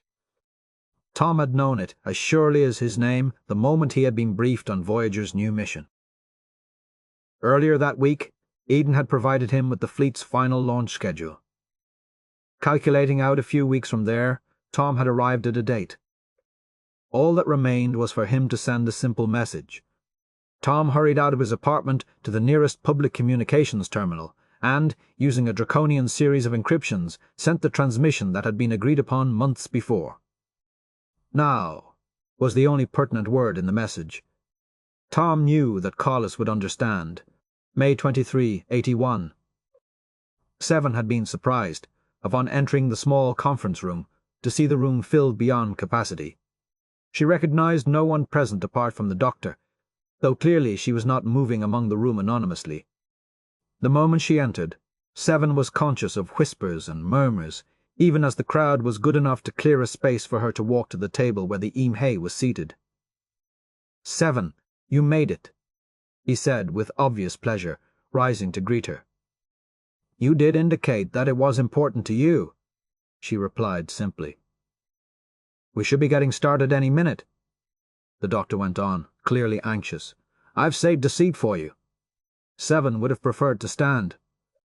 She was not in attendance in any official capacity, and did not want to presume upon or interfere with the deliberations at hand. However, having been denied the restorative powers of regeneration in favor of the far less efficient restorative powers of sleep, she was physically more tired than usual these days, and accepted the chair with silent gratitude. Dealing with the constant voice added to her burden, but Seven had grown accustomed to its presence. A trio of officers entered, and were momentarily taken aback by the size of the crowd. The captain in charge, a Bolian female, addressed them briefly. "While I understand that these proceedings may have a broader interest than a simple personnel assignment would warrant, this is a closed session. Anyone not here in an official capacity, please avail the exits in an orderly fashion." A few grumbles were met with a fierce and unbending stare by the captain, and the crowd began to disperse. Seven imagined that the doctor's physical parameters visibly shrunk as what had surely been his supporters filed out. Seven started to rise, but a firm hand was placed over hers by the doctor, and she kept her seat. As the captain and her aides took their own places opposite the doctor, the captain turned a dismayed eye on Seven. "Professor Hansen, isn't it?" she asked. "I prefer to be called 7 of 9, or 7, she replied. "Very well, Seven.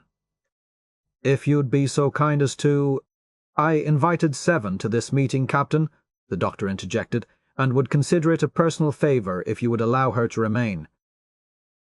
The aides exchanged a nervous glance, but the captain merely sighed. "Fine. But I will advise you on the record, Miss Seven, that this meeting is confidential, and your discretion will be appreciated." "Of course." Seven nodded. Then let's get on with it, shall we? Please, the doctor said, smiling expectantly.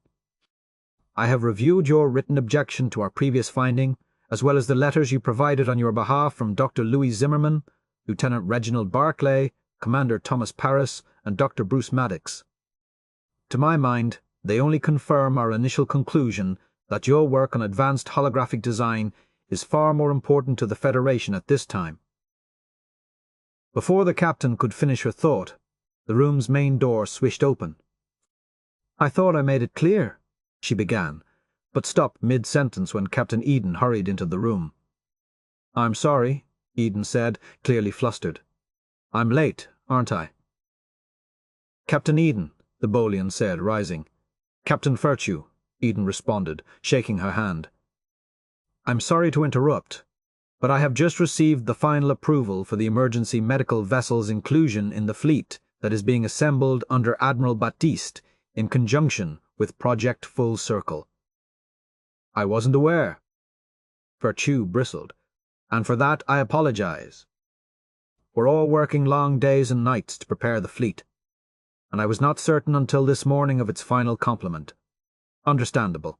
However, our offices have already assigned all relevant personnel to the vessel. Are you here to request changes? I am.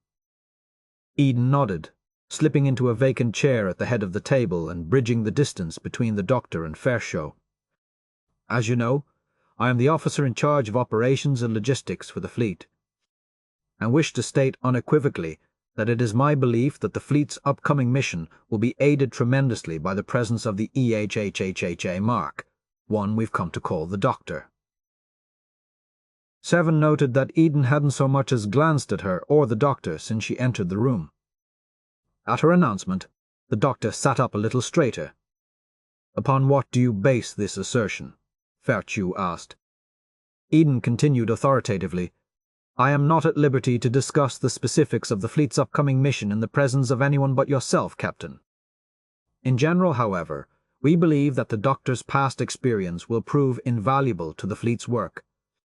I have personally interviewed the Doctor a number of times in my work with Project Full Circle, and even outside the auspices of the fleet's mission, I believe that he has proven himself to be a unique asset in his previous Starship assignment. Not to put too fine a point on it. Captain, Virtue interrupted, but he's a hologram, and all of the fleet vessels, particularly the emergency medical vessel, are being equipped with our most recent and most advanced versions of his original program. Aren't we up to the Mark 11 now? Eden actually sat back and considered Virtue with what Seven sensed was disdain. He's a sentient hologram, Captain, she replied. We're not here to debate that prickly issue, Virtue said wearily. Good, Eden replied, as I don't think anyone who actually knows the Doctor or has served with him would question it. Fairchow withered slightly under Eden's reproof. If I may, in support of my position, I would like to read to you from the final letter. Then Captain Catherine Janeway placed in the Doctor's permanent record upon Voyager's return to the Alpha Quadrant. As you are undoubtedly aware, she placed similar letters and commendations in the files of all of her crewmen. We are aware of Admiral Janeway's recommendations, and they have always been taken into account when considering assignments for her former crew, if that's the case. I don't understand why your office would have denied the Doctor's request to return to active duty. Captain, the MH Mark I is a unique creation, and was a valuable asset to Voyager while they were lost in the Delta Quadrant. Beyond that, I'm not sure what one might find of relevance in Admiral Janeway's recommendation. Clearing her throat, Eden began to read aloud from a pad she held before her. Initially, like most of my crew, I was inclined to dismiss the M as nothing more than a very useful tool provided to us by Starfleet engineers. However, over time, and thanks in large part to the insights of the crew members serving consistently with him, including the Ocampan, Kess, and Lieutenant Thomas Paris, I began to see the short-sightedness of my own prejudices. As the Doctor's program was forced to run almost continuously over the 7 years he served aboard Voyager, It became clear that over time, and primarily through his own efforts, he far exceeded even the most optimistic expectations of his designers. He learned to adjust his behavioral subroutines to offer a more compassionate presence to his patients. He engaged regularly in activities for which he was never programmed in order to better understand the crew under his care. He developed deep and intense personal relationships with the crew and a number of aliens we encountered.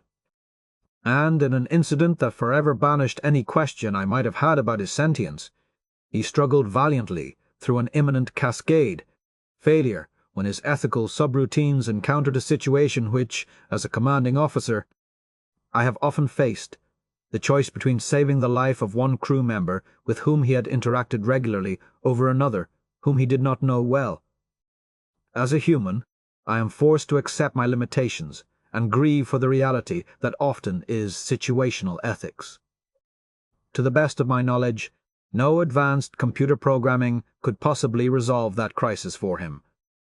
But he managed to overcome it through patience, reasoned debate, and most importantly, the comfort he was offered and accepted from his friends aboard Voyager. Unique individuals like the Doctor are often misunderstood, especially by their creators.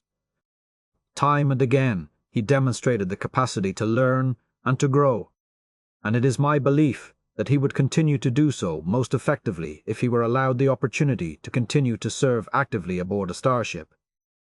I realize that several new generations of emergency medical holograms have been designed and implemented while Voyager was away. I would never trade the Doctor for any of them, as none of them have demonstrated the humanity I came to treasure in our Chief Medical Officer. In closing, I doubt seriously that my ship or crew would have survived our long journey without him. As Eden finished reading, Seven found her eyes welling up. Hearing Janeway's words was an unpleasant reminder of the loss and her own current internal battle as to what had been best and worst in the Admiral. Much of her anger had begun to subside, but Seven was struck again by an intense desire to discuss the challenges she was now facing with her former captain and friend. She was equally curious to know if Janeway had placed a similar letter in her file, and if so, the nature of its contents. Glancing toward the Doctor, she could see that he had been both moved and uplifted by Catherine's words. Eden's final remark on the subject was brief. "I can't say it better myself, Captain, and given what the fleet's crew is about to face, I can only recommend that we provide them with those among us with the most experience and ability to meet the challenges ahead. I don't know about you, but Catherine Janeway's recommendation is good enough for me." Virchow took a moment to stare at the Doctor, who returned her gaze firmly. Finally, she made a note on her own pad and said, "Your request to add the EMH Mark 1, also known as the Doctor, to the crew complement of the emergency medical vessel is hereby approved.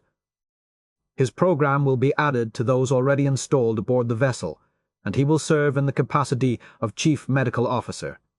If there is nothing else, we are adjourned." "Thank you, Captain," Eden said graciously. Virchow responded with a brisk nod and left quickly, followed by her staff. The Doctor turned immediately to Seven and enveloped her in a tight, joyful hug. As Eden rose, he hurried to her to shake her hand and profess his undying gratitude. "I'm just doing my job, Doctor," Eden assured him.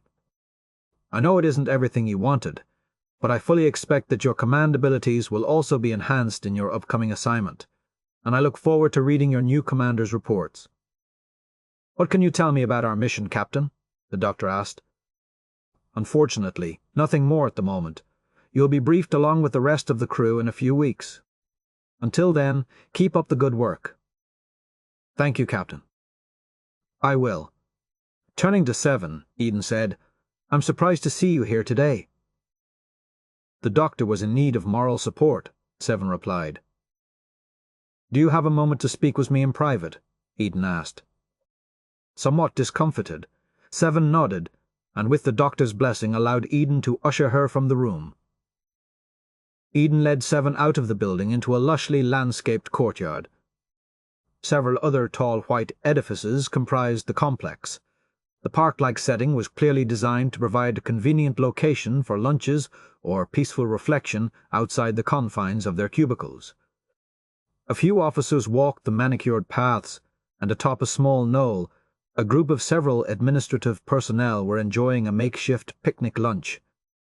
Eden had been naturally drawn here. She hadn't breathed enough non-recycled air for months. Seven's long strides easily matched her own. Stealing a glance at her, Eden was struck again by her fine, strong features.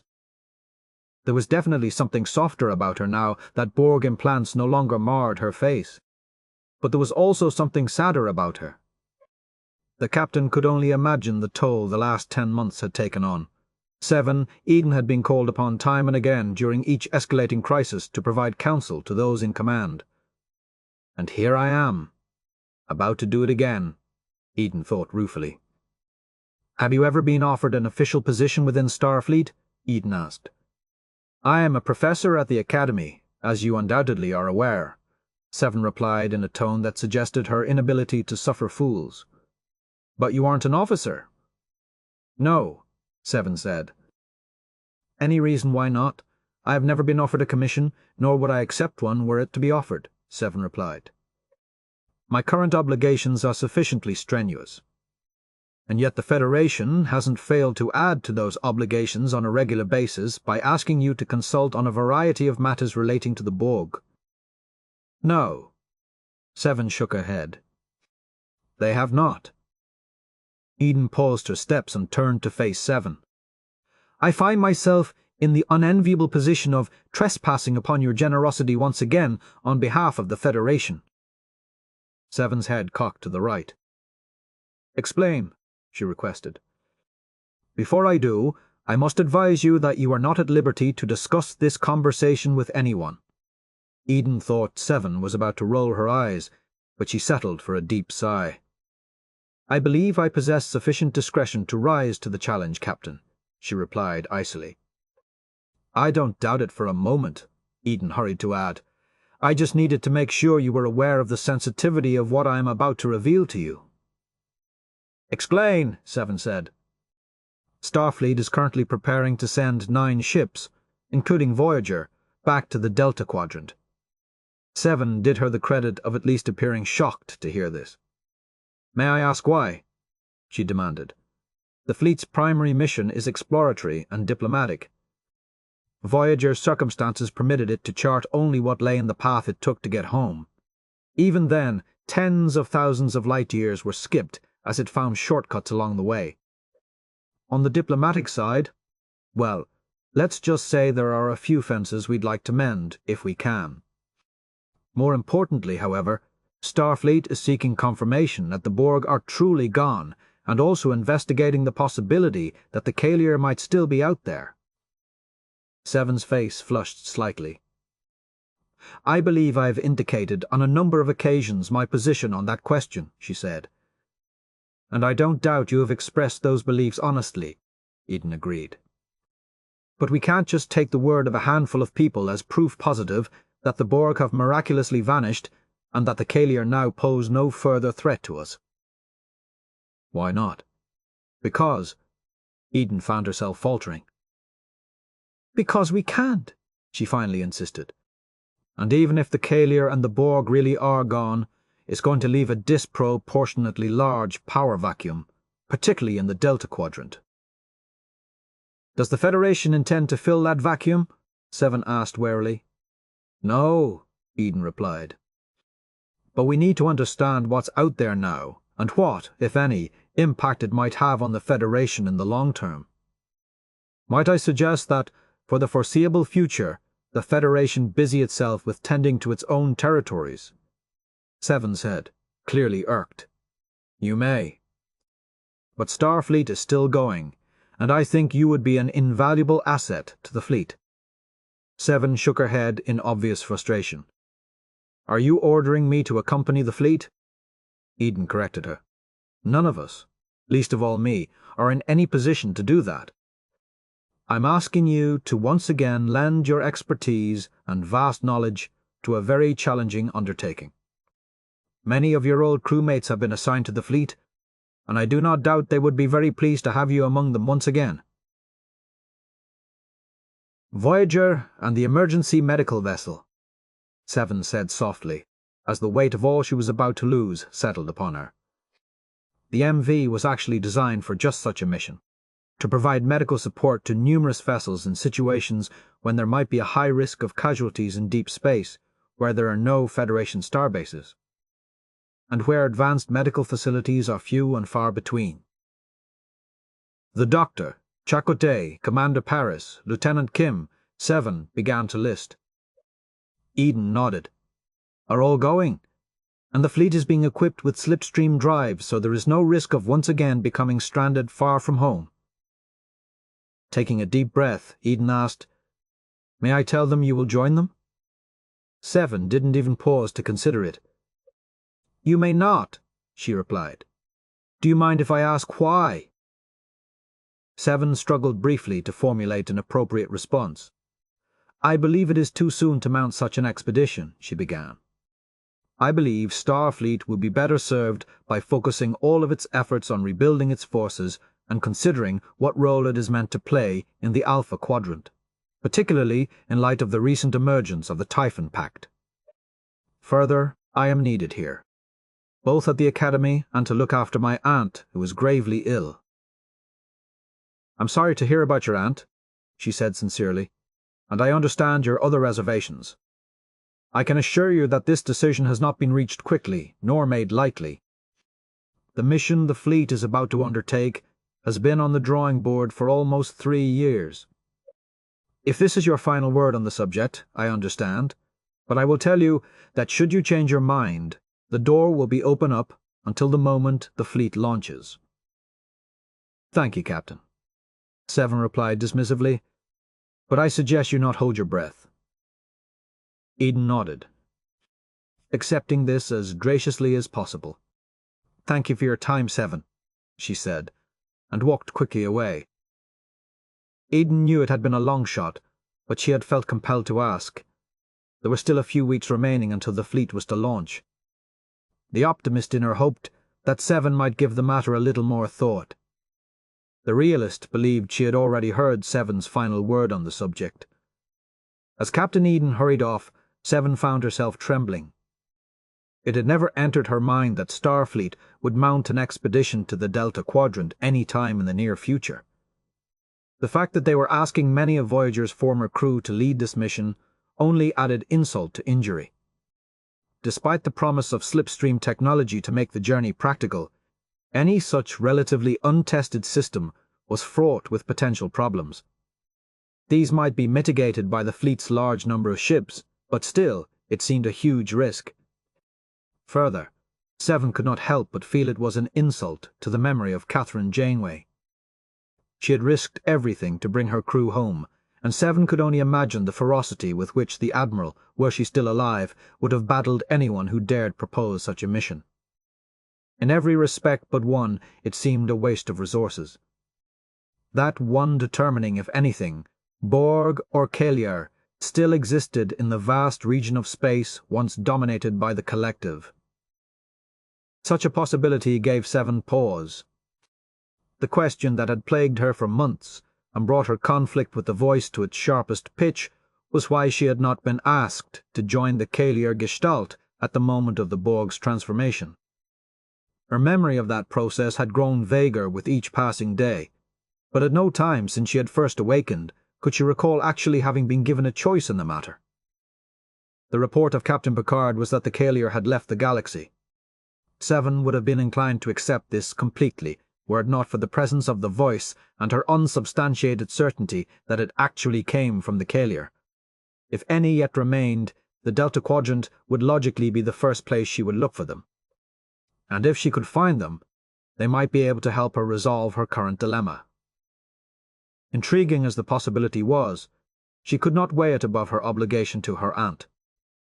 To leave Irene in a Starfleet medical facility while she went off to pursue what might very well be a fruitless quest would be the height of inhumanity and unworthy of the love and generosity Irene had shown Seven since the day she returned to Earth.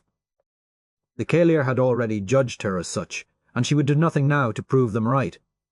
More troubling, however, was the thought that in a matter of weeks, all of those she thought of as friends would be beyond her reach. Seven had believed she had come to fully understand the concept of the word alone when she was first severed from the collective.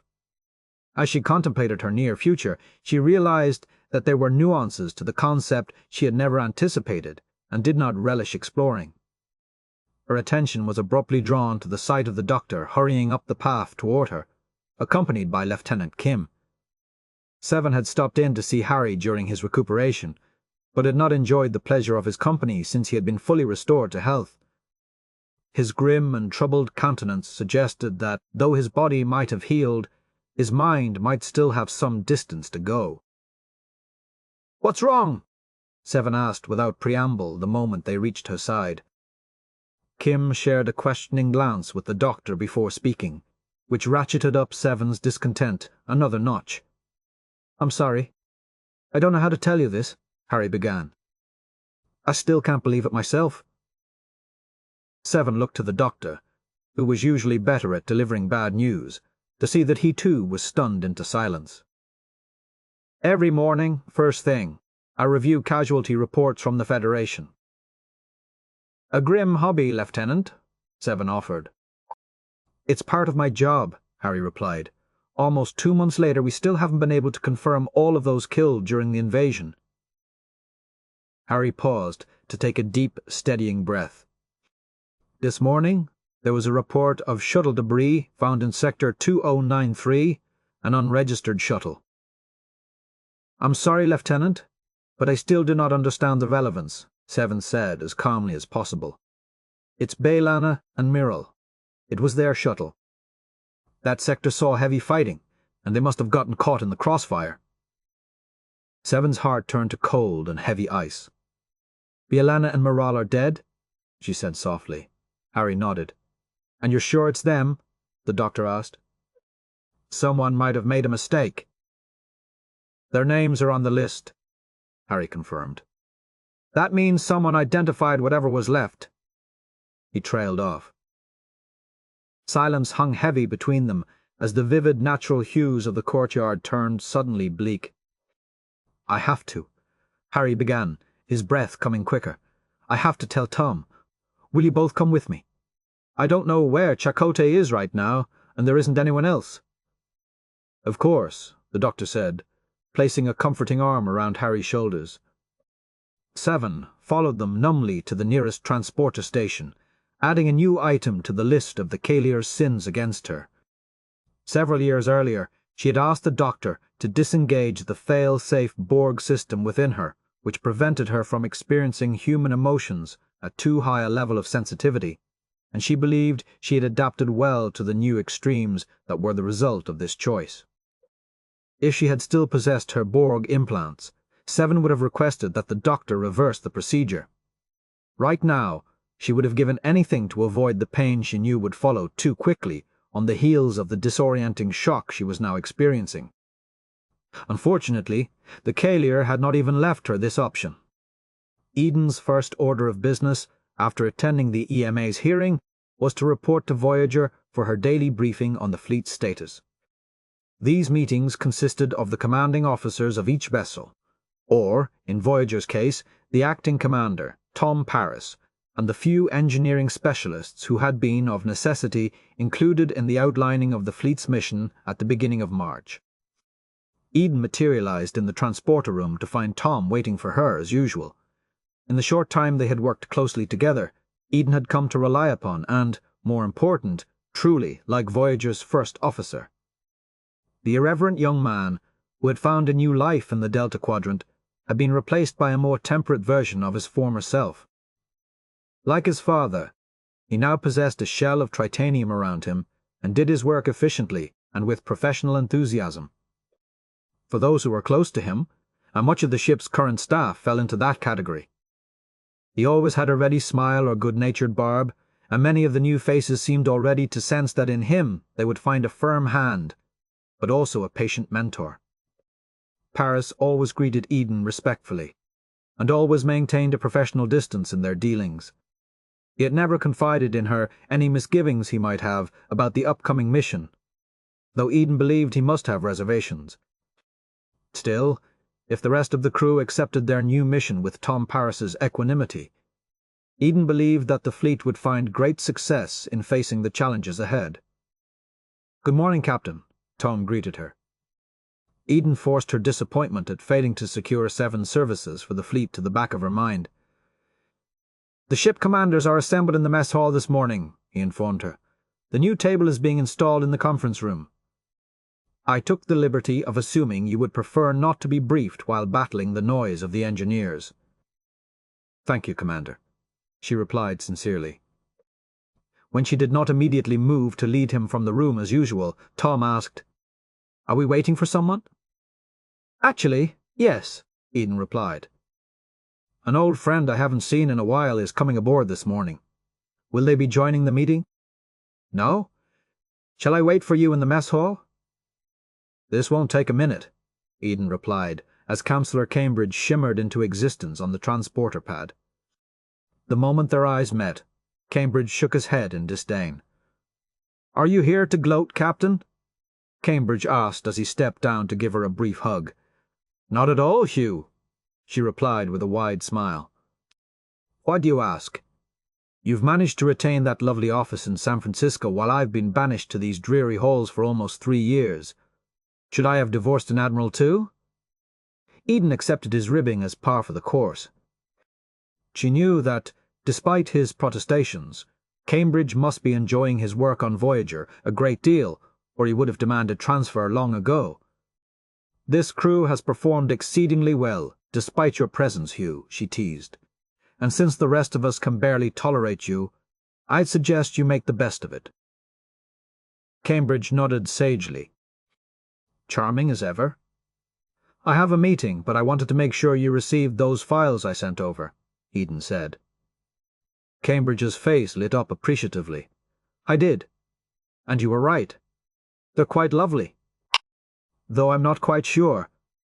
Just put them in the back of that terribly large brain of yours and let me know if you find any interesting comparative images," Eden requested. "Glad to.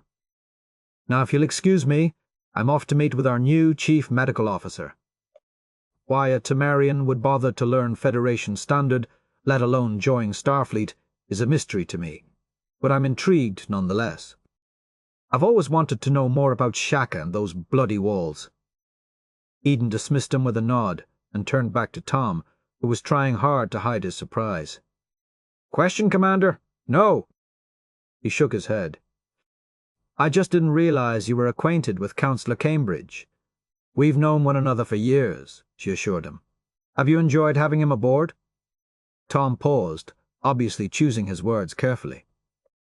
"He's an excellent counsellor, by which I mean he is usually dead on in his assessments, but he does take some getting used to," he finally said. "He thinks highly of you too, Commander," Eden replied, then asked, "Is there any chance we're going to finish this meeting before lunch?" "Only if we'd started an hour ago, ma'am," Tom replied. "Then let's get to it." 3 hours later, Paris emerged from Voyager's mess hall to find Harry, Seven, and the Doctor waiting for him. All 3 had worn similar gloomy expressions before they had noted his presence, and all 3 tried much too hard to mask them the moment they saw him. "Hi, guys," Tom said with forced cheer. "What's going on?" Harry, who had apparently been elected the trio's leader for the moment, stepped forward and said softly, "We need to go to your quarters." "Do I need to bring a phaser with me?" Tom joked. "No," Harry replied as he turned his steps toward the turbolift and refused to meet Tom's eyes. A few minutes later, all of them entered Tom's darkened quarters. They had recently been refurnished and had a fabricated, new smell, which reminded Tom, much to his regret, of the Delta Flyer. Both times he'd helped build it. Tom activated the cabin's lights on arrival and turned to see his friends staring at him with great concern. "Okay, somebody needs to tell me what's happening," he said as lightly as possible under their heavy gazes. The room felt uncomfortably warm, though Tom knew full well that the climate controls were one of the few things on Voyager that were functioning perfectly at the moment. "Tom, Harry began. Lieutenant Kim, if you prefer, the doctor said. No. Harry shook his head, collecting himself. Suddenly, the room was not only too hot, it also seemed to lack sufficient oxygen for Tom's needs. Maybe we should sit down, Seven offered. Damn it, somebody say something, Tom demanded. Finally, Harry took a deep breath and blurted out, B'Elanna and Myrrell are dead. What? Tom heard himself asking, even as most of his mind untethered itself from the rest of his body and the room began to tip on its axis. Immediately his friends were around him, their firm hands guiding him to the sofa. Soon he was seated between Harry and Seven, with the doctor kneeling before him.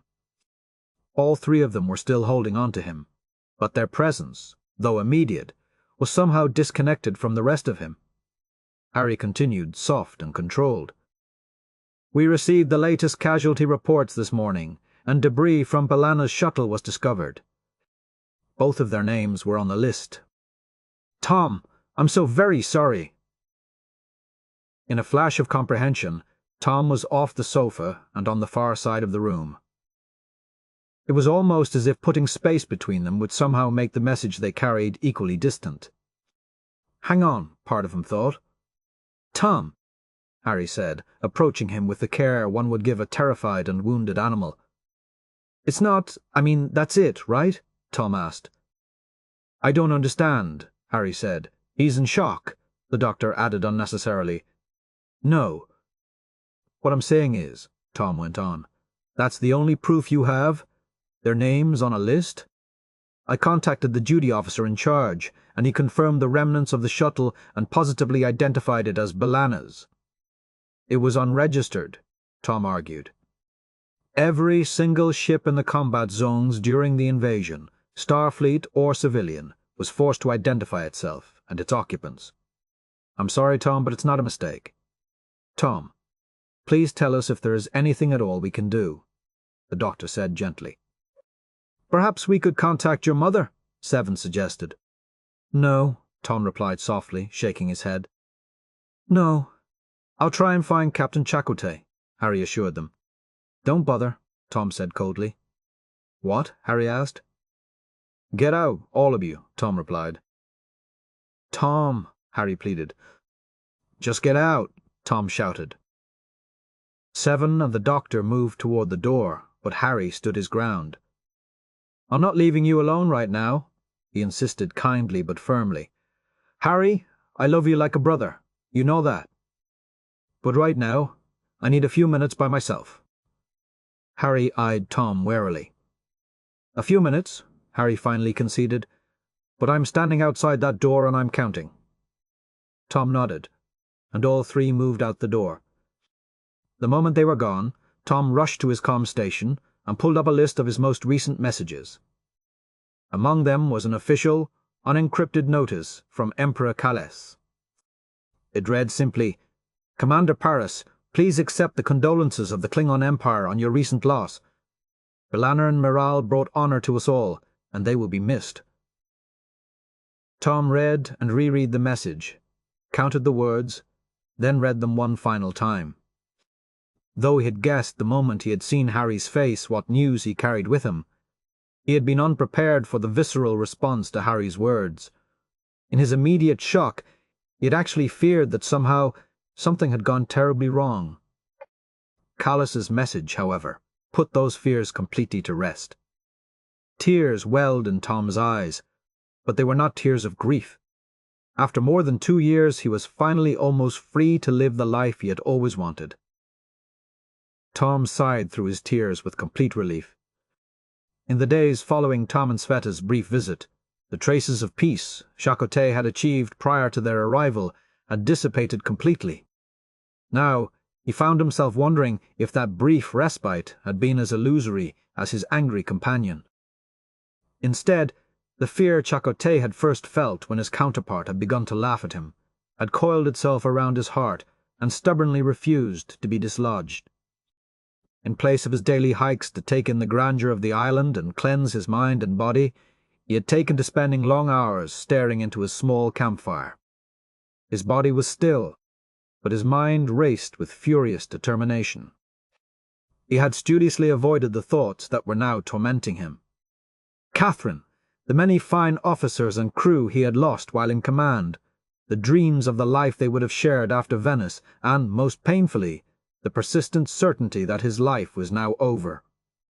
The only piece of technology he had brought with him was wrapped inside the medicine bundle he hadn't opened since Catherine's death. The Acuna had been created by his people to facilitate the spiritual exploration of a vision quest, replacing the hallucinogenic plants used by his ancestors. He had sought the comfort of his spirit guide regularly throughout his life, but after Venice had felt no desire whatsoever to seek its counsel. He was as angry with the spirits as he was with the Borg, and frankly didn't want to hear whatever they might have to say. In his long hours of quiet contemplation, however, the thought had finally occurred to him that even when one didn't want the spirits, they never truly left you. Some would say that in the darkest times, the spirits existed to carry you through them. Chakotay didn't really know what he was seeking in contacting them. He only knew that he had tried every other means at his disposal to make sense of his confusion and fear, and thus far found nothing. Chakotay unwrapped the medicine bundle and laid it out before him. Embracing his fear, he placed his fingers on the Acuna, closed his eyes, and said aloud, "Akuchimoya, gods of my fathers, I am far from the lands of my home. I walk in darkness, alone and frightened. I ask you to find me in the darkness. I ask you to explain yourselves." Chakotay's mind began to hum. It was a common effect of the Acuna, the last physical sensation experienced before entering the spirit world. As he opened his eyes, the hum receded, and he found himself staring at the fire he had built that afternoon. Though it seemed to have grown lower with the passage of time, he had no memory of having walked with his spirit guide. Chakotay closed his eyes again, determined to force a connection. Blackness surrounded him. He floated in it, frightened and alone. "What have I done?" he cried out to the darkness. "That even you have abandoned me." With a disarming jolt, Chakotay found himself trembling with cold. The fire had died. He was as alone in the forest as he had been in the emptiness of his vision. Hours had clearly passed, but had brought him no closer to the clarity he sought. Chakotay had never wished so desperately to speak with the spirits, and they had never before failed to heed his call. A word rose unbidden to his lips. "Why?" he asked aloud. "Why what?" The familiar needling voice of his usurper asked. "Why did she go out there alone?" Chakotay asked. "What does it matter? She was never really yours. Perhaps she never meant to meet you in Venice at all. Perhaps she was afraid she had made a mistake." "I don't believe that." "No, but you fear it. Who are you, Chakotay? At what point did you stop charting the course of your own life and hand it to others? To her? To Starfleet? Was that the life you wanted, or was it the life you lived with because you couldn't think of anything better to do? I made my choices." "Did you? Or did you run from choice? Did you want to remain in the Delta Quadrant? Did you want to join Voyager's crew? Did you want to become a captain? Or did you abide the whims of destiny, the cruelest of all mistresses? I don't know any more." "Who does?" "Leave me alone," Chakotay shouted, warmed by familiar anger. "You are alone. You've been alone for longer than you care to believe. You abandoned yourself, Chakotay. You hid behind pretty words like duty, honor, and love, and then you cloaked yourself in ugly ones, pain, anger, regret. But they mean nothing. They do not define you. Only you can do that. Only you can claim your own life. Why do you hesitate? Why do you fear? I knew what I wanted, and it was taken from me. Then it was never yours. Why?" With that word hanging unanswered in the cold night air, Chakotay heard a distant chirp. Startled, he looked about for its source and found it in the pouch he carried at his waist. The comm badge Tom had left him was demanding an answer. Hands shaking, Chakotay activated it. This is Chakotay. Captain, I'm sorry to disturb you. Chakotay immediately recognized the voice and answered automatically. It's no trouble, Admiral Montgomery. What do you need? I need you to report to command in 2 days. Chakotay paused briefly. May I ask why? I'll explain when I see you. Good travels, Captain. Montgomery out. The communication terminated. Chakotay replaced the badge in his pouch and listened to the stillness around him. Finally, he rose and began to clear his campsite. Cambridge rose from his chair when Chakotay's retelling of the events of August 2380 to the present had concluded. He did so, not because his work with the captain was at an end, but because his lower back was shooting spasms up and down his spine after sitting in one position for over 4 hours. Chakotay abruptly mimicked his action and began to pace the small room, shaking his legs alternately with every few steps. What do they usually use this room for? He asked. I don't know. Cambridge shrugged as he stretched his arms overhead in an effort to give the discs of his lumbar spine some desperately needed breathing room. But I'd sell my soul right now for a really good massage therapist. Or, failing that, a mediocre Dabo girl might suffice. Chakotay cracked a perplexed smile. So what now, Counselor? He asked. Cambridge returned to the table, but rather than take his seat, perched himself on its edge.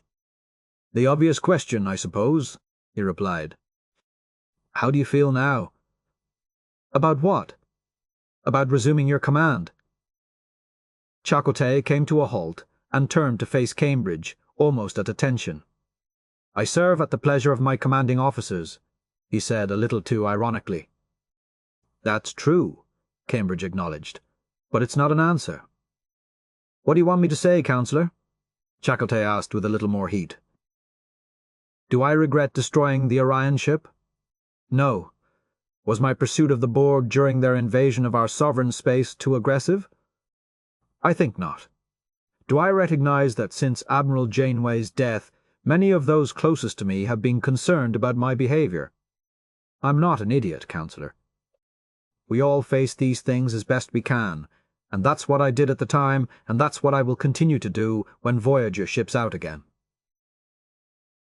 The last time we spoke, Captain, you were just beginning to recover from sinking into a deep state of shock brought about by acute trauma and further complicated by untreated chronic depression characterized by personality changes, self-medication through the inappropriate use of alcohol, manic outbursts, denial, and barely controlled aggression. You had over 2 months to begin to heal. How's it coming? Chakotay paused to consider his analysis. I'm all better now. Your sense of humor is returning, and that's a step in the right direction, Cambridge replied. But is it enough? Chakotay asked. Enough for what? Enough to get you and Admiral Montgomery off my back? Chakotay bristled. I think you've missed the point, Cambridge replied. Then please, explain it to me, Chakotay countered. And be sure and use lots of small words, he added icily. Why do you think Command requested this evaluation? Cambridge asked. Because calling my judgment into question has become a habit around here. Really? Why would that be? Why? Chakotay paused, as if struck by the word. Why? He said again. Instinct drove Cambridge to straighten his posture. For the first time since their conversation had begun, he felt Chakotay was close to discovering something that had been eluding him. I'm here because from the day Voyager returned from the Delta Quadrant, no one in the upper echelons of command has really trusted me or the rest of my crew. Cambridge's eyebrows shot up at this revelation. I left Starfleet years ago to join the Maquis. I betrayed them. And even though the Dominion War might have opened some eyes to the rightness of our cause against the Cardassians, my fellow Maquis and I weren't welcomed back into the fold because Starfleet understood or had forgiven us. We were accepted back because we had done our penance, seen the error of our ways, and demonstrated that we could toe the Starfleet line for 7 years. After the war, Starfleet needed all the able hands it could get, so at Admiral Janeway's insistence, they decided to give me a shot, but they never really trusted that they were doing the right thing. They never really trusted any of us. Upon what do you base that assumption? Cambridge asked. Right after we got home, a new Borg threat emerged, a virus conceived by a warped woman at the heart of Starfleet intelligence. At that point, we were the best qualified officers around to investigate and conquer that threat. But we were all pushed to the sidelines, suspected of actually causing the problem. 3 of my people were actually put in prison. We only succeeded in stopping Covington because we did what had to be done over command's protests, instead of with their blessing. Of course, we were right. We solved the problem. And the next one at Iran the 2nd. And because it would have been bad form for Starfleet to do any different, they finally decided to give me the first officer I deserved, another officer they have serious trust issues with, Commander Tom Paris. But I don't imagine they were happy about it. A few months later, after saving the lives of Bayalana and Miral Paris, and revealing a serious threat to the health and welfare of the Klingon species in the bargain, I was once again called on the carpet to explain my behavior. Yes, the mission to Korovi had failed, but I have a hard time mourning the loss of our ability to interrogate a changeling who was going to lie to us with his last breath when we were able to save countless others by our efforts. The Chancellor of the Klingon Empire saw fit to honor me and my crew with commendations, but Starfleet decided to reward us for taking the initiative by giving us for the next 2 years the most mundane assignments imaginable. Frankly, I'm surprised they didn't throw all of us into the bowels of a warehouse to count self-sealing stem bolts, for all the use we were ferrying around diplomats and escorting supply vessels. You think you were being punished? Cambridge asked. I think no one here really understands me or my crew. I think because we didn't serve in the Dominion War, we have always been considered somehow less than those who did. I think they use us when it seems convenient, but no one has ever really given proper weight to the service we did in the Delta Quadrant, not just by surviving it, but by gathering enough data to keep every one of your analysts busy until the end of time. Had anyone bothered to actually look at it before they classified it or filed it away? And I think that the disrespect we have suffered is nothing compared to the unconscionable decision to send Admiral Janeway out to investigate a Borg cube with only a science vessel for backup. They sent her out alone. She died alone. No, I don't think we were being punished. I think we have been, and continue to be, the victims of negligence on the part of our commanding officers that some might define as criminal. Despite that, my crew and I have done everything Starfleet has ever asked of us.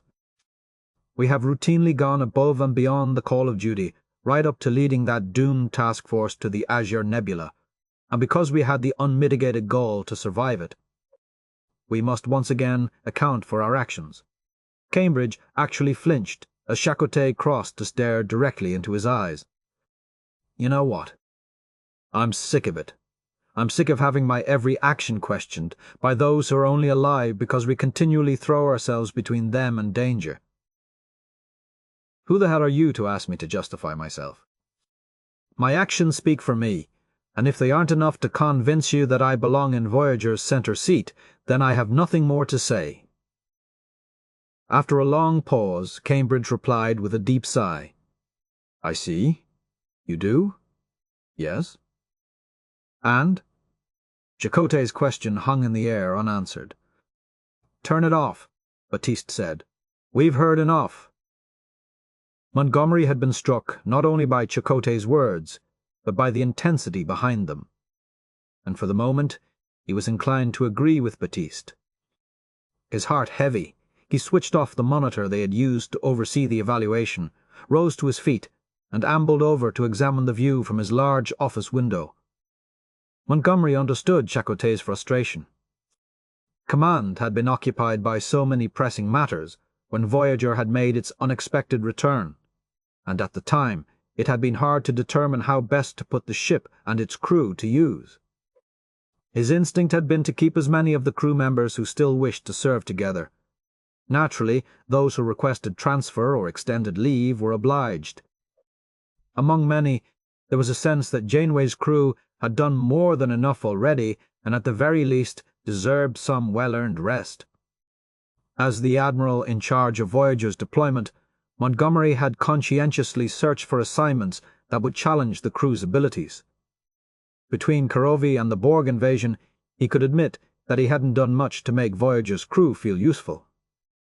Of course, for much of that time he'd had Admiral Janeway to contend with at every turn.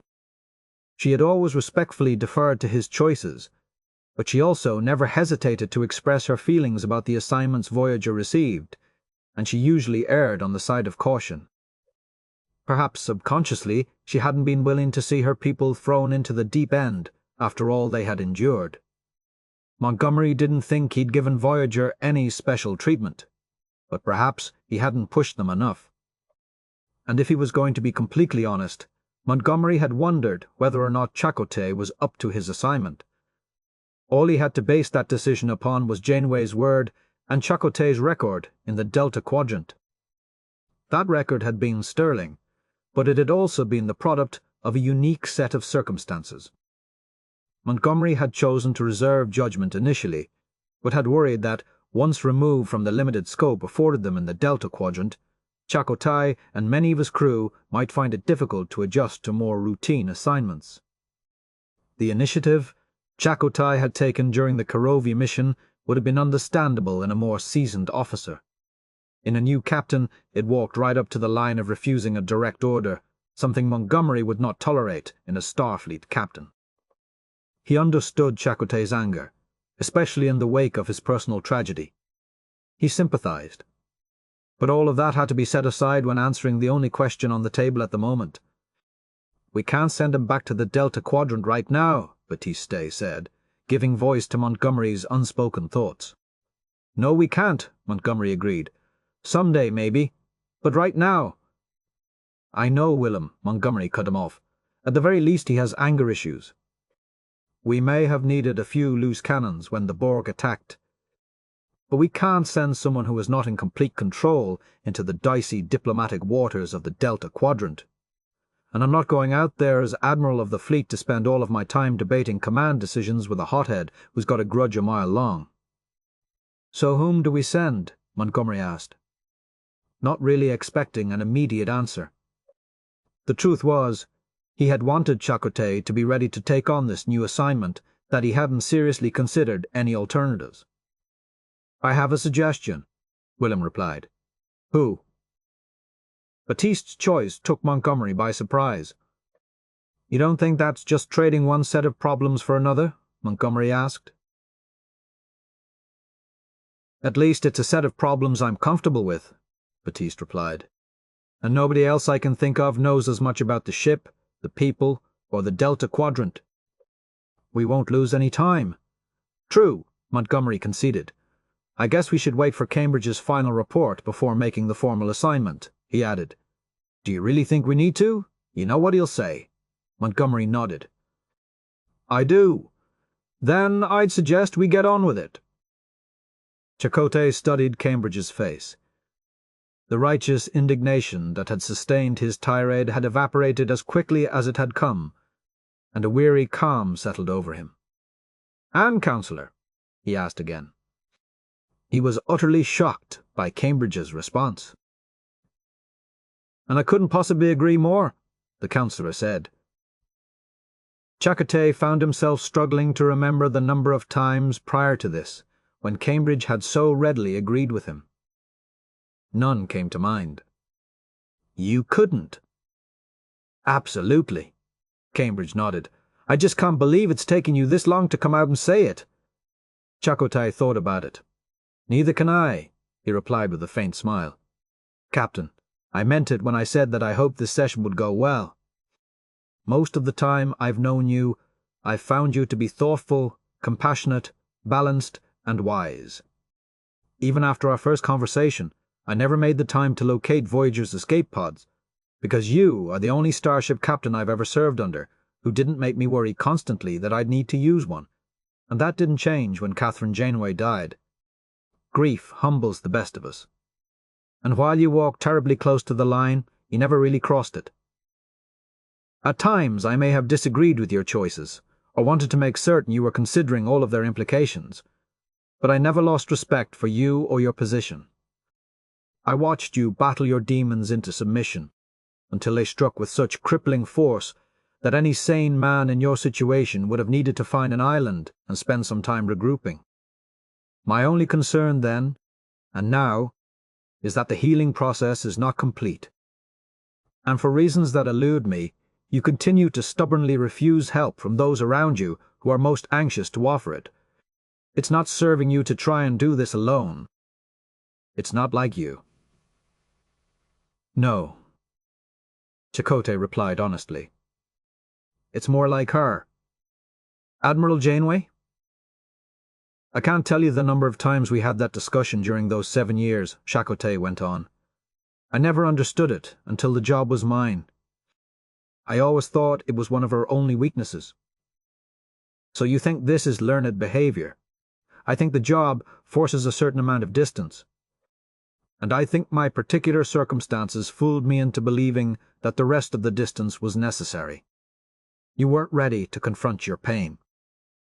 I've done nothing but confront it every day since she died. I can't get away from it. But you can't make peace with it either. What's stopping you? Cambridge asked kindly. Chakotay pulled out the chair closest to him and straddled it, resting his arms on its back. Not knowing why. Why?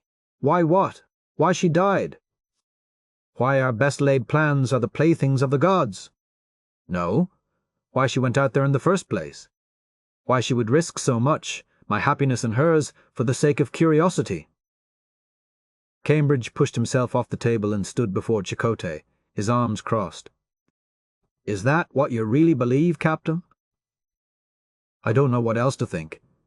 She told me more important things were at stake than her life, and in a way, hindsight proved her right. But it still seems the dumbest way possible to assess a potential threat. Captain, are you aware of Voyager's new orders? Cambridge asked. Chakotay was startled by what seemed like an abrupt course change in the conversation, but replied, No. Admiral Montgomery wouldn't tell me until this evaluation was complete. Are you? Voyager is about to lead a fleet of 9 vessels on a long-term assignment to the Delta Quadrant. Chakotay felt certain that someone had just sucker-punched him in the gut. What? The mission was only finally approved in light of recent events. But Starfleet has been considering it ever since you returned. For almost 3 years, Admiral Janeway was the plan's most vocal opponent. A rush of images bombarded Chakotay's mind. Catherine's admonishment to be careful how much excitement he wished for, her silent preoccupations, his certainty, time and again, that she was worried about something she could not or would not share with him. And finally, the look on her face the last time he had spoken with her via subspace, her headstrong determination trumping her fear. She knew, Chakotay said as the pieces fell into place. She knew, and she wouldn't tell me because she never intended to let it happen. Did she go out to investigate that cube so that we wouldn't have to? She went out to investigate that cube in hopes of convincing Starfleet Command that there was no need for you or your ship to return to the Delta Quadrant. Chakotay took this in. His heart breaking anew at the only weakness Catherine possessed that had been greater than her capacity for self-reliance, her capacity for self-sacrifice. How do you know all this? Chakotay finally asked. If Catherine couldn't tell me, why are you free to do so? For the moment, you're my patient, and to deny you this information would be cruel. Doctor-patient confidentiality prevents me from telling you how I know this, but suffice it to say, I know that what I am saying, while common knowledge to only a few in the uppermost echelons of command, is true. You have labored too long under a serious misconception, and that misconception has colored every action you have taken since her death. You assumed Catherine made a foolish choice. You assumed it because you had seen her make similar choices in the past, but had always been there to put a stop to them. You haven't been blaming her, as you should have. You haven't even been blaming the Borg, though they became the target of your rage. You've been blaming yourself. You weren't there for her when she needed you most. And so she died alone. Had she died in any other way, you would have come to accept it long before now. And you would have been spared the need to transfer your anger. You've been beating the hell out of yourself for months, and in the process beating the hell out of everyone around you who wanted to see you stop your own foolishness. It's created a crisis you have been unable to resolve because your pain has been in charge instead of your mind. Chakotay nodded. Usually he hated it when Cambridge was right. Usually, but not today. You tried to tell me this a long time ago, Chakotay acknowledged wearily. That she was the one I was really angry with. You weren't ready to hear it, but it's right for you to be angry with her. She made a choice, without consulting you, which shattered your hopes for the future. But it's also right, and absolutely necessary, that you forgive her for that choice. Understanding why she did it should make that possible in time. She did it not because you meant too little to her. She did it because you, and all of those she led through the Delta Quadrant, meant infinitely more to her than her own life. Chakotay pushed himself up off the chair and began to wander a bit aimlessly around the room. We're really going back to the Delta Quadrant, he mused, finding the concept difficult to accept. With slipstream drives, Cambridge added. It's not like anyone intends for the fleet to become stranded out there. It actually makes sense, Chakotay conceded, now more than ever. So I must ask you again the question I asked a few minutes ago. Are you ready to lead that mission, Captain? Are you ready to go back to the Delta Quadrant? What do you think? What I think isn't nearly as important as what you think, Cambridge countered. You've obviously found the path, but you're still going to have to walk it, and I don't believe it will be easy. But I do believe it will be easier in the presence of the men and women you have come to think of as family. If you don't want to do this, you shouldn't. She'd never forgive me if I didn't, Chakotay said. That's not a good enough reason to accept the mission. You're going to have to get used to not doing things for her. You cannot continue to define yourself by her expectations. I think that's why you found yourself floating in the darkness when you attempted that vision quest. You've lived so long in the shadows of her accomplishments, hopes, and dreams that you've lost the ability to decide anything outside of that context. It's one of the ways you've kept her close to you. But it's time to let her go. I don't know if I'm ready to do that, Chakotay admitted. Fair enough. But every day you don't is one more day you're wasting. Chakotay stopped pacing and turned to look at Cambridge for what felt like the first time. They had begun years ago on the wrong foot, and Chakotay had never really given the man a fair chance after that. Taking a deep breath and pulling himself up straight, he crossed to the counselor and extended his hand.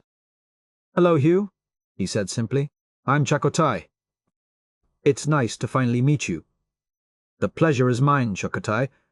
With your permission, I think I'd like to return to my ship now." "Permission is not mine to grant," Cambridge replied. "But I can give you my recommendation." "Thank you." "Not at all, Captain." Eden wasn't surprised when Tamaris ushered Willem into her office a few hours after his visit that morning, but she rose automatically to her feet at the sight of Admiral Montgomery trailing behind him. "Good afternoon, sir," she said respectfully. "As you were, Captain," Montgomery replied, gesturing for her to resume her seat as he and Willem took the two vacant ones opposite her desk. "I'm pleased to report that Utopia Planetia's engineers have confirmed that all of the new slipstream drives are now ready for their test runs. We're still waiting on personnel for final assignments to the Demeter and the Achilles, but we should have them by the end of the day. All senior staff have received notice of tomorrow morning's briefing." "Excellent work, as usual, Afsarah," Montgomery replied. "Thank you, sir. I'm afraid, however, that there is going to be one last change to our senior crew assignments for the fleet." Eden stole a glance at Willem, who was at his most inscrutable, folding her hands on the desk before her and replying, "What change is that?" "Admiral, Captain Chakotay will not be resuming command of Voyager for this mission." Eden nodded, grateful in a way that Willem's earlier visit had left her prepared for this unfortunate eventuality. "I'm sorry to hear that, Admiral." "Not as sorry as I am to say it," Montgomery countered. "If you'd like to review a list of alternatives," she began, but Montgomery cut her off. "That won't be necessary. Willem and I have already conferred on the matter, and we have made our selection." "Oh," Eden said, truly surprised. "Very well. Who is the lucky captain?"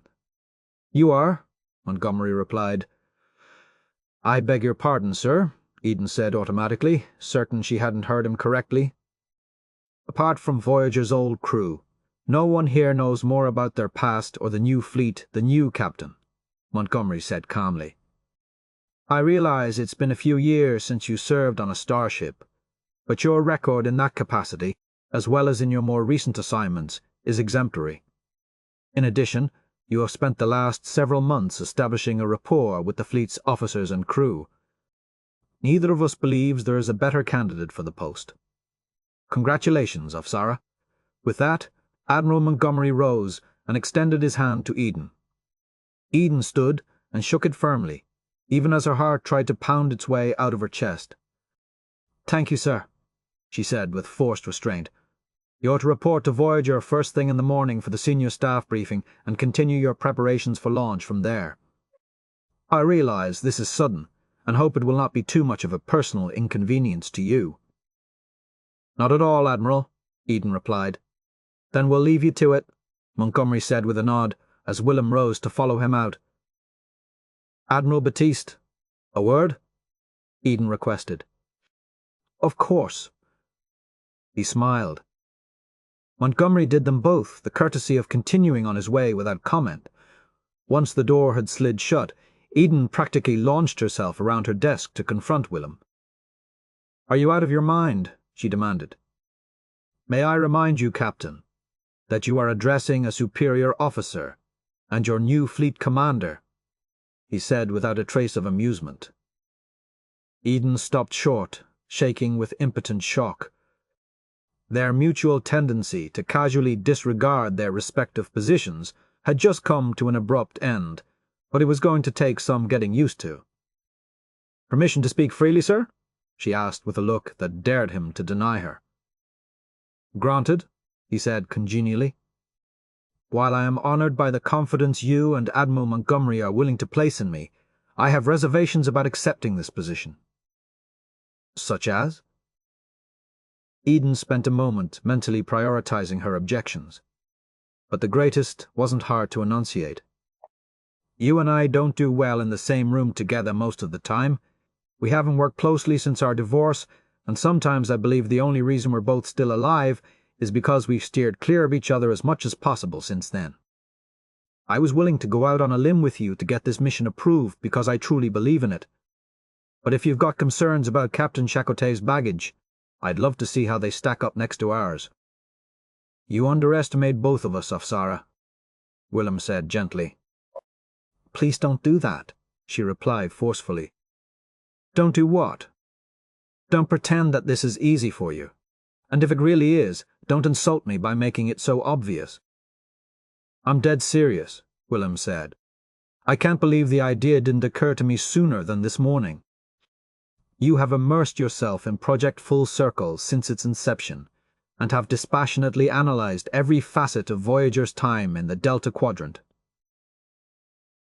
You are an outstanding commanding officer. You are professional, discreet, courageous, and adventurous. You can't tell me that the part of you that isn't pissed at me right now isn't thrilled by the opportunity." Eden shook her head. "Part of me, maybe," she admitted, "but the rest of me isn't going to like serving under you one bit." "All I ask is that you give me a little time to prove you wrong," Willem said. "I have unwavering faith in your ability and mine to set aside our personal issues. It is our duty, and nothing is more important to either of us than that. And frankly, there's no one I would trust more to stand beside me when things get tough. You want me to say it? Fine. I need you on this mission, Afsarah. The fleet needs you. You're not serving me. You're serving the Federation, and if, In time, we both realized that this was a colossal mistake. Other arrangements can be made." Eden considered Willem cautiously. He was saying all of the right things. And while it was asking a lot, it was nothing compared to what many Federation citizens and Starfleet officers were grappling with at the moment. She was suddenly conscious of a new thought. Admiral Janeway had faced death to protect many on board Voyager who were once again being sent into the belly of the beast. She had set aside personal and professional concerns to do her duty and had always placed the needs of her people above her own. Eden's sense of guilt and remorse could never persuade her to accept this challenge, but her heart stirred at the thought that dedicating herself to Janeway's cause might, in time, grant her absolution. She didn't really trust Willem anymore. She hadn't since the day he had asked her to leave their home, but she had learned to trust herself again, and she could not refuse to do for Voyager or the rest of the fleet less than she was asking of them. "Very well, Admiral," she finally said. "I'll see you in the morning." "Thank you, Captain," Willem replied. Councillor Cambridge had been waiting for several minutes in Admiral Montgomery's office for him to return.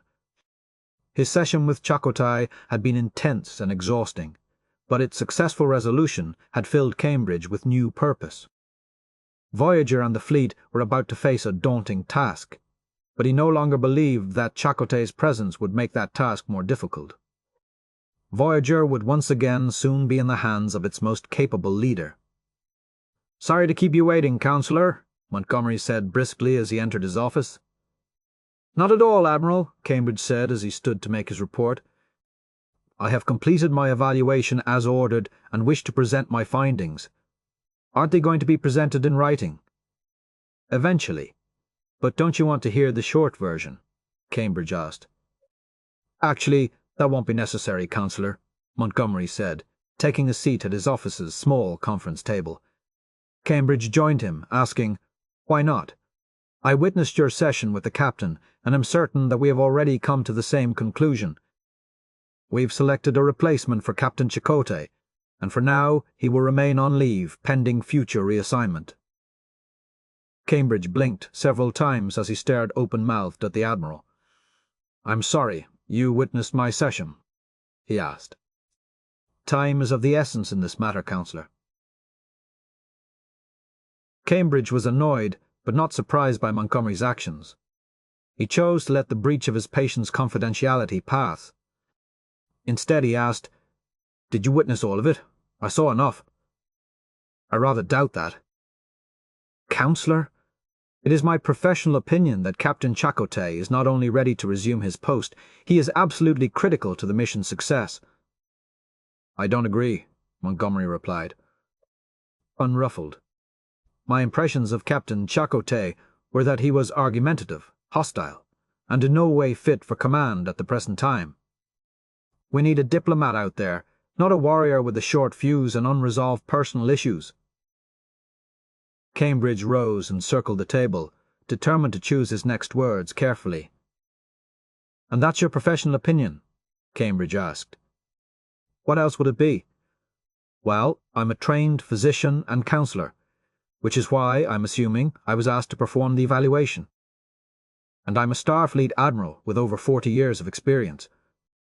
I know a problem when I see one." "Apparently not," Cambridge replied coolly. "You'll want to watch your tone, Councillor," Montgomery said, rising to face him. "You didn't expect him to succeed, did you?" Cambridge asked. "No, but I hoped he would." "Then I don't understand," Cambridge said softly. "That'll be all, Councillor," Montgomery replied. "If you will advise Captain Chakotay that I am ready to see him, I'll take it from here." Cambridge strode toward the door. He had observed more than his fair share of absurdity in his professional life, but rarely was it so blatant. He paused and turned back to the Admiral. "May I make a request, sir?" he asked. "Go ahead." "The next time you concoct an exercise in futility, I'd appreciate it if you would use another officer.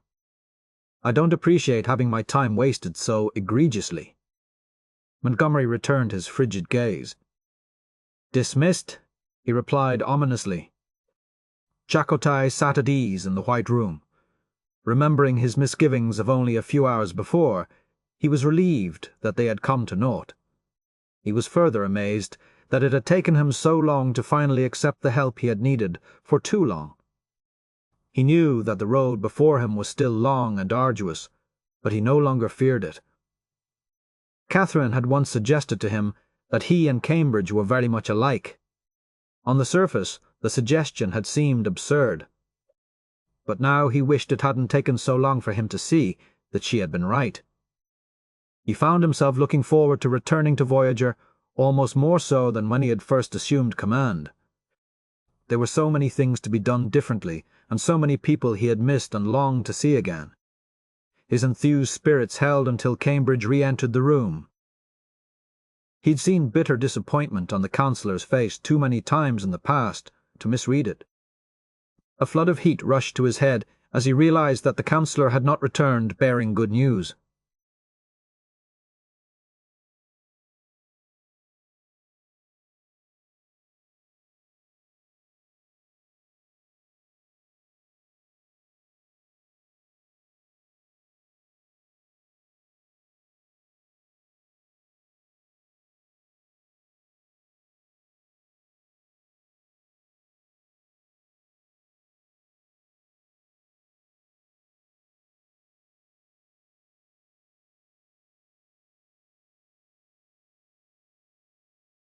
Poker is never going to be your game.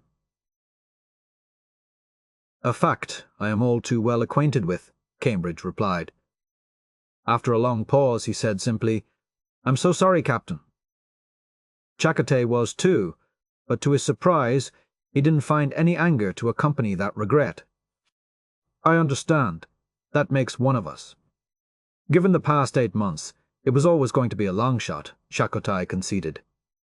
"I don't blame you or me for that matter. I take full responsibility for my actions. You deserve this mission, Captain. And I did make that clear.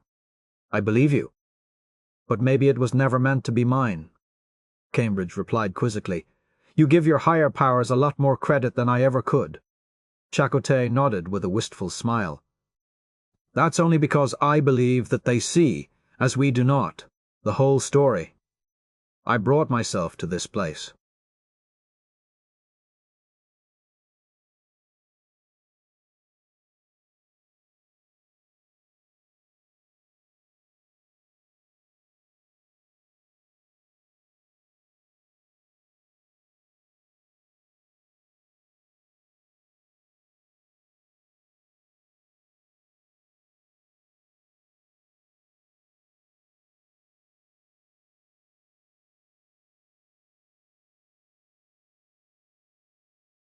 "We never really lose the path, Counselor, even when we are floundering in the darkness. We are always exactly where we are supposed to be at any given time, and possess every resource that we need. I'd forgotten that, by living in the past and fearing the future. From now on, I must live fully in the present. Thank you for reminding me of that today." Cambridge nodded. "Watch over our people," Chakotay requested. "They will push you, and they will disappoint you, and they will surprise you daily with their capacity for greatness." "I will," Cambridge agreed. "And promise me that whoever command has chosen to replace me, you serve them as faithfully as you have served me."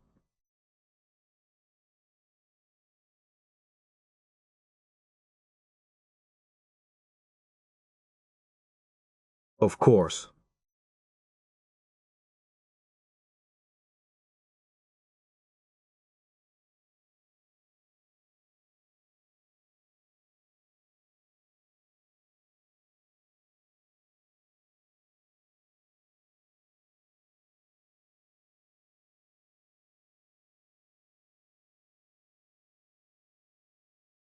Harry hardly recognized Voyager's former mess hall. In lieu of smaller tables and chairs that provided a casual dining environment, a single podium had been set up in the center of the far wall, and dozens of chairs rested in neat formation facing it.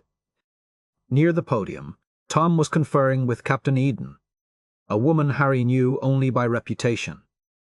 He understood from Tom that she had coordinated operations and logistics for Voyager over the past several weeks, and to hear Tom tell it, she was demanding and a stickler for details. Councillor Cambridge soon entered and pulled Captain Eden away from Tom. What Harry could see of their exchange appeared to be heated, at least on Cambridge's part. Kim recognized a few familiar faces scattered about the room. Vorik stood in a corner near the windows, listening attentively to a slight, grey-haired Vulcan. Lazarun and Patel were already seated next to a petite human woman bearing lieutenant's pips, whose long brunette hair had been swept up into a neat ponytail. As Lazarun and Patel studied the same pad, she looked about, as if she might soon be asked to take a test, evaluating all those present. The doctor stood between a stout alien male who appeared to be Tamarian, and a lithe human female with long, straight, strawberry blonde hair. The Tamarian wore a sciences uniform, which Harry found interesting. He was not aware that any member of this species served actively with Starfleet, given what he believed was an unbridgeable communications gap between them and most of the Federation. As several more people, most of whom Harry could not place, entered the mess and either took seats among the gallery or moved to the front to greet Captain Eden, Harry took a moment to study Tom's face. He was now exchanging pleasantries with a very young woman whose short, spiked blue hair testified to either a mixed heritage or a need to stand out in a crowd. Both Tom and Harry had been too busy over the last few weeks to speak in depth about B'Elanna and Myrrell, but Tom seemed to be holding up well. All Tom had almost grudgingly shared with Harry was the fact that there would be no public memorial service for his family. John Torres and Julia Paris had both agreed with Tom to keep the proceedings within the immediate family. To Harry, this indicated that his best friend was holed up behind a thick wall of denial. He knew that B'Elanna and Tom had been formally separated for months and hadn't spent much time together in 2 years, but he never believed that Tom had truly gotten over her. The loss of Myrrell should have devastated him. To Harry's amazement, Tom hadn't even requested a day off since hearing the news. Harry had considered contacting B'Elanna's father. He knew they'd had a strained relationship, but also believed he had tried to reconnect with his daughter when Voyager had returned. Harry's duties had been so pressing, however, that he hadn't yet found time to track down John Torres. The only person not yet present was Chakotay, a robust officer in his mid-50s, with short, full dark hair strode into the room, and immediately Captain Eden called out, "Admiral on deck!" All present were instantly on their feet and facing the podium, where he quickly took his place. "Please take your seats," the Admiral said officiously, and everyone hurried to comply. Captain Eden, along with the older Vulcan, the woman the doctor had been speaking with, and 6 other officers, Harry did not know, arranged themselves facing the crowd on either side of the podium, as Tom and Vorik took seats in the front row. Harry quickly grabbed a seat next to the doctor, and found the chair next to him filled by Lieutenant Reg Barclay. Harry was pleased to see the garrulous engineer, but knew he'd have to wait until the briefing ended to express that sentiment. "Good morning," the Admiral began. "For those of you who may not know, I am Admiral Willem Baptiste, and I will be commanding the fleet's upcoming mission.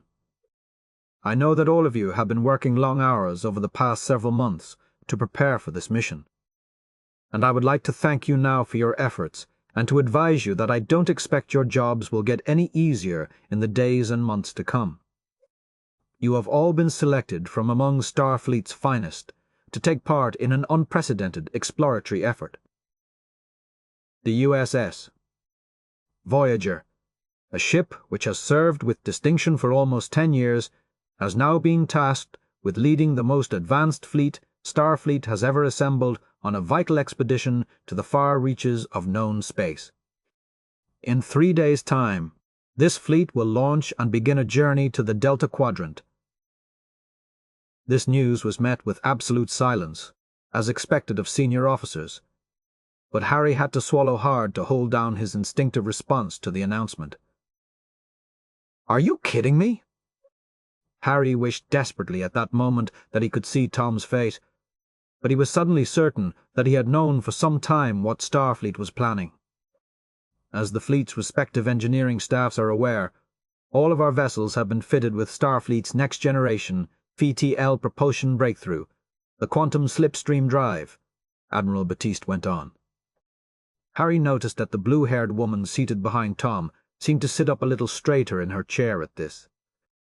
Each vessel will have the ability to use these drives independently as needed, but we will spend our first several days in open space coordinating flight patterns so that for our longest journeys all fleet vessels will travel in a single slipstream corridor. It will be an exciting challenge for our pilots, and one I'm sure they are all looking forward to mastering. Once that task is complete, we will set our course for the demarcation of the terminus between the Beta and Delta Quadrants. At that point, 3 of our ships will be tasked with dropping and testing advanced communications relays, which will enable the fleet to remain in time-delayed contact with the command for the duration of our mission. That mission has several priorities. The most important will be to assess political and geographical changes to the quadrant in the absence of the Borg. As some of you may know, the Borg are believed to have been completely transformed by the Kalir, an incredibly advanced species that has also apparently left our galaxy for parts unknown. We are going to make sure that this is the case, and we are also going to make our best efforts to establish new and lasting diplomatic relations with the Delta Quadrant's warp-capable species. The experience and expertise of those of you who have already visited the Delta Quadrant will be invaluable to our efforts. We go in peace, but we are prepared to face those who might be hostile to our presence. The Federation has no intention of expanding beyond the worlds we already encompass. We will, of course, extend the hand of friendship to any who wish to form alliances with us. Most importantly, we go to chart the unexplored and to seek out new life and civilizations. We do not expect to encounter or antagonize another race as opposed to the principles of the Federation as the Borg, but if they are out there, and if they pose a potential threat to the Federation, our efforts will enable Starfleet to prepare and meet any such threat. We will remain in regular contact with the command, and from time to time will be able to refresh personnel with replacements. You should expect your part in this mission to take no less than 3 years. These are the officers who will be commanding each of the fleet's vessels. We will adjourn so that each of you can meet directly with your senior staffs. Voyager will be accompanied by 2 of our newest vessels, the Vesta-class Esquiline, under Captain Parimon Dasht, and the Quirinal, under Captain Regina Farkas. These 3 ships have been assigned a dedicated science vessel, the Hawking, under Captain Bal Itak, the Planck, under Captain Hosk Tmar, and the Curie, under Captain Shin Shan. Rounding out the fleet are 3 vessels with unique specialties. The Galen, under Commander Claire Issa Glenn, which will be staffed by advanced holograms and which will serve as our primary medical resource. The Achilles, under Commander Tillam Drafar, which will carry vital backup components for our technology along with industrial replicators. And the Demeter, under Commander Liam O'Donnell, which will house a vast aeroponics bay to provide homegrown produce to supplement our replicators, as well as storage facilities for biological resources we may find along our way. Kim's head was spinning as each Captain Batiste stepped forward briefly when their name was mentioned.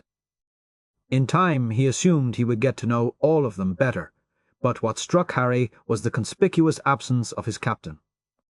Voyager will be led by Captain Afsarah Eden, and as the fleet's flagship, it will also be my home for the duration, the Admiral finally announced, ending Harry's confusion but adding to his consternation.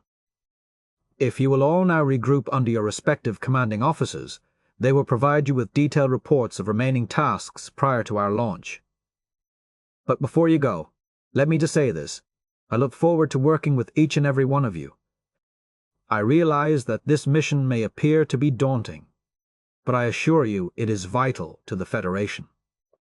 Let us move into the unknown confident in our abilities to preserve the Federation's highest principles and determined to do credit as ambassadors to the Delta Quadrant. The Admiral's concluding remarks were met with polite applause. He stepped down with a nod and quickly left the mess as Harry rose on leaden feet to approach his new captain. Tom was already at her side, along with Councillor Cambridge. Lasrin and Patel filed in behind him, along with the Temerian doctor, the blue-haired pilot, Harry assumed, and the bright-eyed brunette he had noticed earlier. As they mingled through the crowd, the brunette tapped his shoulder and said, "Lieutenant Kim?" "Yes," he replied. "I'm Nancy Conlon, formerly of the Da Vinci." "It's nice to meet you, Lieutenant," Harry said absently. "I know you're our security chief, but Vorit tells me you're also quite the engineer," she said cheerfully. "I guess," Harry nodded. "It's good to hear. I'm taking over Voyager's engine room for this trip, and—" "You're our chief engineer?" Harry interrupted, less kindly than he'd intended. "That's right," she said with a little more reserve. "What about Vorik?" "He asked to be transferred to the Hawking." "I think he and Captain Itak are old friends," Conlon replied. Harry looked past her to see Vorik standing beside his new captain, and wished suddenly he had a little Vulcan equanimity. "I'm sorry," Harry said quickly. "It's just a lot to take in all at once." "This is Starfleet," Conlon replied. "When isn't that the case?" "Ladies and gentlemen," Captain Eden said over the din filling the room, "if you'll follow me, we will move to Voyager's main conference room to continue the briefing."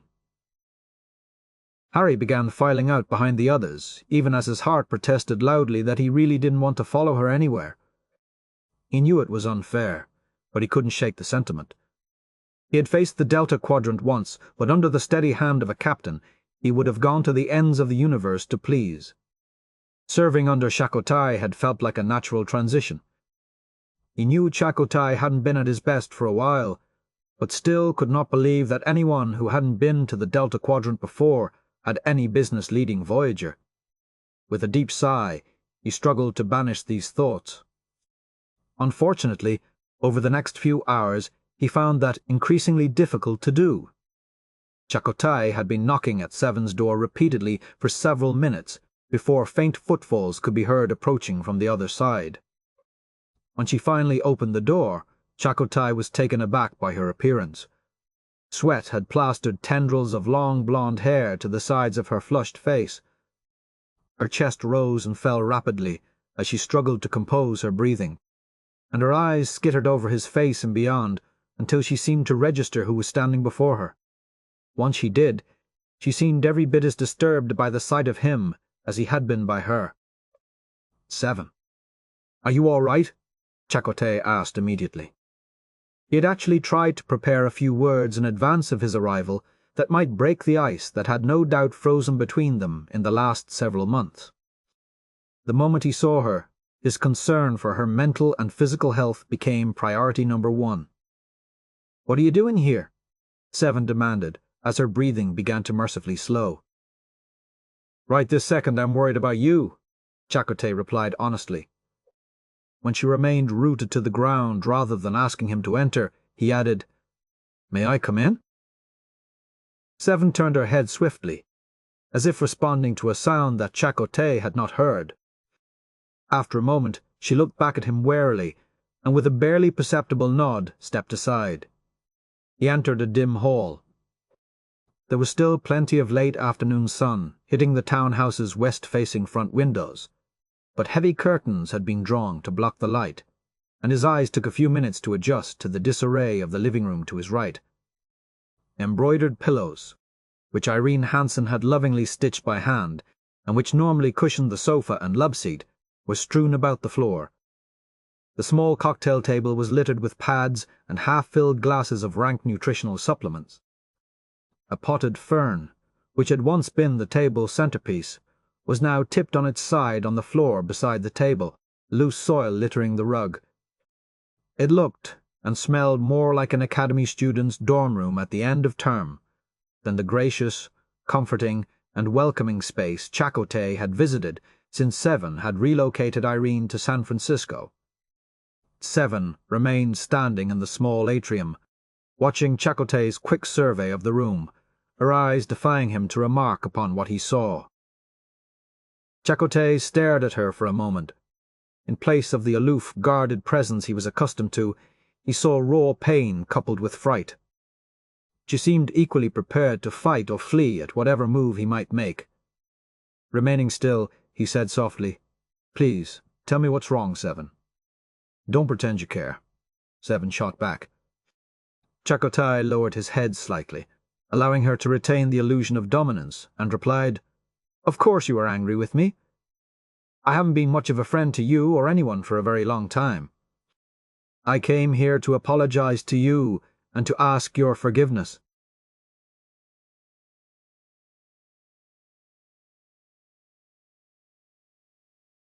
Confusion wrinkled Seven's brow. For the first time, Chakotay realized that the implants that had circled her left eye were no longer present. He had always found her beauty intimidating, but now there was a gentle quality to her features, marred only by her evident hostility. "Take my forgiveness, then," Seven said coldly, "and get out." "How is Irene?" Chakotay asked, ignoring her request. Wild dogs couldn't have driven him from the house.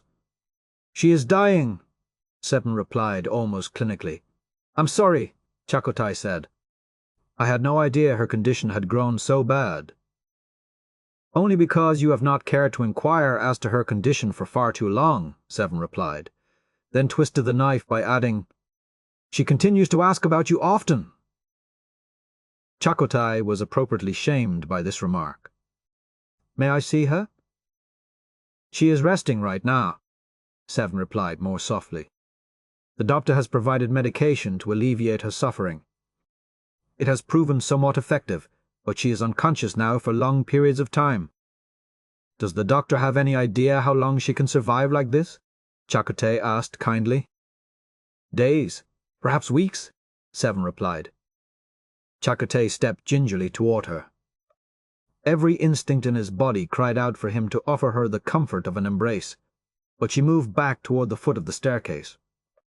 "Seven, I am truly sorry," Chakotay said, lifting his hands before him to dispel any concern she might have that he would dare breach her personal space without her consent. "This must be awful for you. Do you at least have help in dealing with her?" "I do not require help," Seven retorted sharply. I am. 7 of 9, tertiary adjunct to Unimatrix. I am 7 of 9, I am 7. Chakotay witnessed her strength failing her. Before she could fall to the floor, he caught her and gently lowered her until they were sitting on the lowest steps. 7 fought against him for a few seconds, but finally released herself to the strength and comfort of his embrace. Her body began to choke with sobs, and Chakotay wrapped her in a protective hug, gently caressing her soft, golden hair and murmuring soothing words until the worst of the tremors passed. Finally, 7 pulled herself away to look up at him, her face wet with tears. "Don't help me," she pleaded. "Try and stop me." He smiled. "No." She shook her head, attempting to pull away from him. "Your presence is temporary. You cannot be relied upon." Chakotay held her firmly by her upper arms. "Listen to me," he said. "I'm not going anywhere. We can sit here like this for minutes or days, however long it takes for you to tell me what the hell is happening to you." 7's eyes registered surprise. With childlike gracelessness, she wiped her nose on the sleeve of her arm and inhaled quickly with a loud snuffle. "But you have to return to Voyager." "Not right now, I don't," he assured her. "You are leaving," she insisted almost petulantly. "You, the doctor, Commander Paris, Lieutenant Kim, you are all leaving me. Soon my aunt will be gone too, and I will be alone. I must adapt." "Hang on," Chakotay said. "Voyager is leaving, but I'm not going with them. Starfleet has assigned another captain to the ship. I'm still on leave. I promise you, you aren't alone, and you're never going to be alone again." 7 considered his words and replied, "Starfleet has made an error. You should lead the mission to the Delta Quadrant." "No," Chakotay corrected her. "I am more certain now than ever that this is exactly where I am supposed to be." 7 winced with pain and momentarily lifted her left hand to massage the side of her forehead. "What is it?" he asked. "It will pass," she assured him. Chakotay raised his hand and gently caressed the crescent from the center of her forehead to just beneath her left eye. He then delicately placed her left hand flat on his palm and searched it for traces of the technology that had once sustained her. "When did you have the last of your implants removed?" he asked. "I didn't," she replied. "The Keelier did this to me." When they transformed the Borg, Chakotay realized. "Of course. Was it painful?" he asked. "Yes." She nodded. "And no." "It was. It is difficult to describe." "Did you have any idea it was coming? Were you able to prepare yourself?" "No." Chakotay sighed compassionately. "It's no wonder you're frightened," he said. "You do not understand," Seven insisted. "Then explain it to me." Seven's wide eyes studied his fearfully.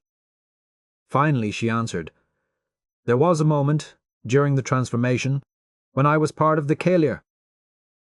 "The way you were once part of the Borg?" "No. The Gestalt was more than the collective.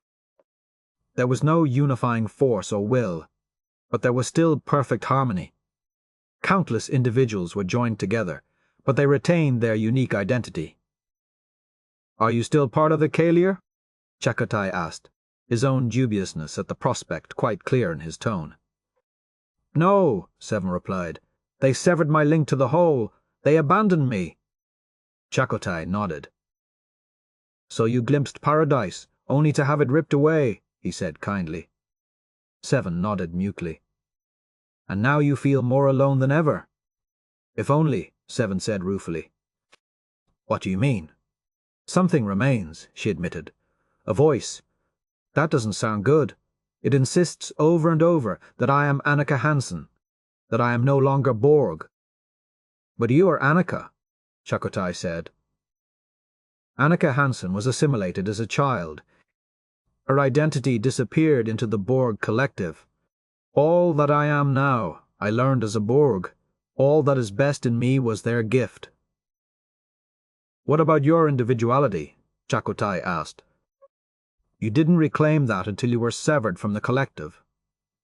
"My individuality is irrelevant without my identity, and I refuse to deny the part of that identity that was once Borg," Seven said, her voice rising. "Okay," Chakotay said soothingly. "I understand." "Seven, have you seen a doctor since this transformation?" Seven's chin jutted out defiantly. "I was examined by several physicians," she replied. "All agreed that I am now in perfect health." "Did you tell them about the voice?" "No, why not? The Federation is desperate to learn all they can about the Keelier. If they knew of my condition, they would restrain me. They would study me. I would become more of a curiosity to them than I already am. I will not allow it." Chakotay had to admit that there was a certain amount of sense in what she was saying, but he still wasn't sure that going it alone was a wise choice either. "It's getting worse, isn't it?" Chakotay asked. "At first it was very difficult to separate my own thoughts from the intentions of the voice. But I thought I had learned to adapt." "When did that change?" "I recently learned that my aunt's condition will never improve. Before I could begin to accept it, I was told that the rest of my family is about to return to the Delta Quadrant." "Seven, your family is bigger than Tom and Harry and the doctor." "Who else is there?" Seven demanded. "Tuvok is on a deep space assignment." "You haven't been available for months." "Isheb and Naomi are only children." "Belana and Miral," she choked out. "What about Belana and Miral?" he asked. Seven paused. "You don't know?" she replied in wonder. Fear gripped Chakotay's chest. "What about Belana and Miral?" he asked again. "They were killed during the Borg invasion," Seven replied through fresh tears. Chakotay focused on his breath, which was now heaving in his chest. "No, no," he gasped, unable to find another word. Seven took Chakotay in her arms.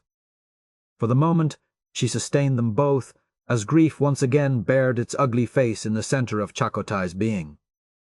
They held one another for what felt like hours. Once the worst had passed, Seven told Chakotay what little she knew of the specifics of their deaths. Chakotay listened patiently, waiting for his constant rage-filled companion to return to shatter the short-lived peace he had only begun to taste. But as time continued to pass in the darkened room, Chakotay felt only empty and inexpressibly sad. Seven shared his pain, and between the two of them, the burden became a bit lighter. As much as Chakotay knew he would need to nurse his own sorrow, he found himself much more concerned with Seven's all-consuming pain.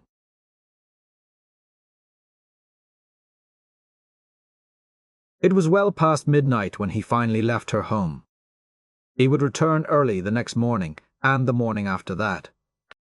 They would work together, Chakotay assured her, to find a way to make sense of their recent losses and those which dimmed on the horizon. At least now he was certain he would not again make the same mistake he had made when he lost Catherine. Shining through his broken heart were rays of determination and strength. He returned to his temporary quarters, seated himself on his living-room floor, and began to meditate. Even without his medicine bundle, he was soon sitting in a lush and verdant forest, staring into the eyes of his animal guide. Harry stood on a rocky precipice, overlooking the Atlantic Ocean as it violently assaulted the small cove below. He'd transported to this spot over 20 minutes ago, and still hadn't worked up the nerve to approach the small cabin nestled beneath a dense canopy of white pines. He still didn't know exactly why he'd come. He only knew that he had precious few days left in the Alpha Quadrant, and he needed to see more than the inside of Voyager during those days, or he would lose his mind. When he thought of pristine beauty and bracing air, only one spot had come to mind. He no longer had a claim to it, but he had to see it, just one more time. Actually, he had to see her, but he wasn't ready to admit that, even to himself. Harry had dutifully pushed Libby from his heart and mind years earlier. He'd made new friends, pursued new relationships, and come to believe that she was forever banished to his past. Ever since he had awakened in Starfleet Medical months earlier, he'd been thinking of her, dreaming of her.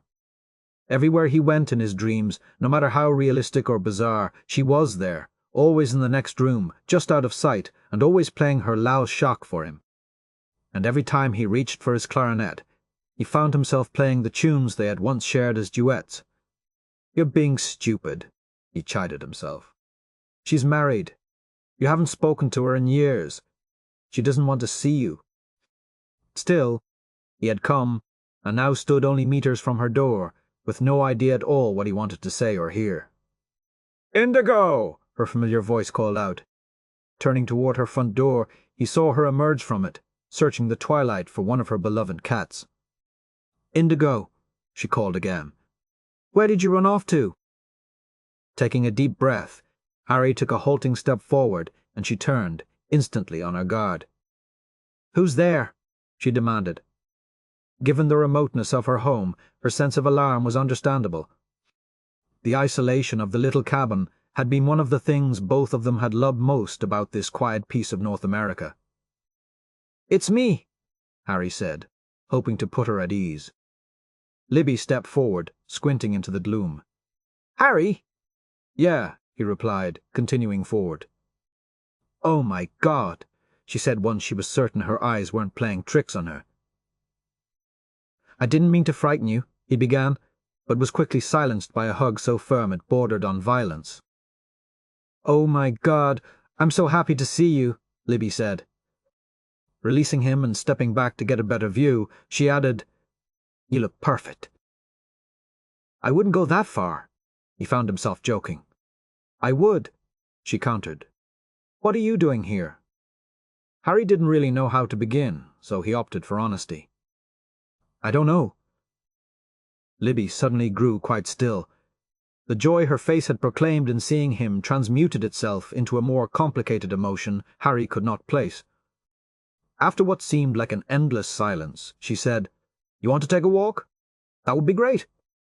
Libby took the lead and began directing their steps down a small rocky path that led to the shoreline. They had hiked this little trail many times in the last 6 months of their relationship. It led to a favorite large rock from which a truly spectacular view of the ocean could be enjoyed, especially now, so near sunset. They reached the rock in comfortable silence, and Libby climbed onto its scarred surface, settling in a nook that allowed her to rest her back against the high cliff wall behind them. Harry took his own familiar spot nearer the rock's edge, with his feet hanging over the side. After a few moments, Harry said, "I really don't know what I'm doing here." "I'm not complaining," Libby replied. "It really is wonderful just to see you." "You too," Harry said. "You've been on my mind a lot more than usual. It's weird. I can't seem to make sense of anything right now, but part of me kept thinking that I should come here."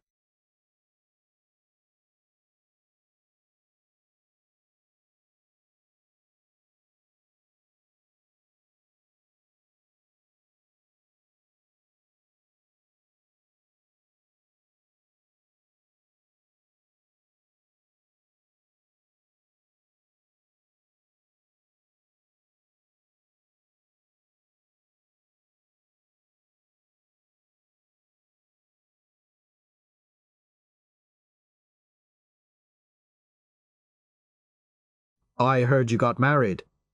Libby nodded a little shyly. "Last month. And he makes you happy?" "He does." "Good," Harry said, not terribly convincingly. "You understand, Harry, that just because— I know, She stammered. Finally, she exhaled sharply in frustration. "Why is this so hard?" "Everything's hard right now," Harry replied. "It is, isn't it?" She frowned. "Everything has changed. Whatever illusions we used to have about our happy, peaceful little part of the galaxy are just gone. It feels like no place is ever going to be safe again." "Exactly," Harry agreed. "Nothing has turned out the way it was supposed to." Libby looked up at him sharply. "Harry," she began warily. "I don't mean us," Harry added quickly. "I mean everything else." He paused briefly to collect his thoughts and went on. "The whole time we were lost in the Delta Quadrant, I would imagine what it would be like if we ever got home. There were days when my idea of that future was the only thing that kept me going. I just knew that whatever happened, as long as we all made it home in one piece, everything would work out. If we could take the Delta Quadrant, we could take anything, you know?" Libby nodded patiently, allowing him to continue. "The people I shared that journey with, we became a family. And now, 3 years later, that family has been scattered to the winds. Admiral Janeway beat the Borg. I don't know how many times on their turf, and then they show up here and kill her. Tom and B'Elanna loved each other more than anyone I've ever known, and even they couldn't make it work. Right now they should be raising that beautiful little girl, and instead, B'Elanna and Miral are dead, and Tom is pushing all of us away. I don't know where Chakotay is. Seven's torn between taking calls from the President of the Federation and looking after her poor aunt. It's not right. And no matter how I try to look at it, it's never going to be right again. It doesn't make any sense. It's like I had this life, and then I somehow wandered down the wrong path and ended up in some alternate reality." "It wouldn't be the first time, would it?" Libby teased gently. "I guess not." Harry smiled faintly. "But this time I have a feeling that there isn't going to be a helpful alien with a vast knowledge of subspace anomalies, or a duplicate version of Voyager for me to find my way back to." "You're probably right about that," she agreed. "And get this," Harry added. "After all we did to get home, Starfleet has decided to send us back to the Delta Quadrant." "I know," Libby said softly. Harry turned on her, stung. "I didn't even know until this morning." "How the hell could you possibly—" "Harry, I'm married to a director of Starfleet intelligence," Libby said gently. "I'm not saying he tells me everything, but he's pretty good at keeping me up to date if it has anything at all to do with Voyager." "Oh," Harry replied. "I guess that makes sense. But why would you care?" She shrugged. "Old habits die hard." Harry didn't know why, but he liked the idea that she was still keeping tabs on him. "Are you worried about going back?" she asked. "Not really," Harry admitted. It was a bit of a shock, but the mission actually makes sense. We need to know what's out there now that the Borg are gone. And they're giving us all the newest technological toys, so I don't really see us getting stranded again. I guess that's comforting. Harry picked up a handful of loose rocks and began to toss them one at a time into the ocean below. It was too dark now to see where they might have hit, and the sound of crashing waves made listening for them fruitless. But just the activity was relaxing.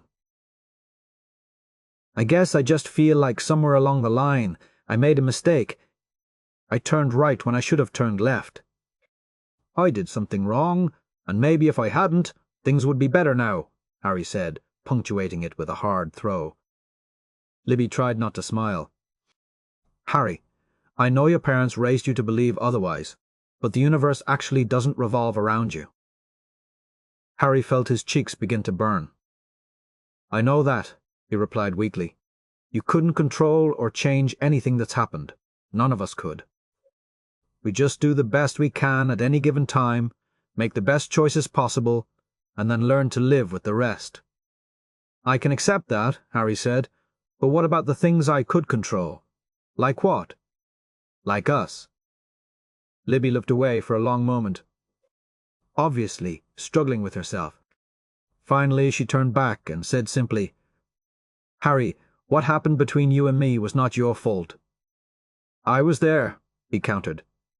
I have to take some responsibility for it. No, you really don't, she replied. If anyone is to blame, it's me. Her words released something in him, something that had been wound too tight for too long. But part of him didn't really believe it. I don't blame you, Libby, he said. You should. Come on.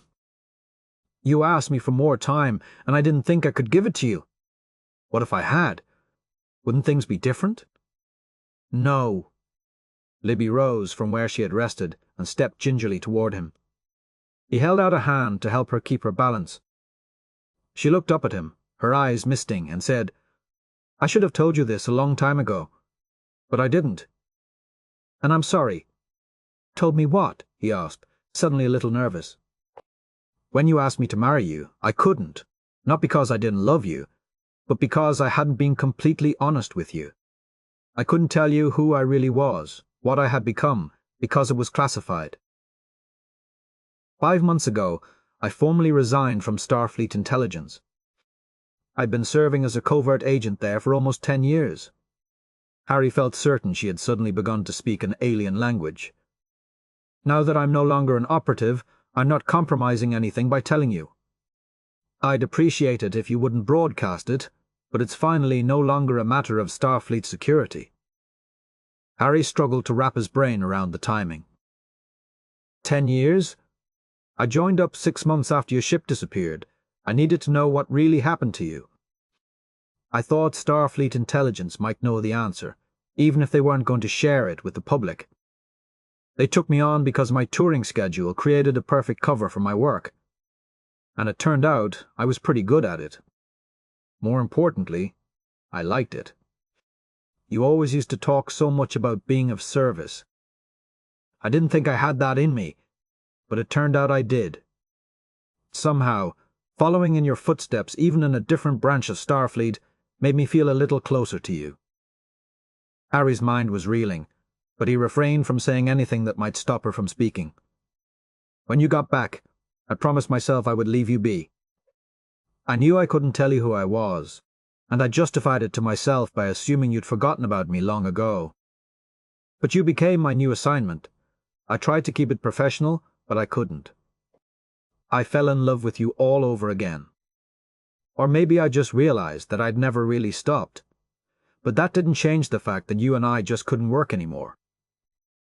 I was lying to you every time I saw you, and I'd have to continue lying to you every day we were married.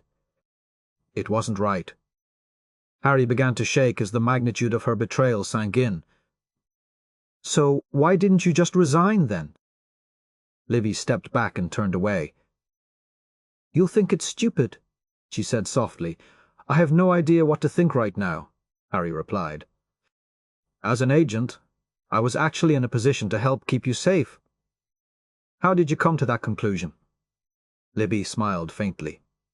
Do you remember Peregrine? Harry felt as if she had physically struck him. Peregrine had been the code name for someone he had never identified.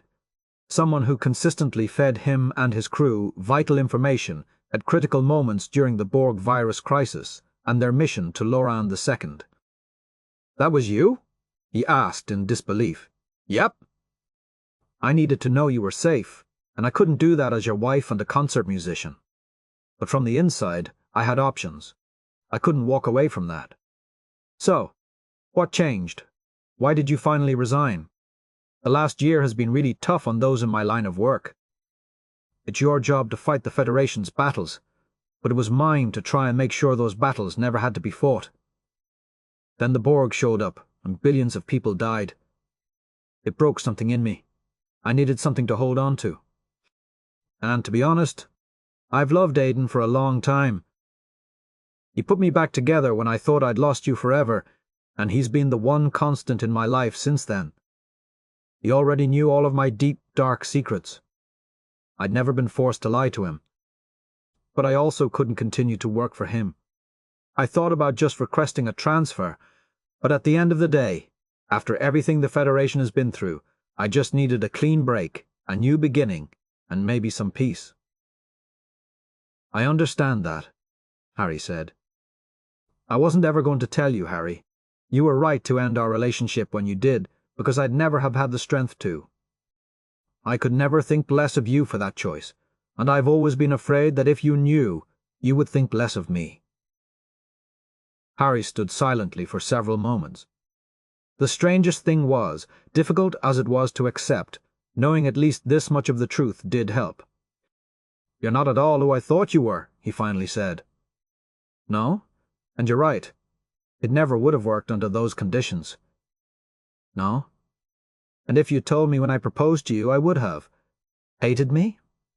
No. But I would have felt betrayed. I don't think I would have taken it well. Harry felt something of the weight he'd been carrying for too long begin to lift from his shoulders. And now? Harry sighed. Now, it's the past. And it's not so hard to understand. It makes sense. I can let it go, he said with a smile of relief. I'm glad you told me. It helps. Good. Harry stepped back to put some distance between them and inhaled deeply. His mind felt suddenly clearer than it had in weeks. You were a secret agent? I was. That's actually kind of hot. Libby laughed, and soon Harry joined her. I can't remember the last time I heard you do that, she said. Me either, he replied. Don't tell your husband I said that, though. He could probably have me assassinated, right? Officially, no, Libby said. Unofficially, right. Harry nodded. So what now? Harry turned to stare out into the darkness. Once again, into the great unknown, I suppose. You're going to be fine, Harry, Libby said gently. Just worry about the things you can do something about. The rest will take care of itself. Harry nodded. He didn't know if he really believed her, but that thought was more comforting than any of those he'd brought with him when he arrived. I will. After a moment he said, Just promise me something? Anything. Promise me that you'll take care of yourself. I will if you will. I meant what I said to you the night you broke up. I can't imagine a world in which you and I won't always be friends. Neither can I, Harry said. Only this time he meant it. Chakotay stared at his comm panel. Though it was the middle of the night in San Francisco, it was early morning at Utopia Planitia, where Voyager was docked. Much of his time over the past few days had been spent with Seven, but he promised himself he would make this call before Voyager launched. In a way, he dreaded the prospect, but then no one ever said that making amends was easy. Whatever response he received, it would be no less than he deserved. Finally resolved, he activated the terminal and waited for the connection to establish itself. Soon enough, Tom's harried face appeared before him. "Captain," he said, at something of a loss. "Hello, Tom," Chakotay replied. Things are," Tom began. "You're getting ready to launch," Chakotay interjected. "You've had dozens of last-minute requests for accommodation changes, and half the crew hasn't reported in for their medical evaluations, and your final cargo shipments haven't been cleared for transport." "How did you know?" Tom asked. "I used to do your job, remember?" Chakotay smiled. "The last thing you have time for right now is a conversation." "That pretty much covers it," Tom agreed. "So I'll keep this brief," Chakotay said. Tom tightened his jaw, but nodded for Chakotay to continue. "I've had a lot of time to think about the last several months, and a couple of things have become very clear to me. I'm not proud of my behavior, especially toward you, but no matter how bad things got, you never failed to support me. I want you to know how much I appreciate that." Tom's face softened, but he remained silent. "And I also want you to know that I heard about Bialana and Miral. I'm so sorry, Tom. I know there's nothing I can do to make it better. It's going to hurt like hell for a long time. I miss them terribly. They were extraordinary women, your wife and daughter. Irreplaceable. But if you let it, time will help you heal. And if there is anything you need from me, please ask." Tom swallowed hard before replying, "Thank you, sir." "You're a fine officer, Tom. You've always made me proud, and I don't expect that to change. I know that Voyager is in good hands, and I wish you a safe journey." Tom nodded. After a moment he said, "I'm sorry you're not going with us." "Everything happens for a reason, Tom," Chakotay replied. "You don't need to worry about me. Just do your job. Take care of your captain and your crew. I'll still be around when you get back, and I expect you to return with lots of good stories to tell." "I will." "Now get back to work, Commander." "Aye, Captain," Tom said, his voice thick. Chakotay replied with a tight smile. As he reached toward the panel to terminate the call, Tom said, "You look better than you have in a while. That might be because I am better." "You were in love with her, weren't you?" Tom asked. To hear this simple truth, expressed with such compassion by an old friend, touched Chakotay's heart deeply. "I was," he finally acknowledged. "You could have told me," Tom said. "I know," Chakotay replied. "I'm sorry I didn't. I should have remembered that you are one of only a handful of friends I absolutely trust." Tom appeared stricken by this comment. Chakotay had meant to be a compliment. "Are you sure that under the circumstances you really want to take this trip, Tom?" Chakotay asked.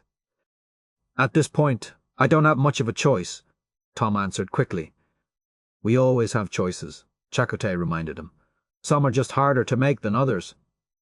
"I know what I'm doing," Tom insisted. "That's all I'll ever need to hear from you," Chakotay replied. "I have to get going," Tom said. "I understand. Keep your friends close right now. They won't let you down. And if you get a chance, have a talk with Councillor Cambridge. I know he can help, if you're willing to let him." Tom nodded with a faint smile and terminated the connection. Only once Tom's face had vanished did Chakotay realize how much of his heart was going with Voyager. "They'll be fine," he assured himself. Rising from the station, he went to his replicator and ordered a cup of hot tea. He only had a few hours of sleep to look forward to, and he needed every one of them.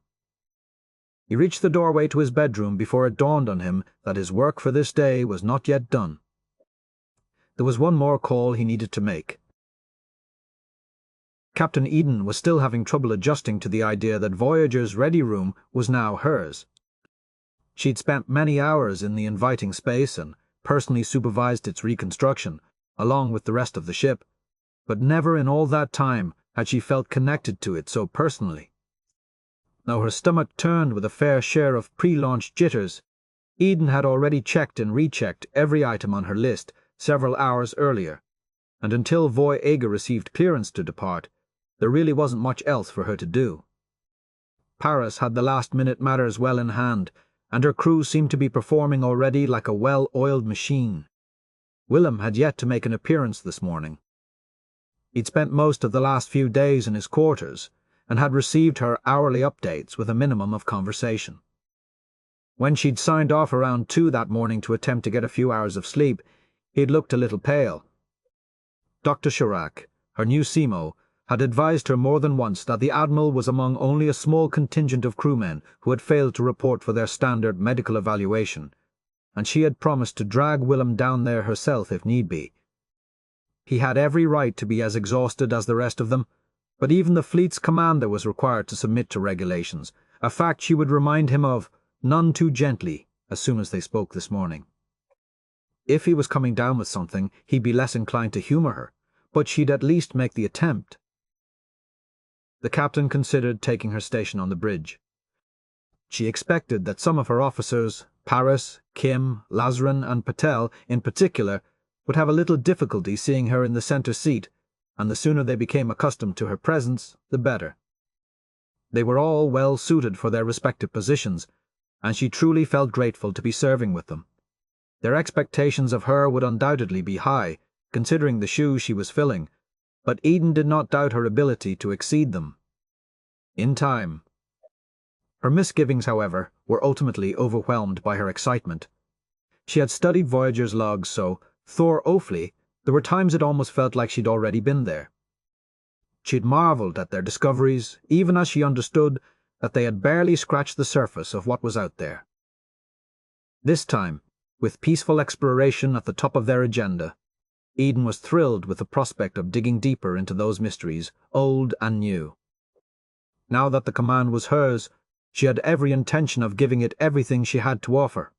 And maybe, just maybe, her thoughts were interrupted by an incoming transmission. Turning to her companion, she opened the communication and saw Captain Chakotay's face before her. "Good morning, Captain," she said automatically. "Hello," he said with more warmth than she'd imagined she could have mustered had their positions been reversed. "What can I do for you?" "I'm sorry to intrude, Captain," he said most cordially. "I know how busy you must be. It's no trouble." "Congratulations on your new assignment," Chakotay said sincerely. His tone and demeanour were so composed that Eden found herself wondering exactly what the admirals had seen to convince them that he was not ready to resume his command. "Thank you," she replied. "You've been given the finest vessel in all of Starfleet, Captain. I couldn't agree more.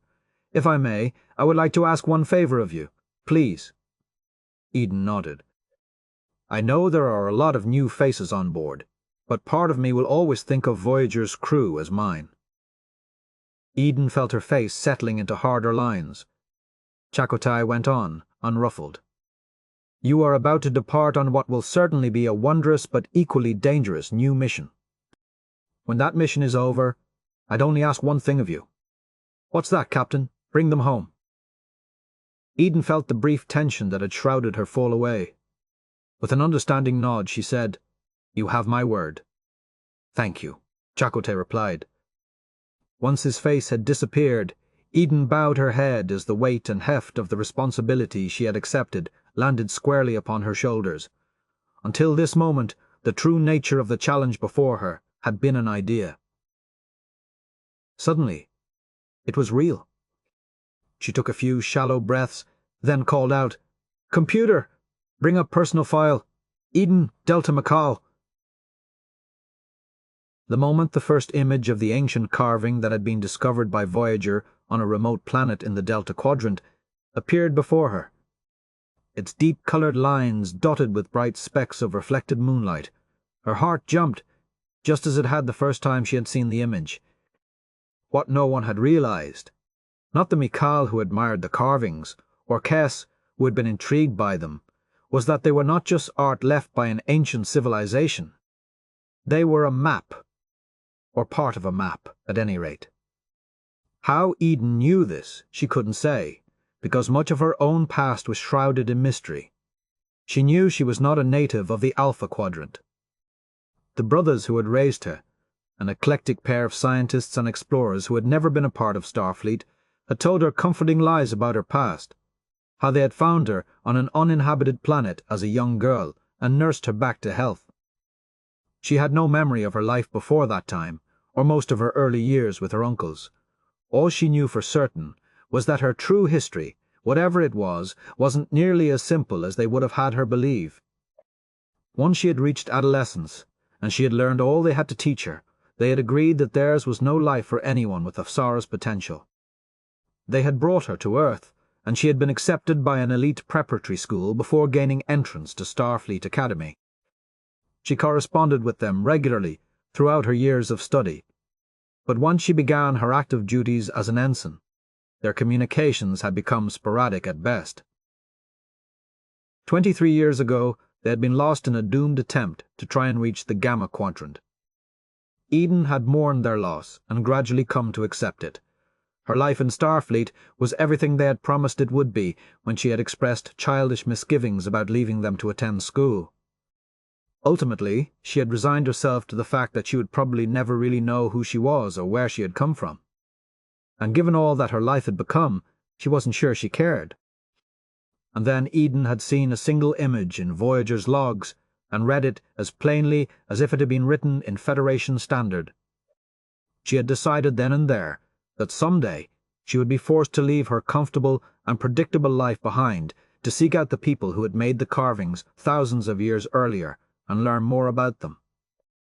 Of this much she was certain. Whoever they were her people. And if she was still alive, odds were other descendants of theirs had probably survived as well. When Willem had first suggested assigning Voyager to the Delta Quadrant, Eden had been thrilled with the notion that Hugh Cambridge could be relied upon to examine the carvings first-hand on her behalf.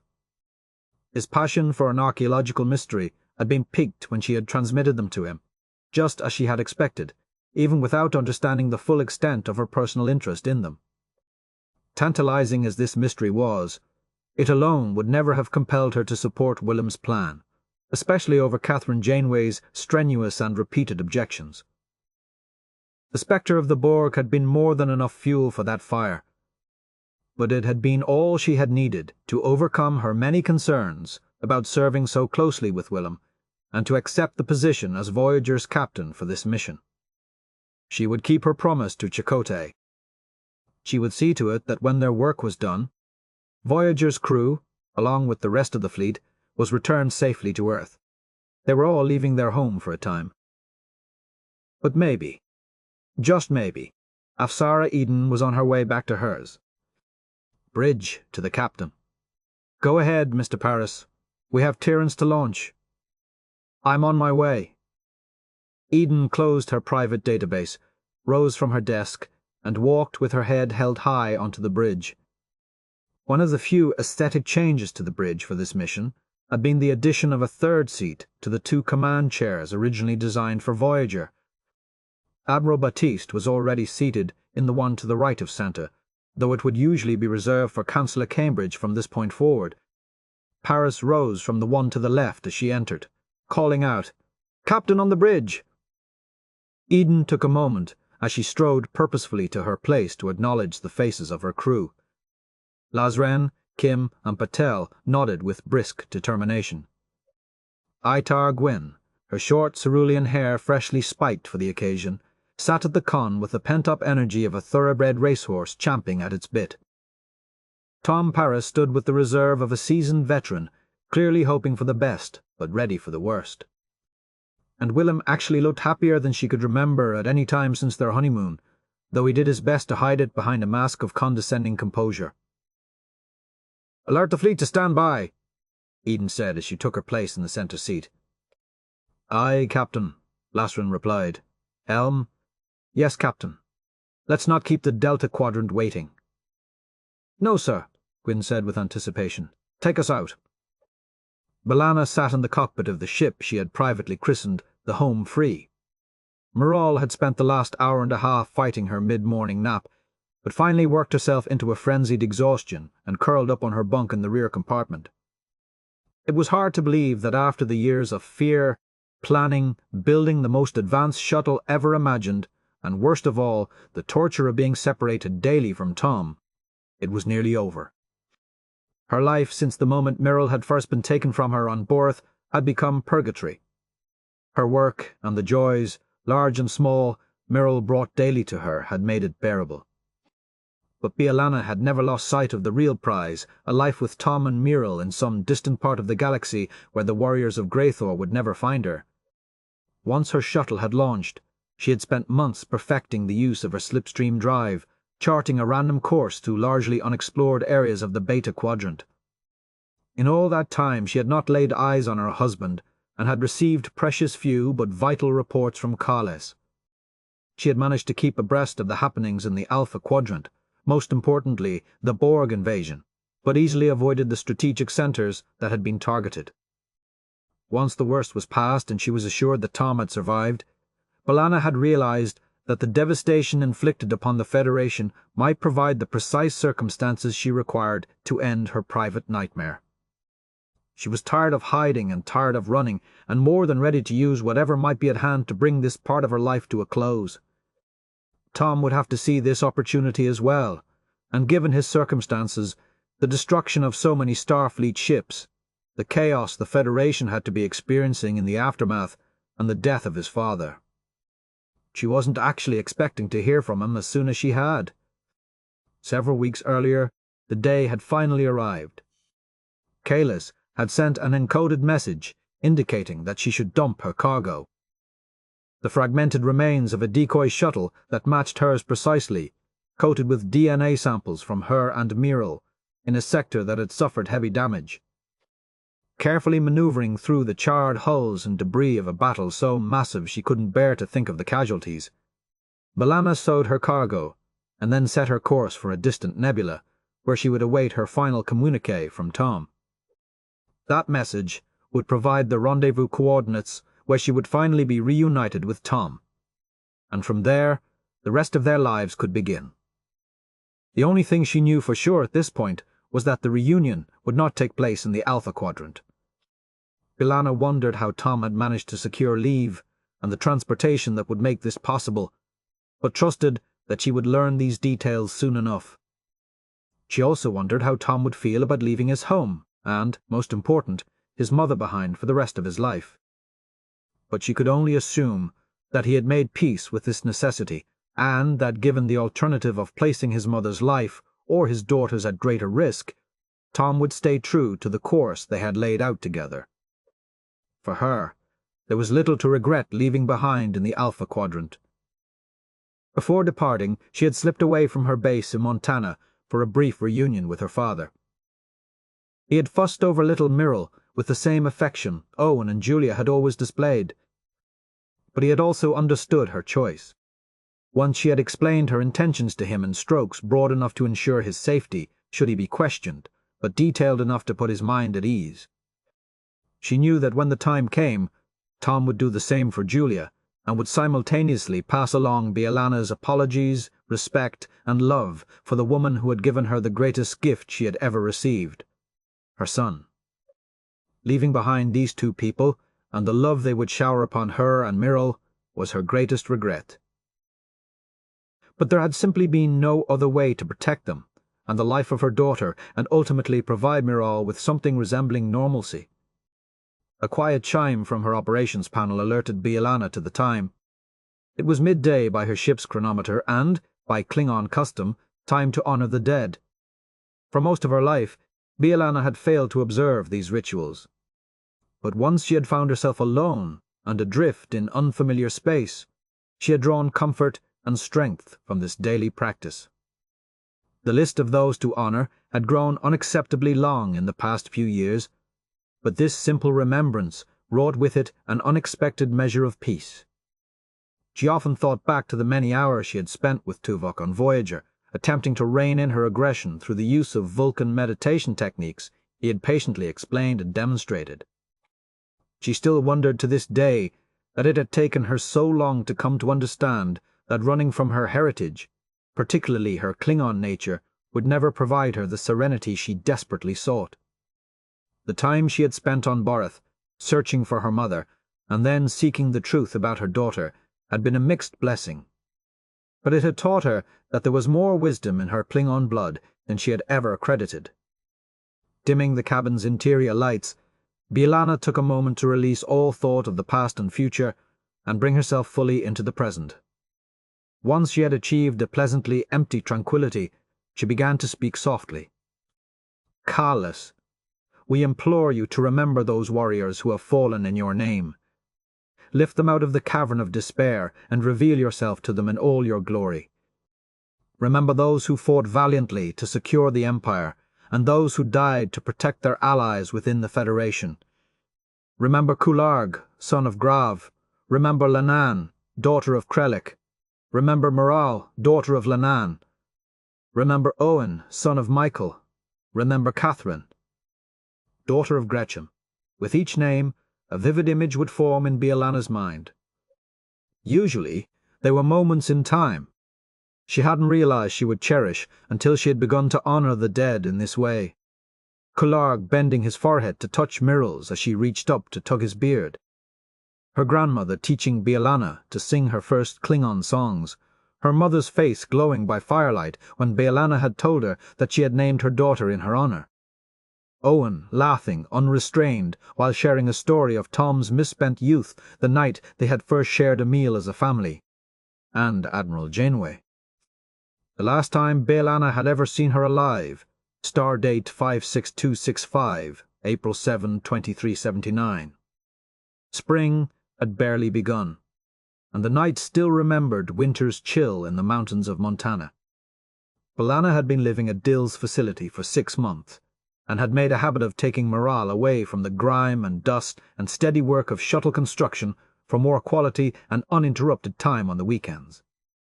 A small river tumbled through a canyon only a few miles from the warehouse. Saturday morning would begin with a hike into the canyon's rugged heart. Moral would invariably insist on walking beside her mother, but after the first hour would consent to being carried the rest of the way on B'Elanna's back. As they walked, they would discover anew the natural beauty around them. Everything was green and fresh. Mirrell would pluck wild flowers with her pudgy fingers and glow with delight when she remembered their names from one week to the next. Buttercups, Buttercus, Starwart's Thoughts, and Blue-Eyed Mary's Boo. Why Mays? Once they had made camp near the river, they would busy themselves collecting firewood and chasing lizards, a pastime of which Moral never wearied until she actually caught one. After an early dinner, as the sun began to fall below the ridgeline, B'Elanna would entertain Moral with her favorite stories. Invariably, they were of Tom, exploring an ocean world, losing a shuttle race in order to propose to her, or wrapping Moral in animal pelts and holding her for hours through the long winter nights on Boreth. B'Elanna treasured these outings, and was unpleasantly surprised when she heard a rustling to the south of their camp one night. Someone was noisily following the river toward them, and her first act had been to reach for the phaser that was always close at hand. In the fading light, B'Elanna had soon made out a slight and feminine form. She had already begun to lower her phaser when Janeway's familiar voice had beseeched, "Don't shoot. I come in peace." B'Elanna had not hesitated to rise and hurry to meet the Admiral, who immediately enveloped her in a firm hug. "It's so good to see you, B'Elanna," she had said, her eyes alight. "And you," B'Elanna replied, surprised by the knot that caught in her throat at the unexpected sight of one so dear. "Where is she?" Janeway teased, peeking around B'Elanna to spy Moral, who had looked up from the ant races she was monitoring the moment her mother had left her side. Once Mirrell had caught her eye, she had ducked for cover behind the log that was their campfire seat. But Janeway had eventually coaxed her out by approaching the log gingerly and coming to rest several feet from the child before bending to the ground and discovering a group of burrowing earthworms which instantly captivated Moral. By the time B'Elanna had seated herself again by the fire and offered Janeway some water, which she gratefully accepted, Mirrell had climbed into the Admiral's lap and begun to wipe her filthy hands all over Janeway's otherwise pristine uniform. "It's beautiful here," Janeway said, then added, "I hope you don't mind a little company." "Not when the company is good," B'Elanna replied honestly. "Tom told me where to find you. Voyager is still en route back to Earth from Cestus I, or I'm sure he'd have led me here himself." "We'll see him in a few days," B'Elanna replied, wondering why a note of defensiveness had suddenly crept into her voice. Unfortunately, I'm here on business, Janeway admitted. Really? B'Elanna said, truly puzzled. The strangest thing has happened. Janeway nodded. A lunatic attempted to take over the Federation embassy on Kono-Zeh, and during the brief period in which he held it, he demanded that the High Council reveal that the Federation had actually replaced the Emperor Kallus with a hologram. B'Elanna swallowed hard, but managed to keep her face neutral. You're kidding. I'm not. Of course, at first we all assumed this was nothing more than further evidence of his insanity. The strange thing was, when the Emperor finally appeared, he was, in fact, a hologram. Huh. B'Elanna attempted to display surprise. And not just any hologram, Janeway went on. He was actually using a version of a holo-emitter frighteningly similar to the one used by our very own Doctor. At this, B'Elanna couldn't even find a sound to make. The good news is, Ambassador Worf was able to retake the embassy.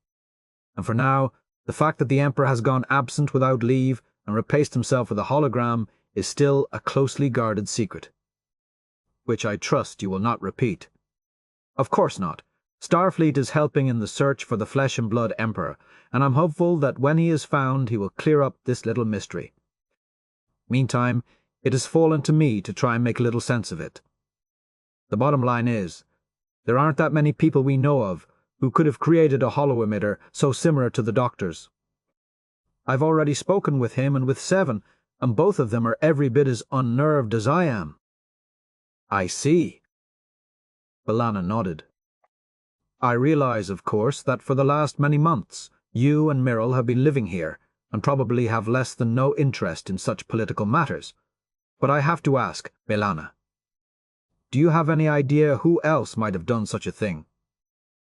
B'Elanna forced herself to return Janeway's even gaze. I'm sorry, Admiral, I don't, she said. Janeway continued to stare into B'Elanna's eyes, and B'Elanna told herself she wasn't seeing disappointment reflected back at her. Soon enough, Janeway turned to study the fire and said softly, I see. Myrrell had finally relaxed into Janeway's arms and was beginning to fall into a well-earned sleep. I'll take her if you like, B'Elanna offered, reaching out. It's all right, Janeway replied wistfully. I don't get to see nearly enough of either of you anymore. I'll hold her a little longer if that's okay. Of course. After a brief and uncomfortable silence, Janeway said, She looks so like you, B'Elanna. You can't see them now, but she has her father's eyes, B'Elanna replied. And his funny crooked smile, especially when she's doing something she knows she's not supposed to. Well, that's your job right now, isn't it, little one? Janeway cooed. When it comes to mischief, her future is bright, B'Elanna acknowledged with a grin. Janeway turned back to face B'Elanna. Are you well? She asked. Are you happy? Most of the time, B'Elanna replied, treading carefully. May I ask why you haven't returned to Starfleet? I just can't right now. But someday, Janeway asked. You're so good at what you do, B'Elanna, and I know that Chakotay would have you back in a second aboard Voyager. Yes, he's made that more than clear, B'Elanna admitted, but I know Voraik is doing a wonderful job. He is. But Chakotay is worried about Tom. He's clearly missing something, and my guess is it's you and this beautiful little girl. He doesn't complain, mind you. He'd never do that.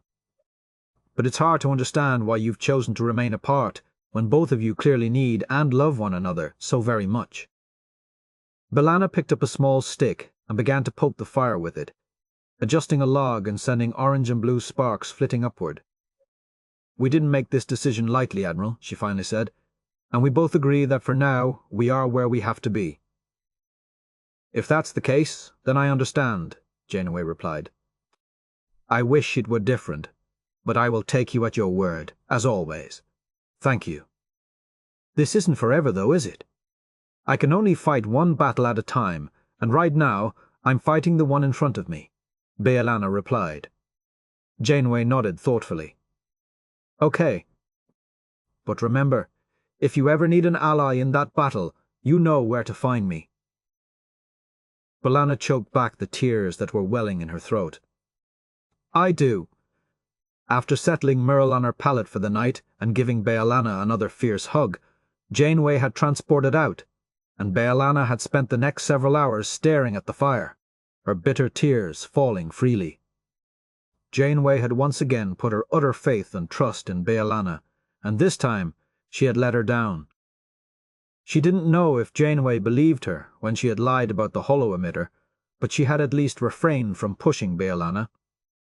A year earlier, Callus had first asked about the Doctor's miraculous emitter, and when B'Elanna had come to understand that the Emperor intended to sacrifice his work on Kaunoas to assure the safety of herself and Mirrell, she agreed to build a device that would make that pose Sybil.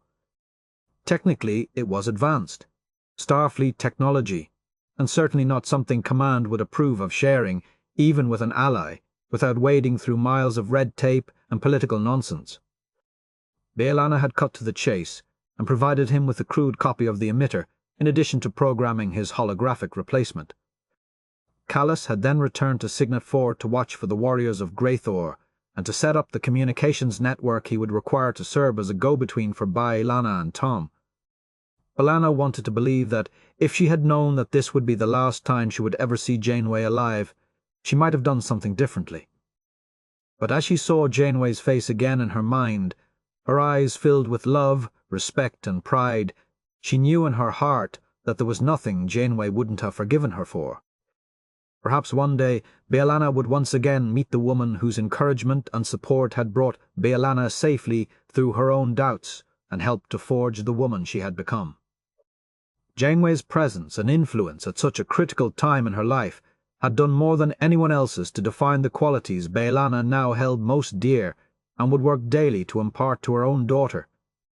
Most surprising of all was B'Elanna's fervent hope that should they meet again, it would not be in some human version of the afterlife, but instead in Sto-Vo-Kor. As B'Elanna allowed her mingled regrets and sadness to dissipate in a vision of the glorious place Catherine Janeway now held among the honored dead, her communications panel chirped, alerting her to the presence of an incoming message. Tom. Her heart gasped as she quickly traced the transmission's origin. She decrypted it quickly, but found herself running the algorithms through a dozen diagnostics before she could accept that the coordinates for their rendezvous could be accurate. Just to be certain, she then double-checked the transmission's point of origin. Within moments, all of her systems verified that the message had come from Voyager. Her hands shaking, B'Elanna began the lengthy process of charting her slipstream corridor and compensating for the predictable subspace variances common to slipstream travel. The coordinates Tom had sent were well within her vessel's range, but they were also in the last place B'Elanna would have expected them to be. It seemed that Voyager was returning to the Delta Quadrant. In a matter of days, B'Elanna and Mirrell would join them. June 2381 Epilogue. I'm pretty sure it's the right thing to do, Chakotay said softly. We're wading into deep and uncharted waters here, but if Seven is right and the Kellier are still out there somewhere, what other choice is there? I'm not willing to watch her fall into madness. We both know how strong she is, but I've never seen her so frightened. She wasn't this vulnerable in her first few days aboard Voyager. After a brief pause, he added, What do you think? The tall white pillar had no answer. Not that he had expected one. He'd long ago lost track of the time he'd spent seated at the base of Catherine's memorial. In the dark days following her passing, he had not allowed himself to indulge in the normal and fairly common practice of speaking aloud to the dead. Before he could permit this, he would first have to acknowledge in every fibre of his being that she was truly gone. Once that bridge had been crossed, many months too late, he had realized how much he still needed to say. The lengthy, one-sided conversation had actually freed something in Chakotay's psyche he hadn't realized had been caged. He had begun by telling her frankly how angry he was at her for choosing to risk her own life rather than his. Didn't she understand how many would willingly have taken her place? or spent the rest of their lives in the Delta Quadrant rather than see her sacrifice herself to the Borg. The moment he'd said the words, however, he had seen her face again in his mind's eye.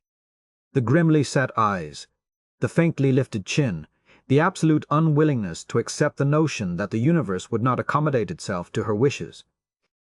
"You're the most stubborn woman I've ever met, Catherine," he'd said, "and I'd give anything to be able to watch you stand here and deny it. I miss you." With that thought, the tears he had believed he was past crying had begun to fall. But living in the center of his pain were also the memories that made living without her possible. Only then had he understood that by denying his grief, he had also cut himself off from the happiness she had brought to his life. Suddenly he saw vividly her delighted and disbelieving smile when he had led her into the woods near their temporary home on New Earth, and shown her the wooden tub he had built for her, the soft glow of her face lit by candles in Leonardo's workroom, the night they had promised one another never to allow their differences to tear them apart again, the chagrin with which she had announced to him for the 10th time that her replicator had once again burned their pot-roast dinner, the drowsy contentment and peace of her face in repose. The one and only night she had belonged body and soul to him alone. Laughter had burst freely through his tears, and Chakotay had allowed his mind to wander buoyantly through their life together. "Remember the first time you tasted a Leola root?" The look on Neelix's face when he thought he'd poisoned his captain. "The first time you hustled Tom Paris in a game of pool at Sandrine's? The day Naomi brought you her very first captain's assistant report? The day we walked into the cargo bay wondering which of our crew would stay behind with the 37s and their descendants, and found it empty? It had taken hours to journey through the past, the good and the bad.